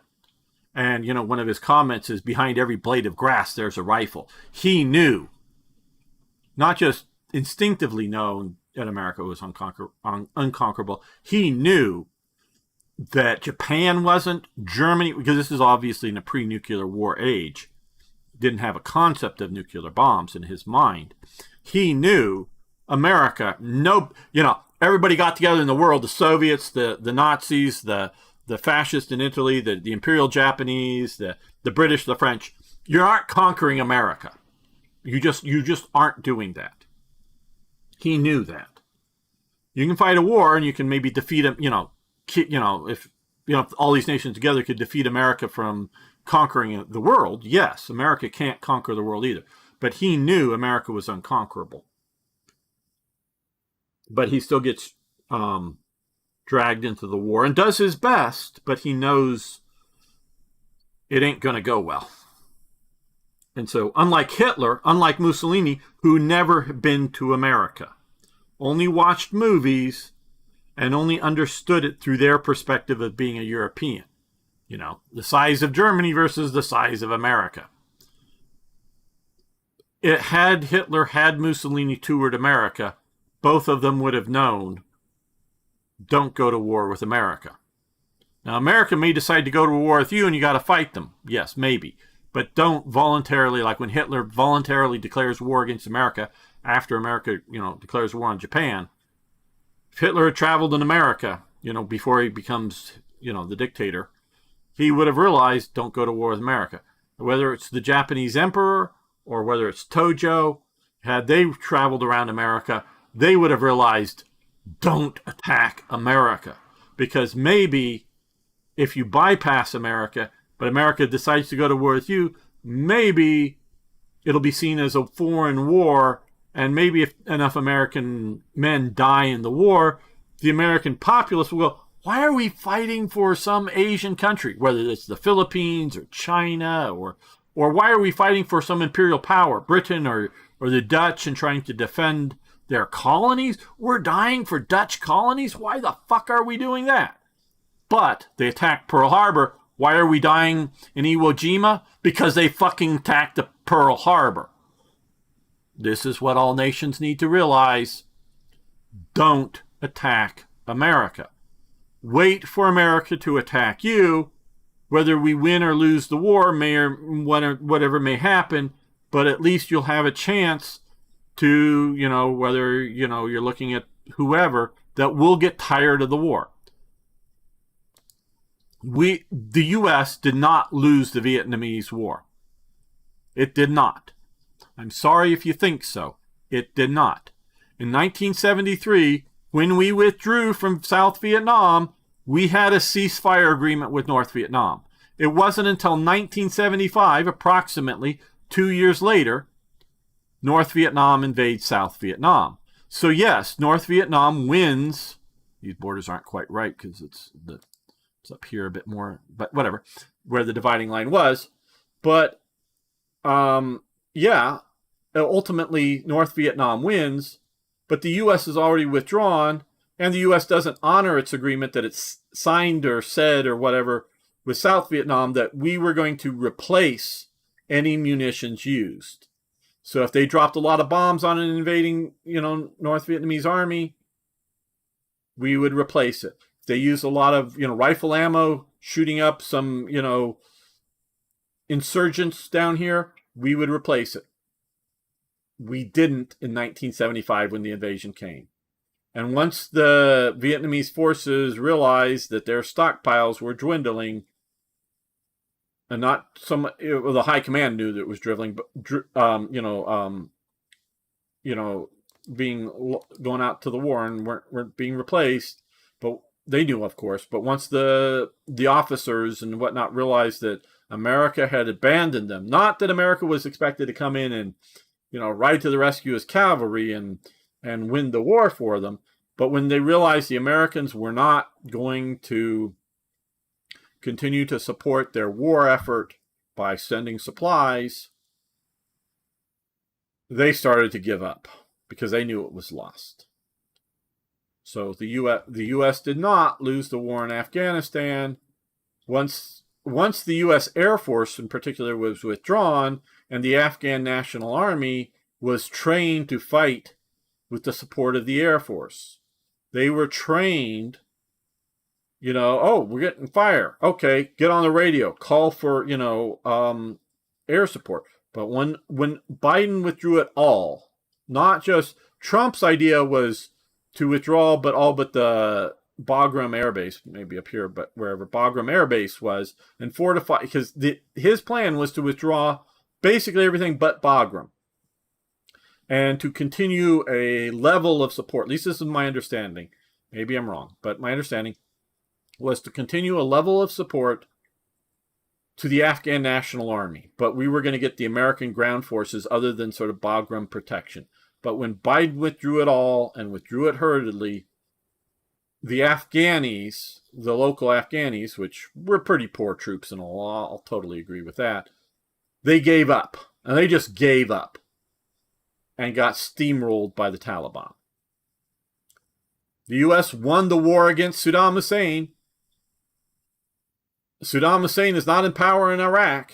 The Ba'athist Party, as far as I know, is not in power in Iraq. There's maybe legacy, clan, tribe, whatever, Arab groups, sort of, kind of.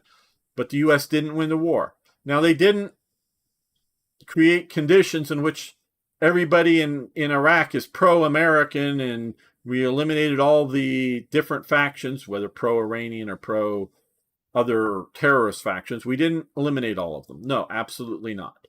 But we didn't lose the war in Iraq either. So don't attack America. Wait for America to attack you.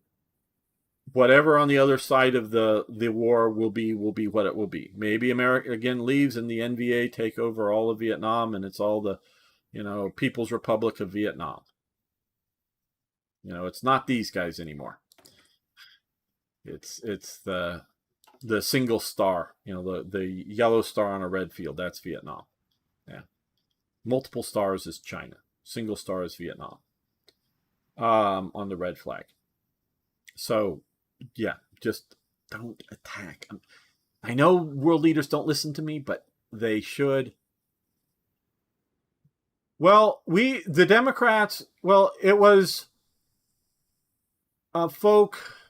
it was Nixon that got the peace. Nixon wins on a program to get out of Vietnam. I don't want to dump it all on Vietnam or on the Democrats. Now, it was the Democrats definitely first under Kennedy and then under LBJ that get us deep into Vietnam. And we can talk about their reluctance to bomb anything inside of China. Reluctance to, go across borders. I mean, they do at times. I say reluctance, not unwilling to.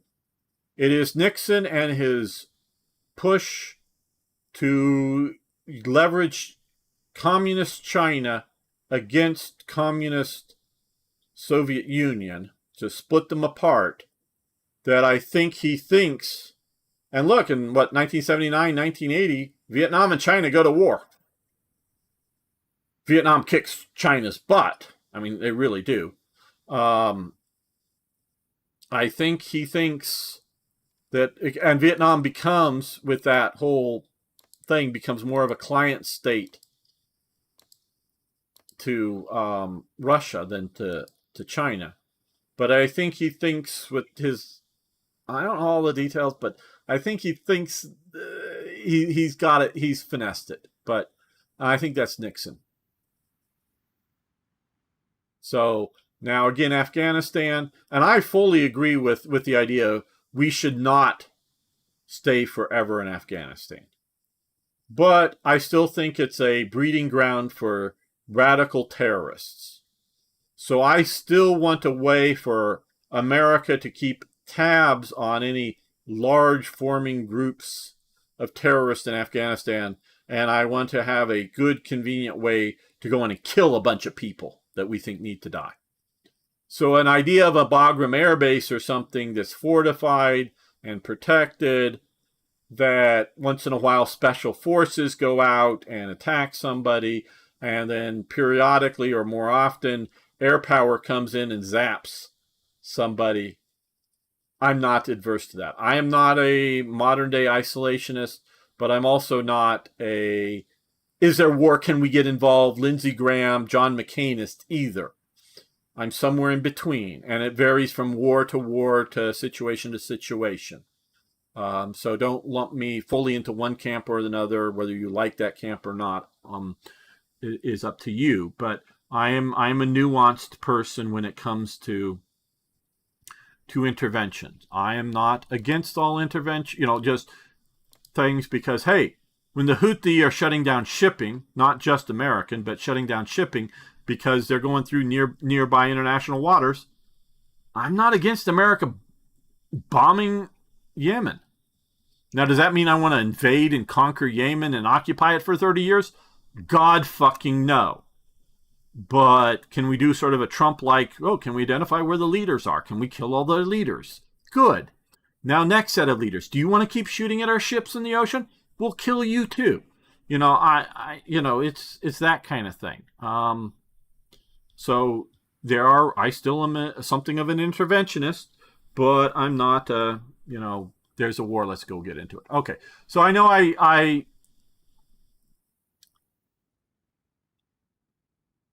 so evaluate. If you believe the U.S. will get into the war no matter what you want to do, or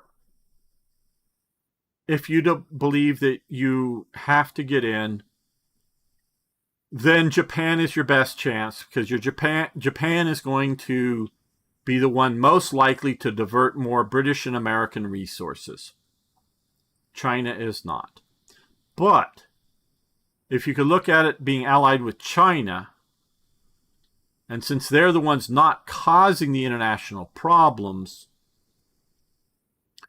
maybe from Hitler's standpoint, the Japan war may stay out of it, and maybe it could look like Japan does not attack America particularly. Maybe he thinks it can, scoop up a couple of European colony territories like it does with France, and scooping up Indochina. If it thinks that it could get a few of these things, and otherwise stay out of that war and keep America out, at least out as a major player. Sure, they're going to supply supplies, and maybe there'll even be a bigger, like there was for China, the Flying Tigers, volunteer forces going to fight for the British. That would help Japan, or help Germany much, much more. If you could keep the Asian war separate from the European war, even if America gets into the Asian war, maybe you can keep America out of the European war. That would be better for it. Also, Japan is a bigger threat to Russia in that with where Japan's sitting here with Russia sort of controlling Mongolia, with China not really able to punch out in a practical sense, Russia keeps a lot of forces here throughout the whole war. Throughout the whole war. There's some myths that I've been informed that are myths.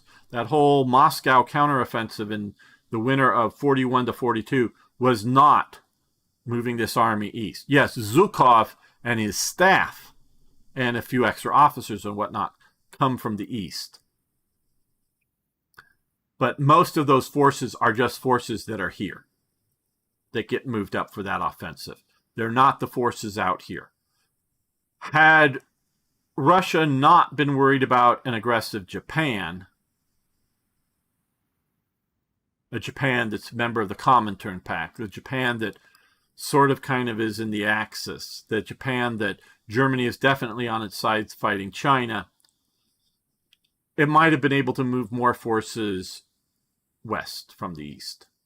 So there's a lot of what ifs there. And let's see, as folk is saying, Japan fighting prolonged war in China prevented joint efforts against the USSR, prompted American entry into the war. Yes. Very true, IKB. Just use the wife's money. She will understand, I'm sure. I don't know exactly what that was referring to, IKB, but yeah. Sometimes I'm a bit late on the chats, so I lose the context. So let's play a little bit more here, and then we'll probably end the day. But we're not going to be invading the Soviet Union, and so hopefully no new wars. We got, defending the Romanian coast and just sort of hanging out here. We've got enough forces. I'm keeping a lot are sort of in occupied territories here. And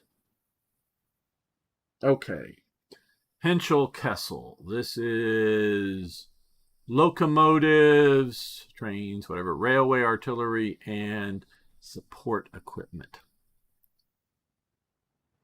Design and production. Okay, production efficiency gain 2%. That's useful. Efficiency cap, so it can go a bit higher. So this is how quickly it gains. This is how high it can get. We can do anti or air attack for trains to, shoot back. And production output by 5%.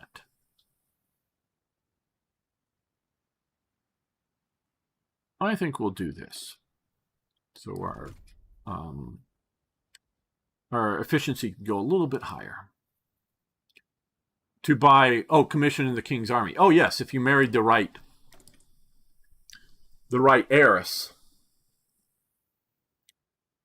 she may have a significant amount of money to pay for the commission in the army. Absolutely, IKB. And so the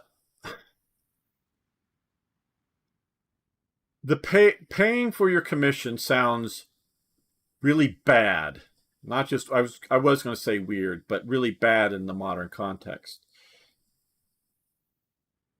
I'm sure status meant something. I don't know the actual details. But I think Frederick the Great's army really is much more of an meritocracy, meaning you needed to have the skills to be an officer or an NCO. It wasn't just who you were or who you knew or did you have the money. I think it was really driving for a meritocracy army.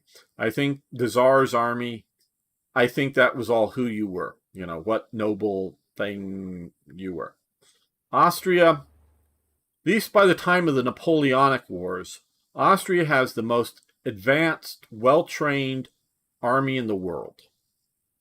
It gets its fucking butt kicked by a bunch of ragtag French peasants led by Napoleon. So generalship outdoes it. But they are really trying to have a very professional army.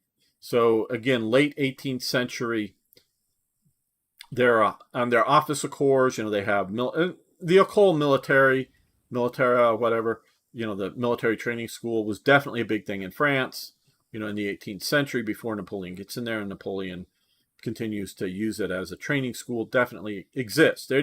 It's not meant to, like in the French, you're an ignorant guy, you get to become a major and you stay ignorant. They mean to, in the ancient regime, the old regime, they mean to educate you and get you some experience, but it's still nobility or whatnot. And I know this a little bit better in some of my readings about the French Navy at the period, which was also very aristocratic. You basically had to be an aristocrat to be an officer in the Navy. Maybe a minor aristocrat, but aristocrat. Where the British Navy, it wasn't. Very few of the poor people, but you could be a middle class kind of person. We know Hornblower, the character that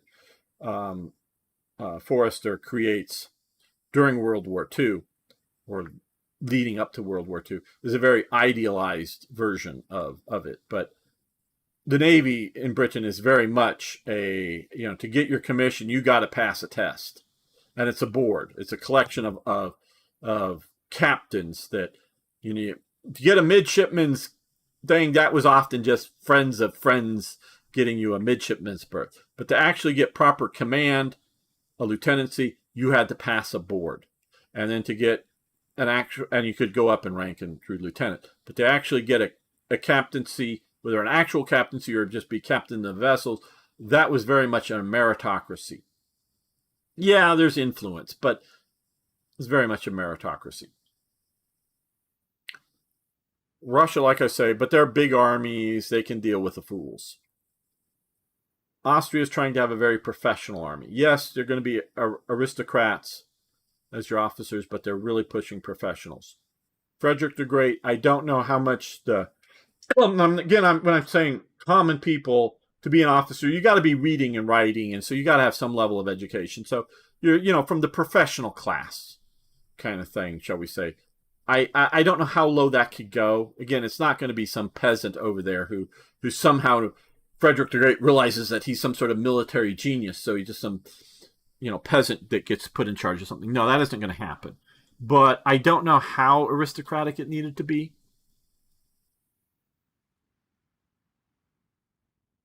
And the Dutch are just all commanded by shopkeepers, in their army. So, and I don't know how they did it. But the buying of the commission system, again, you were supposed to be, get approved by horse guards and or the actual colonel of the regiment, whether it was a 1-battalion regiment or a 4-battalion regiment.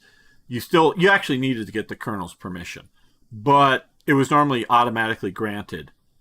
Now, so it wasn't perfect, but it wasn't quite as. Henschel produces condensing version of the Kriegs locomotive, yes, that can run over 1,000 in one water filling. Okay, yes. So, yes, I know the Kriegs, the war engines. That was the one thing that I've identified, and other people identified it for me, but the only thing I can see that they did in the American way, that Germany did in production. They got a model of train engine. We're just talking about the engine. They got a model that was good enough. Didn't have all the bells and whistles. It was just good enough. It was made just good enough. There's still actually a few running, like in the former Yugoslavia somewhere. Some minor railway for some mining. They're still, at least as of 10 years ago or something, they were still using some old Kriegs locomotives. Because they were just still efficiently running. That were good enough. And they got to that model, and they universally started producing that model. Stopped making all other models. and didn't change a goddamn thing about it. Where the Germans were always, oh, we can do this a little bit better. Oh, we got 10 tanks. We'll send them back to the factory, before you send them off to the front, back in and do the changes. Because that's, no. It was do the American thing. Make it reliable enough, but no extra polish, no extra whatever. Just make it just good enough. And once you got the model, just spam it out there. Don't experiment. Don't do whatever. Just make these locomotives, at least out of all the main factories. I'm not saying there isn't some other factory testing something, but their main thing. And so once you got to that locomotive model, they just kept spamming that out throughout the whole war. The one thing they did in the American style. And they also, I think, did American style production as well, but I'm not sure about, in sort of, the internal factory, but that they're spanning out. So the Kriegs locomotive was the one thing that they got going and did right. Made it good enough, not trying to make an engine that would last, 100 years or whatever, or something that was the most refined engineering they could design on it. No, it was just good enough. It just worked. They just made as many. Now, they were also using all kinds of captured engines everywhere, of every model and flavor, and there are still 3. Yeah, that's the one I was talking about. I heard the thing. Is still going now, the Kriegs Lokes working in Bosnia. Yes, they're like for some limited mine railway, from the mine to some major depot or whatever. It's not a general use. It's a specific railway use somewhere that are still running. And that's, and not trying to make, an engine that's super good. We're just going to keep making these at 3, and just hopefully that'll be enough along with that. But yeah, they used every kind of, and of course when the wider gauge railways, and when they captured enough both rolling stock, the cars, and enough engines, they used those until they got them refitted. They just used everything they could. Okay, well, I think we have enough trucks. Well, I don't know if we have enough. What's enough? But we got 4,000, because you can add trucks to when we get in here to supply things better. That's one reason I'm going with continuing to produce more. How many are we producing a day? We are producing 8.5 a day.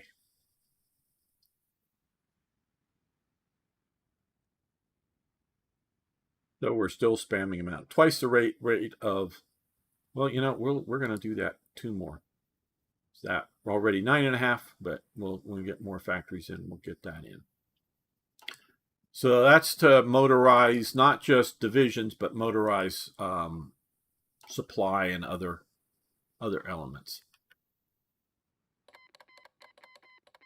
We no longer get the effects from nickel bend. Oh, that's the radar thing. But we now have fairly good coverage. Okay, we need to, of course. Let's look at railways. So we got 2 coming up through to here, out to here. And 2, well, level 2, we don't. Now we're going to get hooked into the Russian railway system and hopefully capture supply depots, because you got to be, it's again, my understanding with the current build of Hearts of Iron, this is now the supply point. And it can supply 20, it's needing to supply 7 at the moment. This can supply 20 and it's needing to supply 1 factor of supply or whatever it is. So we can build more supply hubs. We have that supply hub there, so let's do that. So that's 2 all the way up to there. This sort of comes in and stops here. We don't have a supply hub out here. I hope we can't really see. I think that would be something you would be known. Supply hubs, I think, should be on the map. I think they should. At least that's my interpretation. At least that there should be we should know where supply hubs are. Maybe not knowing how big they are. But at least we should know that there's a supply hub somewhere. That should be on the map. I don't know why this is grayed out. If somebody knows, I'd love to hear. Actually knows. Obviously, I know here. I just don't get it. But we probably don't need to build anything that way, and I know that. I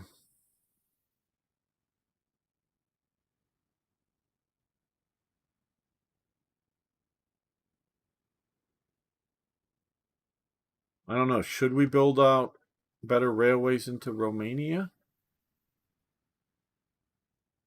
Somebody, should we or not? I don't know. I'd love to hear your comments.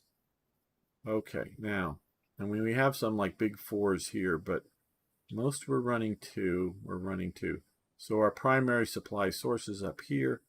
It can come and flow down this way, and this is level 3.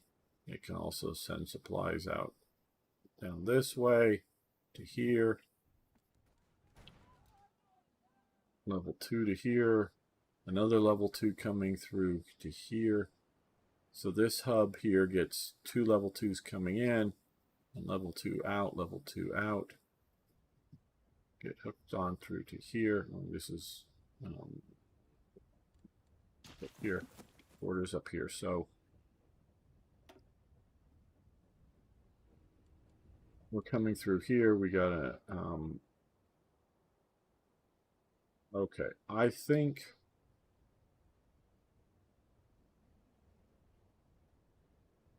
we need to up this to 2. That way we'll get supplies able to come. I know 2, 1, 2.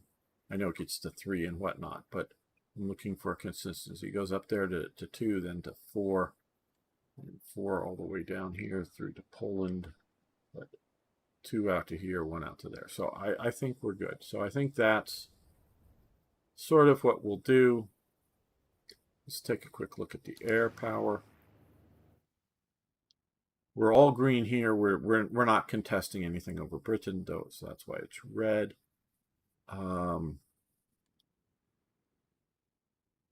Let's look at anti-aircraft.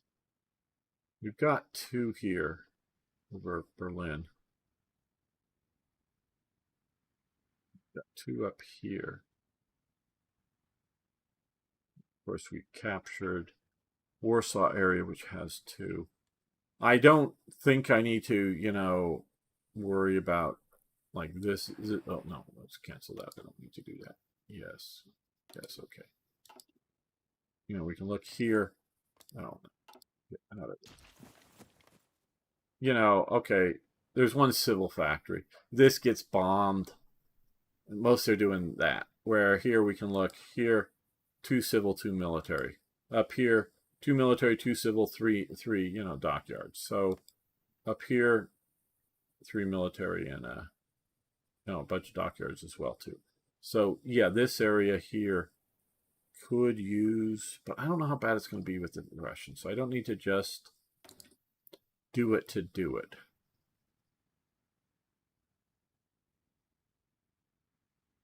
Well, we're going to put 1 out here in Brittany just in case they start going after our fleets or something. So we'll do that. And we recently just built another synthetic refinery, so we're, okay-ish. I'm not going to say we're great or anything, but we're okay-ish on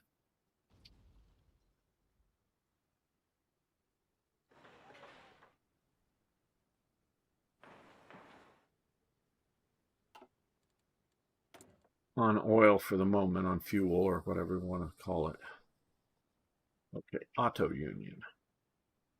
Armored cars. Reliability. Armored cars, max speed, defense. Soft attack and defense.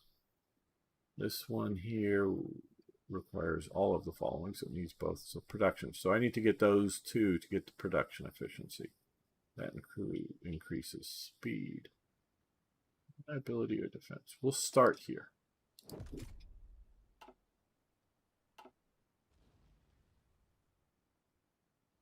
Okay, Dutov Devilich says, I find L3 rail good for support for full armies, at least 2 major supply point, eventually L5 for main line. Okay, good advice. I know that it will let's see where we this is what I want to do. I know, we can look here and see what's going on, and so we're getting 2, but I'm pretty damn sure it'll split up the supply route going here and the supply route, coming this way. So, and then, in through some of these here. Yeah. I don't doubt, and that's one of the reasons I wanted to connect this one here, is so that you can run supplies this way out here and not have to go up here and clog this route if it's running supplies for the north. And, okay, this looks like it's a supply. Okay, I guess we're seeing supply. Oh, we are seeing supply hubs. Good. That's it. I guess it just wasn't on that other map that I noticed, at least. And we do need to secure supply hubs. Not just, and secure the railways as well. But, getting this is useful, but you can start starving out here unless you get Kiev to supply in this region, or get a Belarus or whatever here. You got to get these supply hubs. And this makes this game, quite honestly, I know people that saw it when it originally came out without railroads and other things, and then just see some quick, images and go, oh, it's still just an arcade game. No, this is way beyond an arcade game.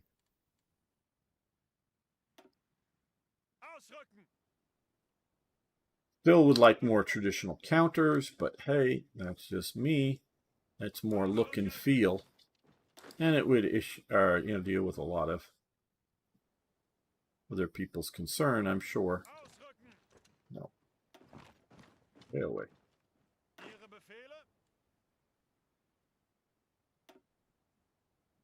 We just want a crushing weight of divisions to come once we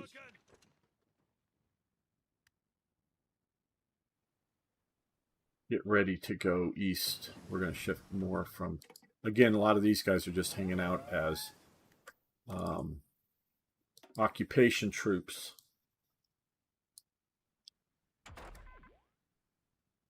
Probably off camera. Yeah, in between play sessions. Not to switch over. I'm not going to switch over.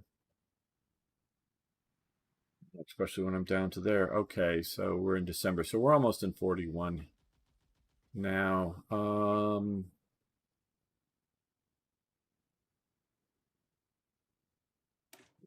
Increase fuel from finalies.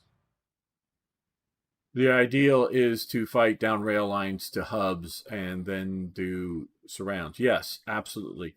And so, this is something that Hearts of Iron 3 never had, the railways. It just had a very poor, and I know I've discussed it before. If you've watched, I'm not going to go on it. If you want to, many other things. The problems with Hearts of Iron 3's supply system, if you combine the two, of actually not just have this, there is no supply in this game. You do not produce supply. You have supply effects. Okay, you do have that, but you don't have actual supply, and which would turn consuming equipment over to consuming supplies for things like training and fighting, and it would only be really combat losses. Because look, a tank, you can drive a tank all over, and it's going to break down. Most of these tanks, unless you're a Sherman or other American tank, your tanks are going to break down. And yes, you use replacement parts in many fixes, but not all fixes. Sometimes you just repair the tracks or whatever. But really, it's more supply, like fuel, like ammunition. Yeah, some replacement parts. Yes, some. But your tank hull doesn't disappear because you're halfway to Moscow and your tank is broken down, and it's the transmission goes inside and it's all jumbled up. The German engineering went was good, was great, but over-engineered and got too much dirt in it. And I go, plap. And yeah, you're going to repair that. And yeah, I get their concept in this. Well, that sort of accounts using up tanks driving to Moscow, not in combat losses, but just driving, sort of accounts for rebuilding the transmission or something. Well, no, I disagree. I think it should be supplies, ammunition. The idea of supplies includes things like ammunition, but also replacement boots and helmets and some replacement parts. But your tank holes don't disappear from driving around a lot. That kind of thing. So captured tanks, unless we really think, we can look here, like all my heavy tanks right now, the 34 of them, which I should have had more, but are all Char 1Bs.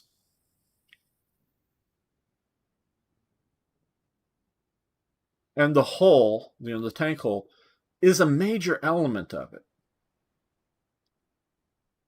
And the engines, if you take reasonable care of them, don't, try to run them while frozen on the Eastern Front or something. You take reasonable care from them. The engines are going to last a long time. And depending on the engine type and style, it's mostly replacement. Some of the smaller bits and pieces, the main engine block, which is often really hard to manufacture, doesn't need to be made new if you do certain levels of maintenance on it. Yeah, you may have to pull, it's expensive if you're, a civilian with a passenger car. How much is it going to cost the mechanic to pull that engine out of your car and totally take that engine apart, clean it all, look for two, worn pistons or other joints or something in that engine, replace all those people and rebuild that engine? That's going to be thousands of dollars, people. Yeah, because it's somebody's or multiple people's times. But it's not having to run through the factory to build a whole new engine block. And from training purposes or anti-partisan purposes, whether you're running around Yugoslavia or you're running around France and, there's a bunch of partisans in that building. We bring up the tank and blast the building. It doesn't use up the tanks. It may use up in these limited actions a little bit of supply. Now, it's going to use up a lot more supply if it's driving to Moscow. Now, if it's driving to Moscow and getting shot by Soviet anti-tank guns, well, then it may get knocked out to such an extent that it's not repairable. But even if you punch a few holes in the armor, a lot of that, the Germans could do this, could cut out a nice hole, make a plug, and weld that in there and be almost as strong as original. The Americans could do so and did do so that too. In theater, not at the front, but in theater. They would take knocked out Shermans, try to scrub them clean on the inside, and if they lit on fire, scrub them clean.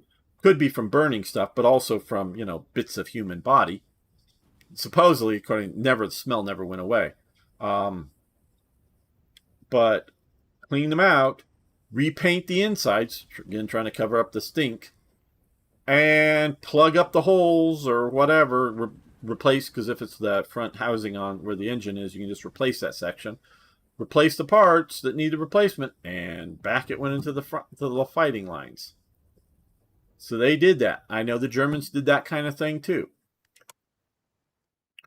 So I just disagree with some of their design choices and would like supply as a thing, whether it's produced by civilian factories, the things that are producing these, or whether it's, we're producing supply here, which is sort of like support equipment. And I would play different. But if we had that supply system and these railways, that means there isn't a huge supply tax, to get supplies out to here.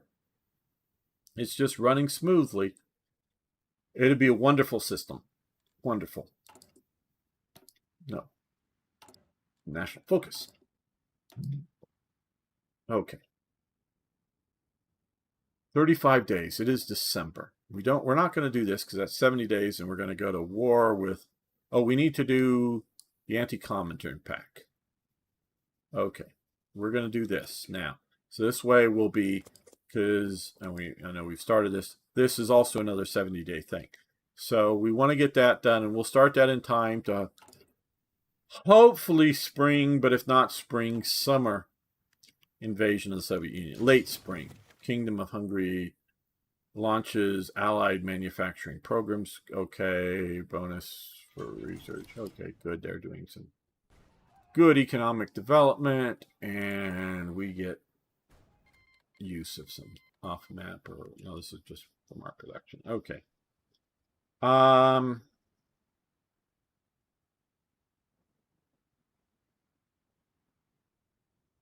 many heavy fighters a day? One a day.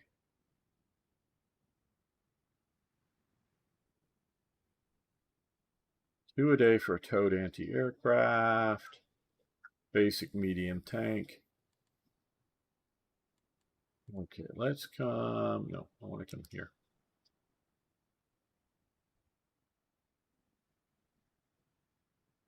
Do we not have basic heavy tank?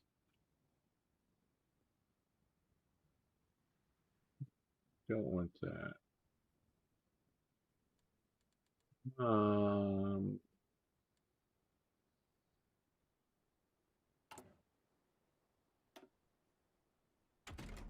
Oh, we're still okay. We're waiting for that. That's right. Oh, we're almost done with that.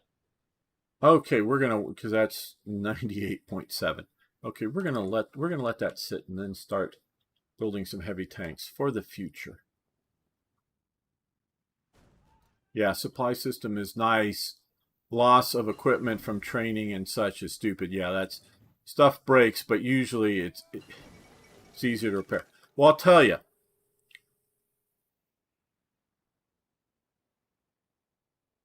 Even going back to the 18th century, a rifle or a musket, I mean, before they were rifled, a musket was considered a capital good, meaning that musket was going to last 50 years or something.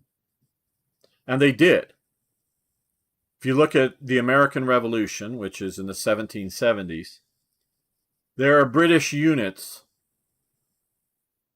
that are deployed to the colonies, to go fight, not just, dudes sitting back here in London, or in somewhere in rural Britain that are just sort of garrison troops. Now, there were frontline troops using the long land pattern Brown Bess, and ones made back in the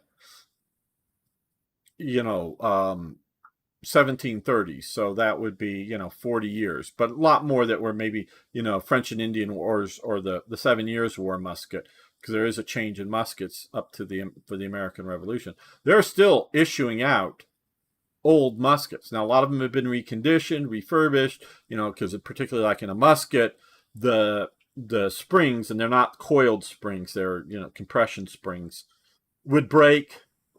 Other parts would break. You'd lose parts of them and be repaired. But that musket was considered a capital good.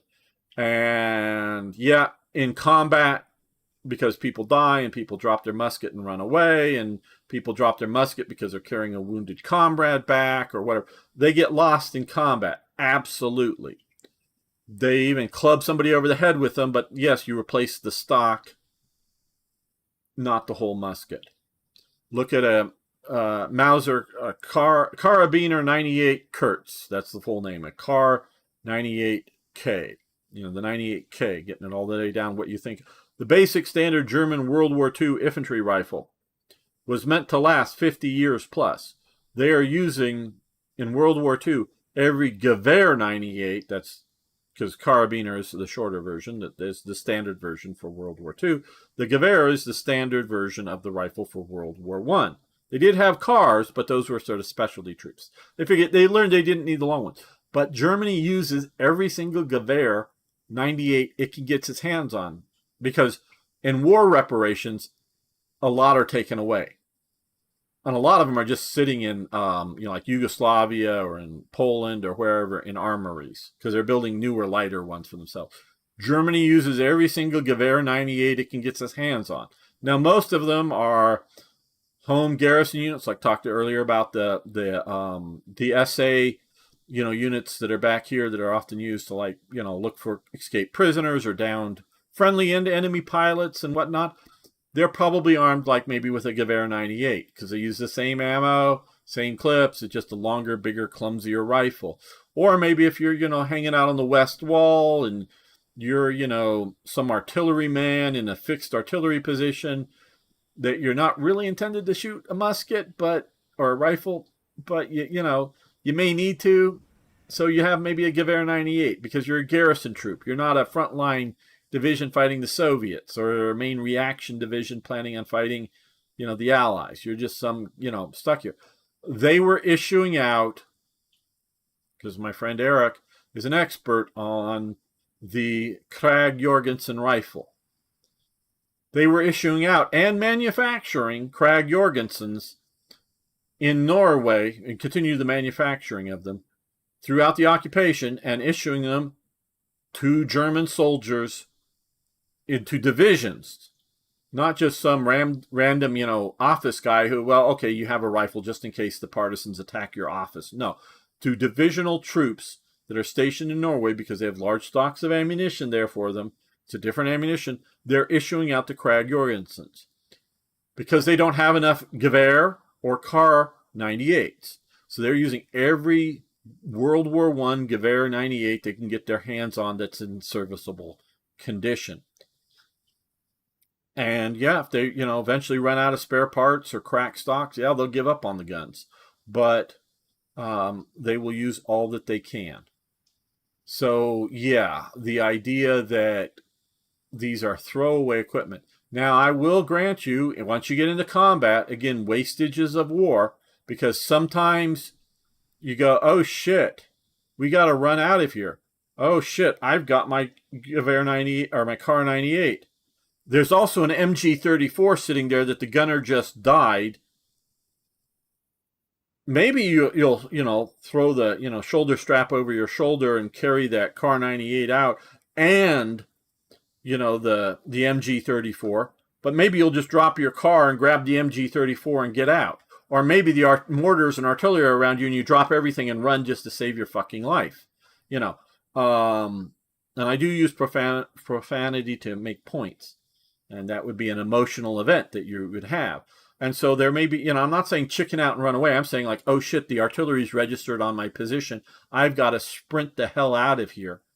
I'm dropping anything that is slowing me up, including my rifle, and getting the hell out, because Germany would rather have your healthy soldier than a dead soldier with a rifle that gets blown up, because of, getting artillery.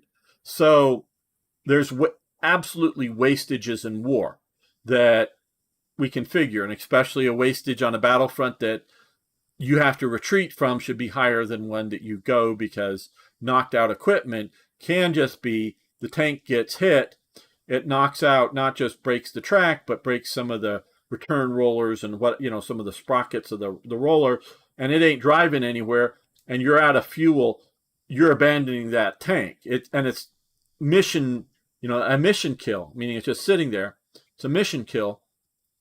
And if you're winning that battle, well, then you have plenty of time to come in and recover that tank, fix the sprockets, put the track back on, and it's now ready to go fight. Or it could be penetrated the armor, so you got to repair the armor, but went in and hit the transmission and killed a couple of guys. Okay, new transmission, repair that armor, get a few new replacement guys, that tank is going again. So, especially if you win a battle, I would have a certain amount of return of equipment over versus losing the same battle, not, compared, for knockout. And they just don't do that because of their bad design choice. Let's see, what else are they saying here? IKB, there could be maybe an argument for supply taking small amounts of rubber, tungsten, steel, chromium, aluminum to represent replacement consumable parts, tanks, and all. Yes, you could do so. And so whether it should be, and I don't mind, definitely the idea of shipyards. Now, before I ever found Hearts of Iron, I designed in my head a game like Hearts of Iron. Now, I had in my head multiple types of factories. One was a general factory. One was a specific factory like a shipyard. Now, to build ships, you could just use shipyards. But if you want to build ships a little faster, you would add a certain amount up to maybe parallel equal of general factories. Meaning there's lots of fittings in ships, pipes and valves and whatever, that could be just made in general shipyards. But there's big things like the big gun barrels, the major elements of the hull, including big structural stuff and frames and whatnot, that aren't going to be just made in your standard general factory. So if you want to make ships more efficiently, you would assist maybe like up to one general factory to one shipyard. But maybe you could do, 3 shipyards and have one general factory to how, your building rate.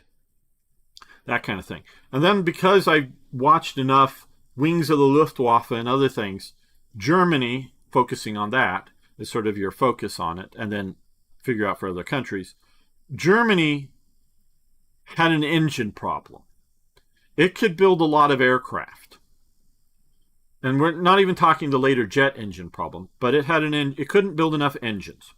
This is why they come up with and make the Focke-Wulf 190, because it's going to use a radial engine, and radial engines use a different manufacturing process than an inline engine with an engine block, because there is no strictly an engine block with a radial engine. It's a bunch of smaller bits bolted together. And so they had, because of the Junkers trimotor JU 52 or whatever, that's a radial engine. They had radial engine production capabilities, as well as capturing some production capabilities as well as time goes on. So either they could try to convert those engine factories over to making inline engines, or they can just keep them making inline engines but optimize them for the fighters, and that's why they come up with the Focke-Wulf 190. Well, also, and I don't remember the aircraft types, but there is to a point that they are they make some aircraft, like some of the twin engine aircraft, some have inline engines in the same model, basic model, and some have radial engines, just because there's not enough engines. And they're making airframes. They're the aluminum and the other plexiglass and whatever else, They have enough of that. They have enough workers creating all the other bits. They just have a bottleneck of engines. So I thought one thing would be an engine factory. This may be getting more detailed. Now, my whole idea of my design was that you could do deep dives if you wanted to do it, but if you just wanted to have certain production managers, which would sort of be, something equivalent of some of these type guys, or, sort of mixing in with some of these type, guys, different, so Speer or Todt or whoever's overall managing. So you wouldn't have to deep dive on all of these things, but have engine production, whether the engines are going into trucks or going into tanks or going into aircraft, have sort of engine production. So to make an aircraft, you'd have both aircraft factories and engine factories, and that would sort of have to balance out. Gets sort of complicated, I know, but it was designed to have a computer that if you wanted to deep dive into it, fine. If you didn't want to, it would sort of manage it a lot yourself, and you would just find aircraft production levels at X, or fighter production, single engine fighter productions at X, twin engine fighters at Y, at B level is your twin engine bombers, so you wouldn't have to deal with all of this stuff. You could leave a lot of that on auto, and it would make reasonable decisions. But if you wanted to deep dive, you could. So this way, players weren't expected to deep dive on all production of everything everywhere, but to have certain factory types. So mine was more detailed. I like the idea of production lines like we have here. I should say I love the idea. I wouldn't mind the idea, and I know you can, which does, is convert these from civil factories or consumer goods factories or whatever you want to call them over to military factories. It has that mechanic. And then you could convert it back. But again, you could have a general production and some more specific, like aircraft factories or whatever.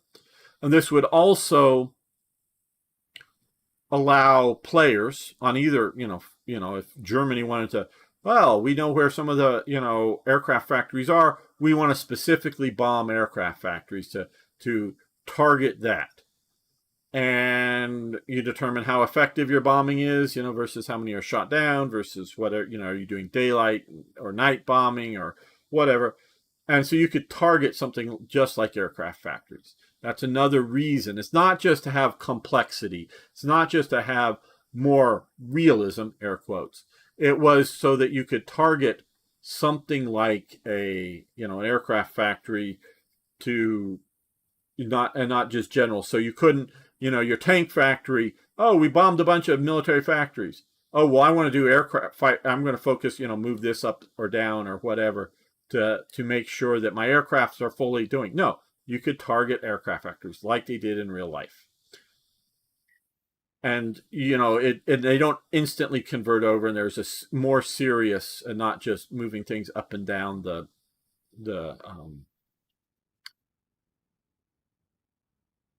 production level charts to focus things in on.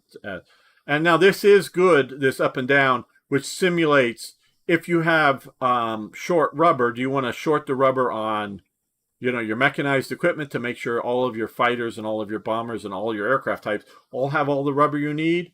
Or do you go, okay, well, this is sort of why I did some of this, because when I did it, and I still don't, yeah, we're full here now, but obviously I can hit the 5 times and the 10 times if I wanted to. But this is also, well, I can make sure this aircraft factory will have all of its needs, and if I want to increase it, I can. And it's also at the most efficient level it can be, or nearly so. And if I want to change models enough, well, okay, maybe just change it on here and leave the other one going at most efficiency. So get some newer ones, and then once this maybe gets up to most efficiency, then we'll swap over this one, so back and forth. So there's reasons, really good reasons to have these production lines. But I could see the idea, again, of like having general manufacturing or something like that, that you sort of sub-attach to these somehow. So there's good reasons for more complexity, like I say, for bombing, targeted bombing or whatever. It makes sense. And it also makes sense from the skill. It's probably not that hard to get a person who knows how to rivet and put together a HE 111 to switch them over to doing 109s. And as well as not just riveting, but doing the welding inside. Because it's thing. But switching over to do tank welding with the thicker armor, and it's a different technique, that's a whole nother training cycle, a whole nother of getting these guys up to full efficiency. So it would be one thing to swap between aircraft types in and out of, oh, we're going to prioritize fighters. Okay, we're doing good on that. Well, we need more, tactical support. Okay, we're going to do that. Oh, well, hey, now there may be, again, some production lines steady, just making their one type. But you may have some that are fluid. Okay, well, we need some, longer range stuff, whatever, to go after ships. It could be long range. So I could do a long range variant of naval bombers to sort of simulate the Condor, which I may do that. But, have these different things. So, but it's like I say, it's easier to switch between different aircraft factories than to switch over to anti-aircraft or anti-tank or anti-aircraft guns. Different. Still doing some welding, you're still doing some of the stuff, but it's a different skill. It's a significantly different skill set. So that was my idea of how I would, in my dream version of the game, how I would organize things up. So I do really like this. I mean, this is, I think, the most current sophisticated production facility or system here. Like I said, probably break. I don't know if I need to do the engine separate out, but I would separate out aircraft and have aircraft factories. So I would have military or general factories or whatever like this, aircraft factories and dockyards. That's what I would do as a thing. What do we need more? Oh, heavy tanks. We want heavy tanks because we now have. Well, let's look at our current. Okay, so I know it's giving here. It's giving us the Tiger 1 here. We're gonna go. That's the Tiger 2. We're gonna go back to Tiger 1, I think, as best match because this will match. Because if we come back here, this is We'll just do this to that's just a cosmetic thing. Okay, so we have the Tiger 1 Oust 1, and we're leaving that there. So that's good. Oh, we didn't get this. Porsche Armor Plus, but we're going to go on Henschel. I think we're going to continue with the Porsche, and as we get more and more things, we're going to do that. So we're going to do that. Oh, did we not? No. Let's do 3 factories once we get them built, because we have more coming to focus on that. And this will help our Porsche. Okay, so production efficiency cap, so we'll go higher once we get it. More soft attack, more armor and defense, wider tracks, so for more reliability, modular. We'll do this. Oh no, that's completed. That's one we've already done. Okay. We'll increase reliability. We'll have reliable heavy tanks. And for Messerschmitt, oh well, it's sort of easier just to click here. Pop this up. Okay. Production efficiency gain, or reliability, or production efficiency gain and reliability. Or more, well, no, we've got the more maneuverability. Well, this one will open up these, but I think we'll start with that. So the models produced under that. Okay, war in South America. And I think this is the Ecuador-Peru war that's going on. Well, it's been a long time. I've enjoyed it. My throat is getting sore. I'm going to take a Ricola after this just to help heal it up. Well, so I think we're going to call it a day here. I will be back tomorrow for War Thunder. I hope all of you will want to join. We got a bot over on that. But let me finish out with the chat here. Just quickly, okay, IKB, maybe the system scales with how mechanized motorized your army is. Yeah, maybe. Mechanic companies give you a +% of equipment retention and capture. Right, yes, your maintenance companies. You start with 0, which is ridiculous, very gamey. Yeah. I love, well, the design company, these things, mechanic. I love this. I think it's a little too, blank slate, add more. I don't like the gaminess of it. I think, yes, if you are Portugal and you have 0 aircraft production, you start an aircraft production company. Yeah, great. But Germany started this back in World War I, at scale, and a lot of the development had been going earlier. So, for aircraft or tanks. And so I think things should be a little better tailored per nation. And the company should be done that better. And by the start of the war, things should be better. So yeah, I totally agree with you. It's sort of paradoxism of that sort of, hey, we start at base 0 and get better. Captured equipment should be like point to base soldiers who pick up things that they think would help them.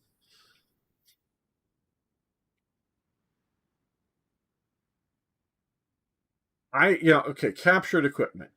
Yeah, lots of German like using the PPSH. It's been a long time, and I want to see it again. The Cross of Iron. It's Sam Peckinpah, sort of a movie out of the 1960s of ultraviolence or whatever. Sam Peckinpah was a director known for that. He's the one that directed the Wild Bunch, another ultra-violent movie with lots of blood spurting, impact hits when most people were just falling over dead and maybe a little red spot on them. Maybe by today's standard, it's not that ultra-violence, but I don't know how much you would really want to try to simulate soldiers just picking up an enemy submachine gun and using it. But we know the Soviets captured a bunch of, I think, Panzer IIIs, but either Panzer IIIs or Panzer IVs. And the Soviets did not capture large enough quantities of German ammunition. So they took the Panzer, I think they were Panzer IIIs, but so they took them, they took the turret off of them, and they in essence made versions of the Stug, if you will, sort of the Soviet SU type, and they called them SU whatevers, out of them and put a Soviet gun in them and up-armored them a little bit.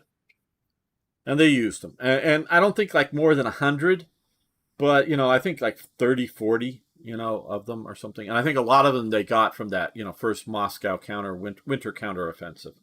I think is where they picked up most of them that they did in this production. So the Soviets did this. Germans obviously did it. Now we have one famous photograph, well, notable photograph, maybe not famous, but notable photograph that War Thunder uses to create their captured KV-1 that has the L-48 gun in it.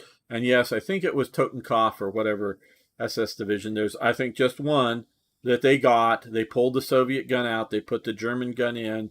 I don't know if they ordered it special from the factory or they just had a knocked out, German Panzer IV that, well, the gun's still good, but it's all fucked up otherwise. So let's stick it in the Soviet heavy tank. Oh, and while we're at it, let's put on a German cupola that gives better vision, and the commander can look out more easily, and of course German radios and things, but otherwise the same engine. And I don't know how long it lasted in combat. I don't know if it went into combat and 5 minutes got knocked out by another German who thought it was a Soviet vehicle, or whether it lasted a year or something. I don't know. I don't know its combat history of this. We know at least one of these things existed. But we can see like the Char Bs, every single Char B they can get their hands on, basically they use. Some of them as Char Bs, at least for a while. Some of them by Becker, I believe that was Colonel Becker or whatever, he takes and chops the turret, or takes the turret off and turns them into something that carries a 105 gun, an artillery. So it's a, a self-propelled gun. And other things in between. They were doing all kinds of stuff to these vehicles. And so definitely captured equipment in that way. And definitely captured equipment in large numbers of rifles and machine guns. Talked about the Norwegian Krag Jorgensen that they used, in large numbers.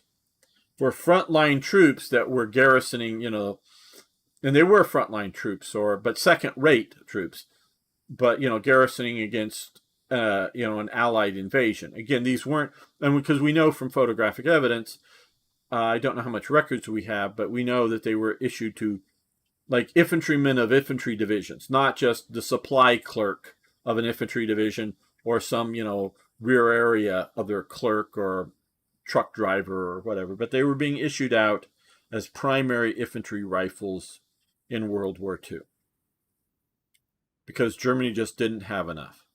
So they definitely did get, when there were large scales of them, get reused in German services. So I don't know, when you win a battle, how many of those rifles are useful. I've seen photos of Argentine manufactured FALs that are just piled up after the Falkland Islands War, immediate capture. And some of them look like they're already rusting. I don't know if they were rusting while they were, the Argentinian soldiers were using them and not taking care of them, whether they just didn't care enough, or whether they didn't have the gun oil to take care of them, or just in the times from battlefield pickup and or the soldiers coming out surrendering and dropping their rifles in a stack but getting stacked up, already rusting. Now, I'm not saying they're rusting to the point that they're no longer functional or useful, and I mean it could be immediate use or simply taken back into a warehouse. But as that process, they oil them up, they get the rust off of them, and they refinish them because it's very similar. Not that the English needed to, but if they wanted to have more FAL rifles, well, they're using their version, parts not compatible, magazines not compatible, but ammunition obviously compatible. And if they had a need to, do a mass mobilization of another army someday, 10,000 FAL rifles could come in handy, for limited garrison use, if nothing else. So I don't know how quickly after a battle, the rifle turns to junk is going to be, depending obviously on what front and what time of year. But you can clean up a lot of stuff, both friendly stuff that was knocked out to get it back into service, cleaned up, or captured enemy stuff. And trust me, I've seen pictures of Luftwaffe troops, using air quotes here, with stacked in, by the sort of TP style, several rifles all stacked with a stacking swivel swing, and they were Mosin Nagants. I don't know for sure, or if it was attributed in the photo, whether that was East Front, West Front. And I don't know, and I say troops, I don't know if I don't think these were frontline, because they did do frontline infantry divisions for the Luftwaffe. I don't know if they were those, or if these were security forces, guys defending, but their job is to defend an Air Force base, or whether these guys were mechanics, but they also had rifles in case the partisans attacked, or the whole front fell apart, and they had a rifle. I don't know. But they used Mosin Nagants. German units, not just giving them off to allies or giving them off to Russian turncoats, but German troops of one sort or another. Maybe not so much German infantry divisions, but German Luftwaffe forces or other forces were using Mosin Nagant rifles. And obviously with the inherent different ammunition. So, yeah, both captured equipment, old equipment that was lost but quickly recovered. There's a lot at scale, so it's not so much find and use. That would be part of it, but it's also find and recover and get back up. Okay, and yes, bot. I hope Arno kills it. Okay, Falklands are small islands with lots of salt in the air, would make things rust very fast. Oh, that very well could be the fact. And again, I don't know the piles that I saw. I don't know if these were battlefield collections or collections, when soldiers surrendered in one place and then 2 weeks later they were picked up and piled in another place getting ready. Yeah, it very well could be. And a lot of these FAL rifles could be old and so that there's exposed metal. But the FAL rifle is supposed to be painted, including the L1A1 painted. I built a bunch. Argentina, I think they painted theirs. I'm not sure. Maybe it's just parkerized. But either way, it could be parkerized and painted.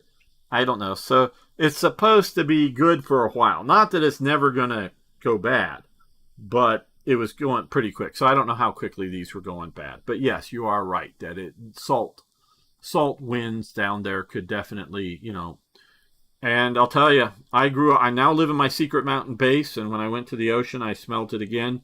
But I know it's not just psychological, because when I was living in Edinburgh, and when I say I used to live in California, I used to live across the street from salt water, sort of inland harbor area, but literally across the street from salt water.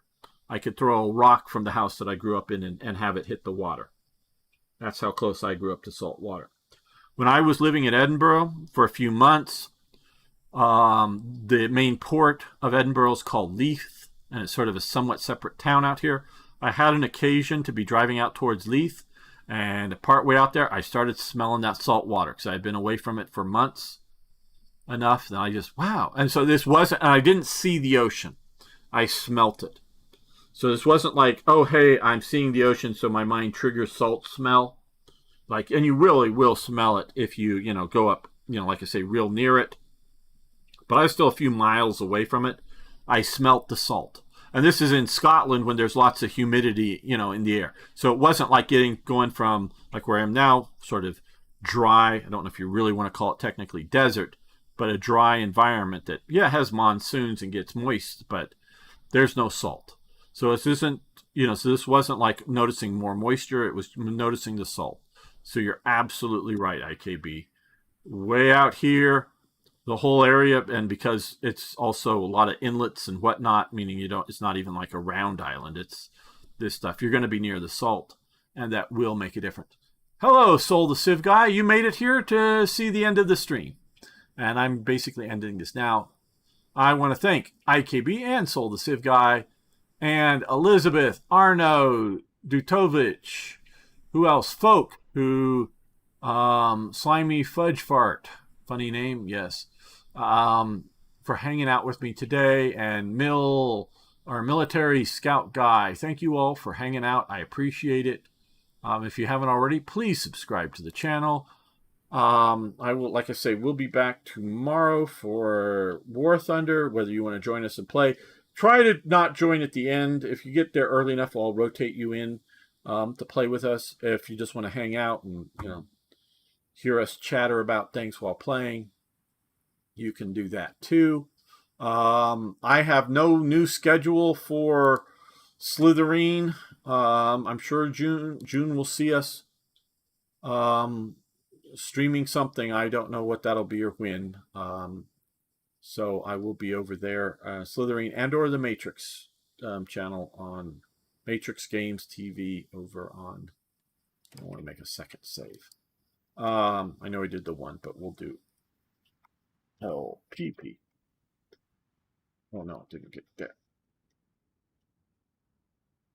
For the second stream, there we go. The second save.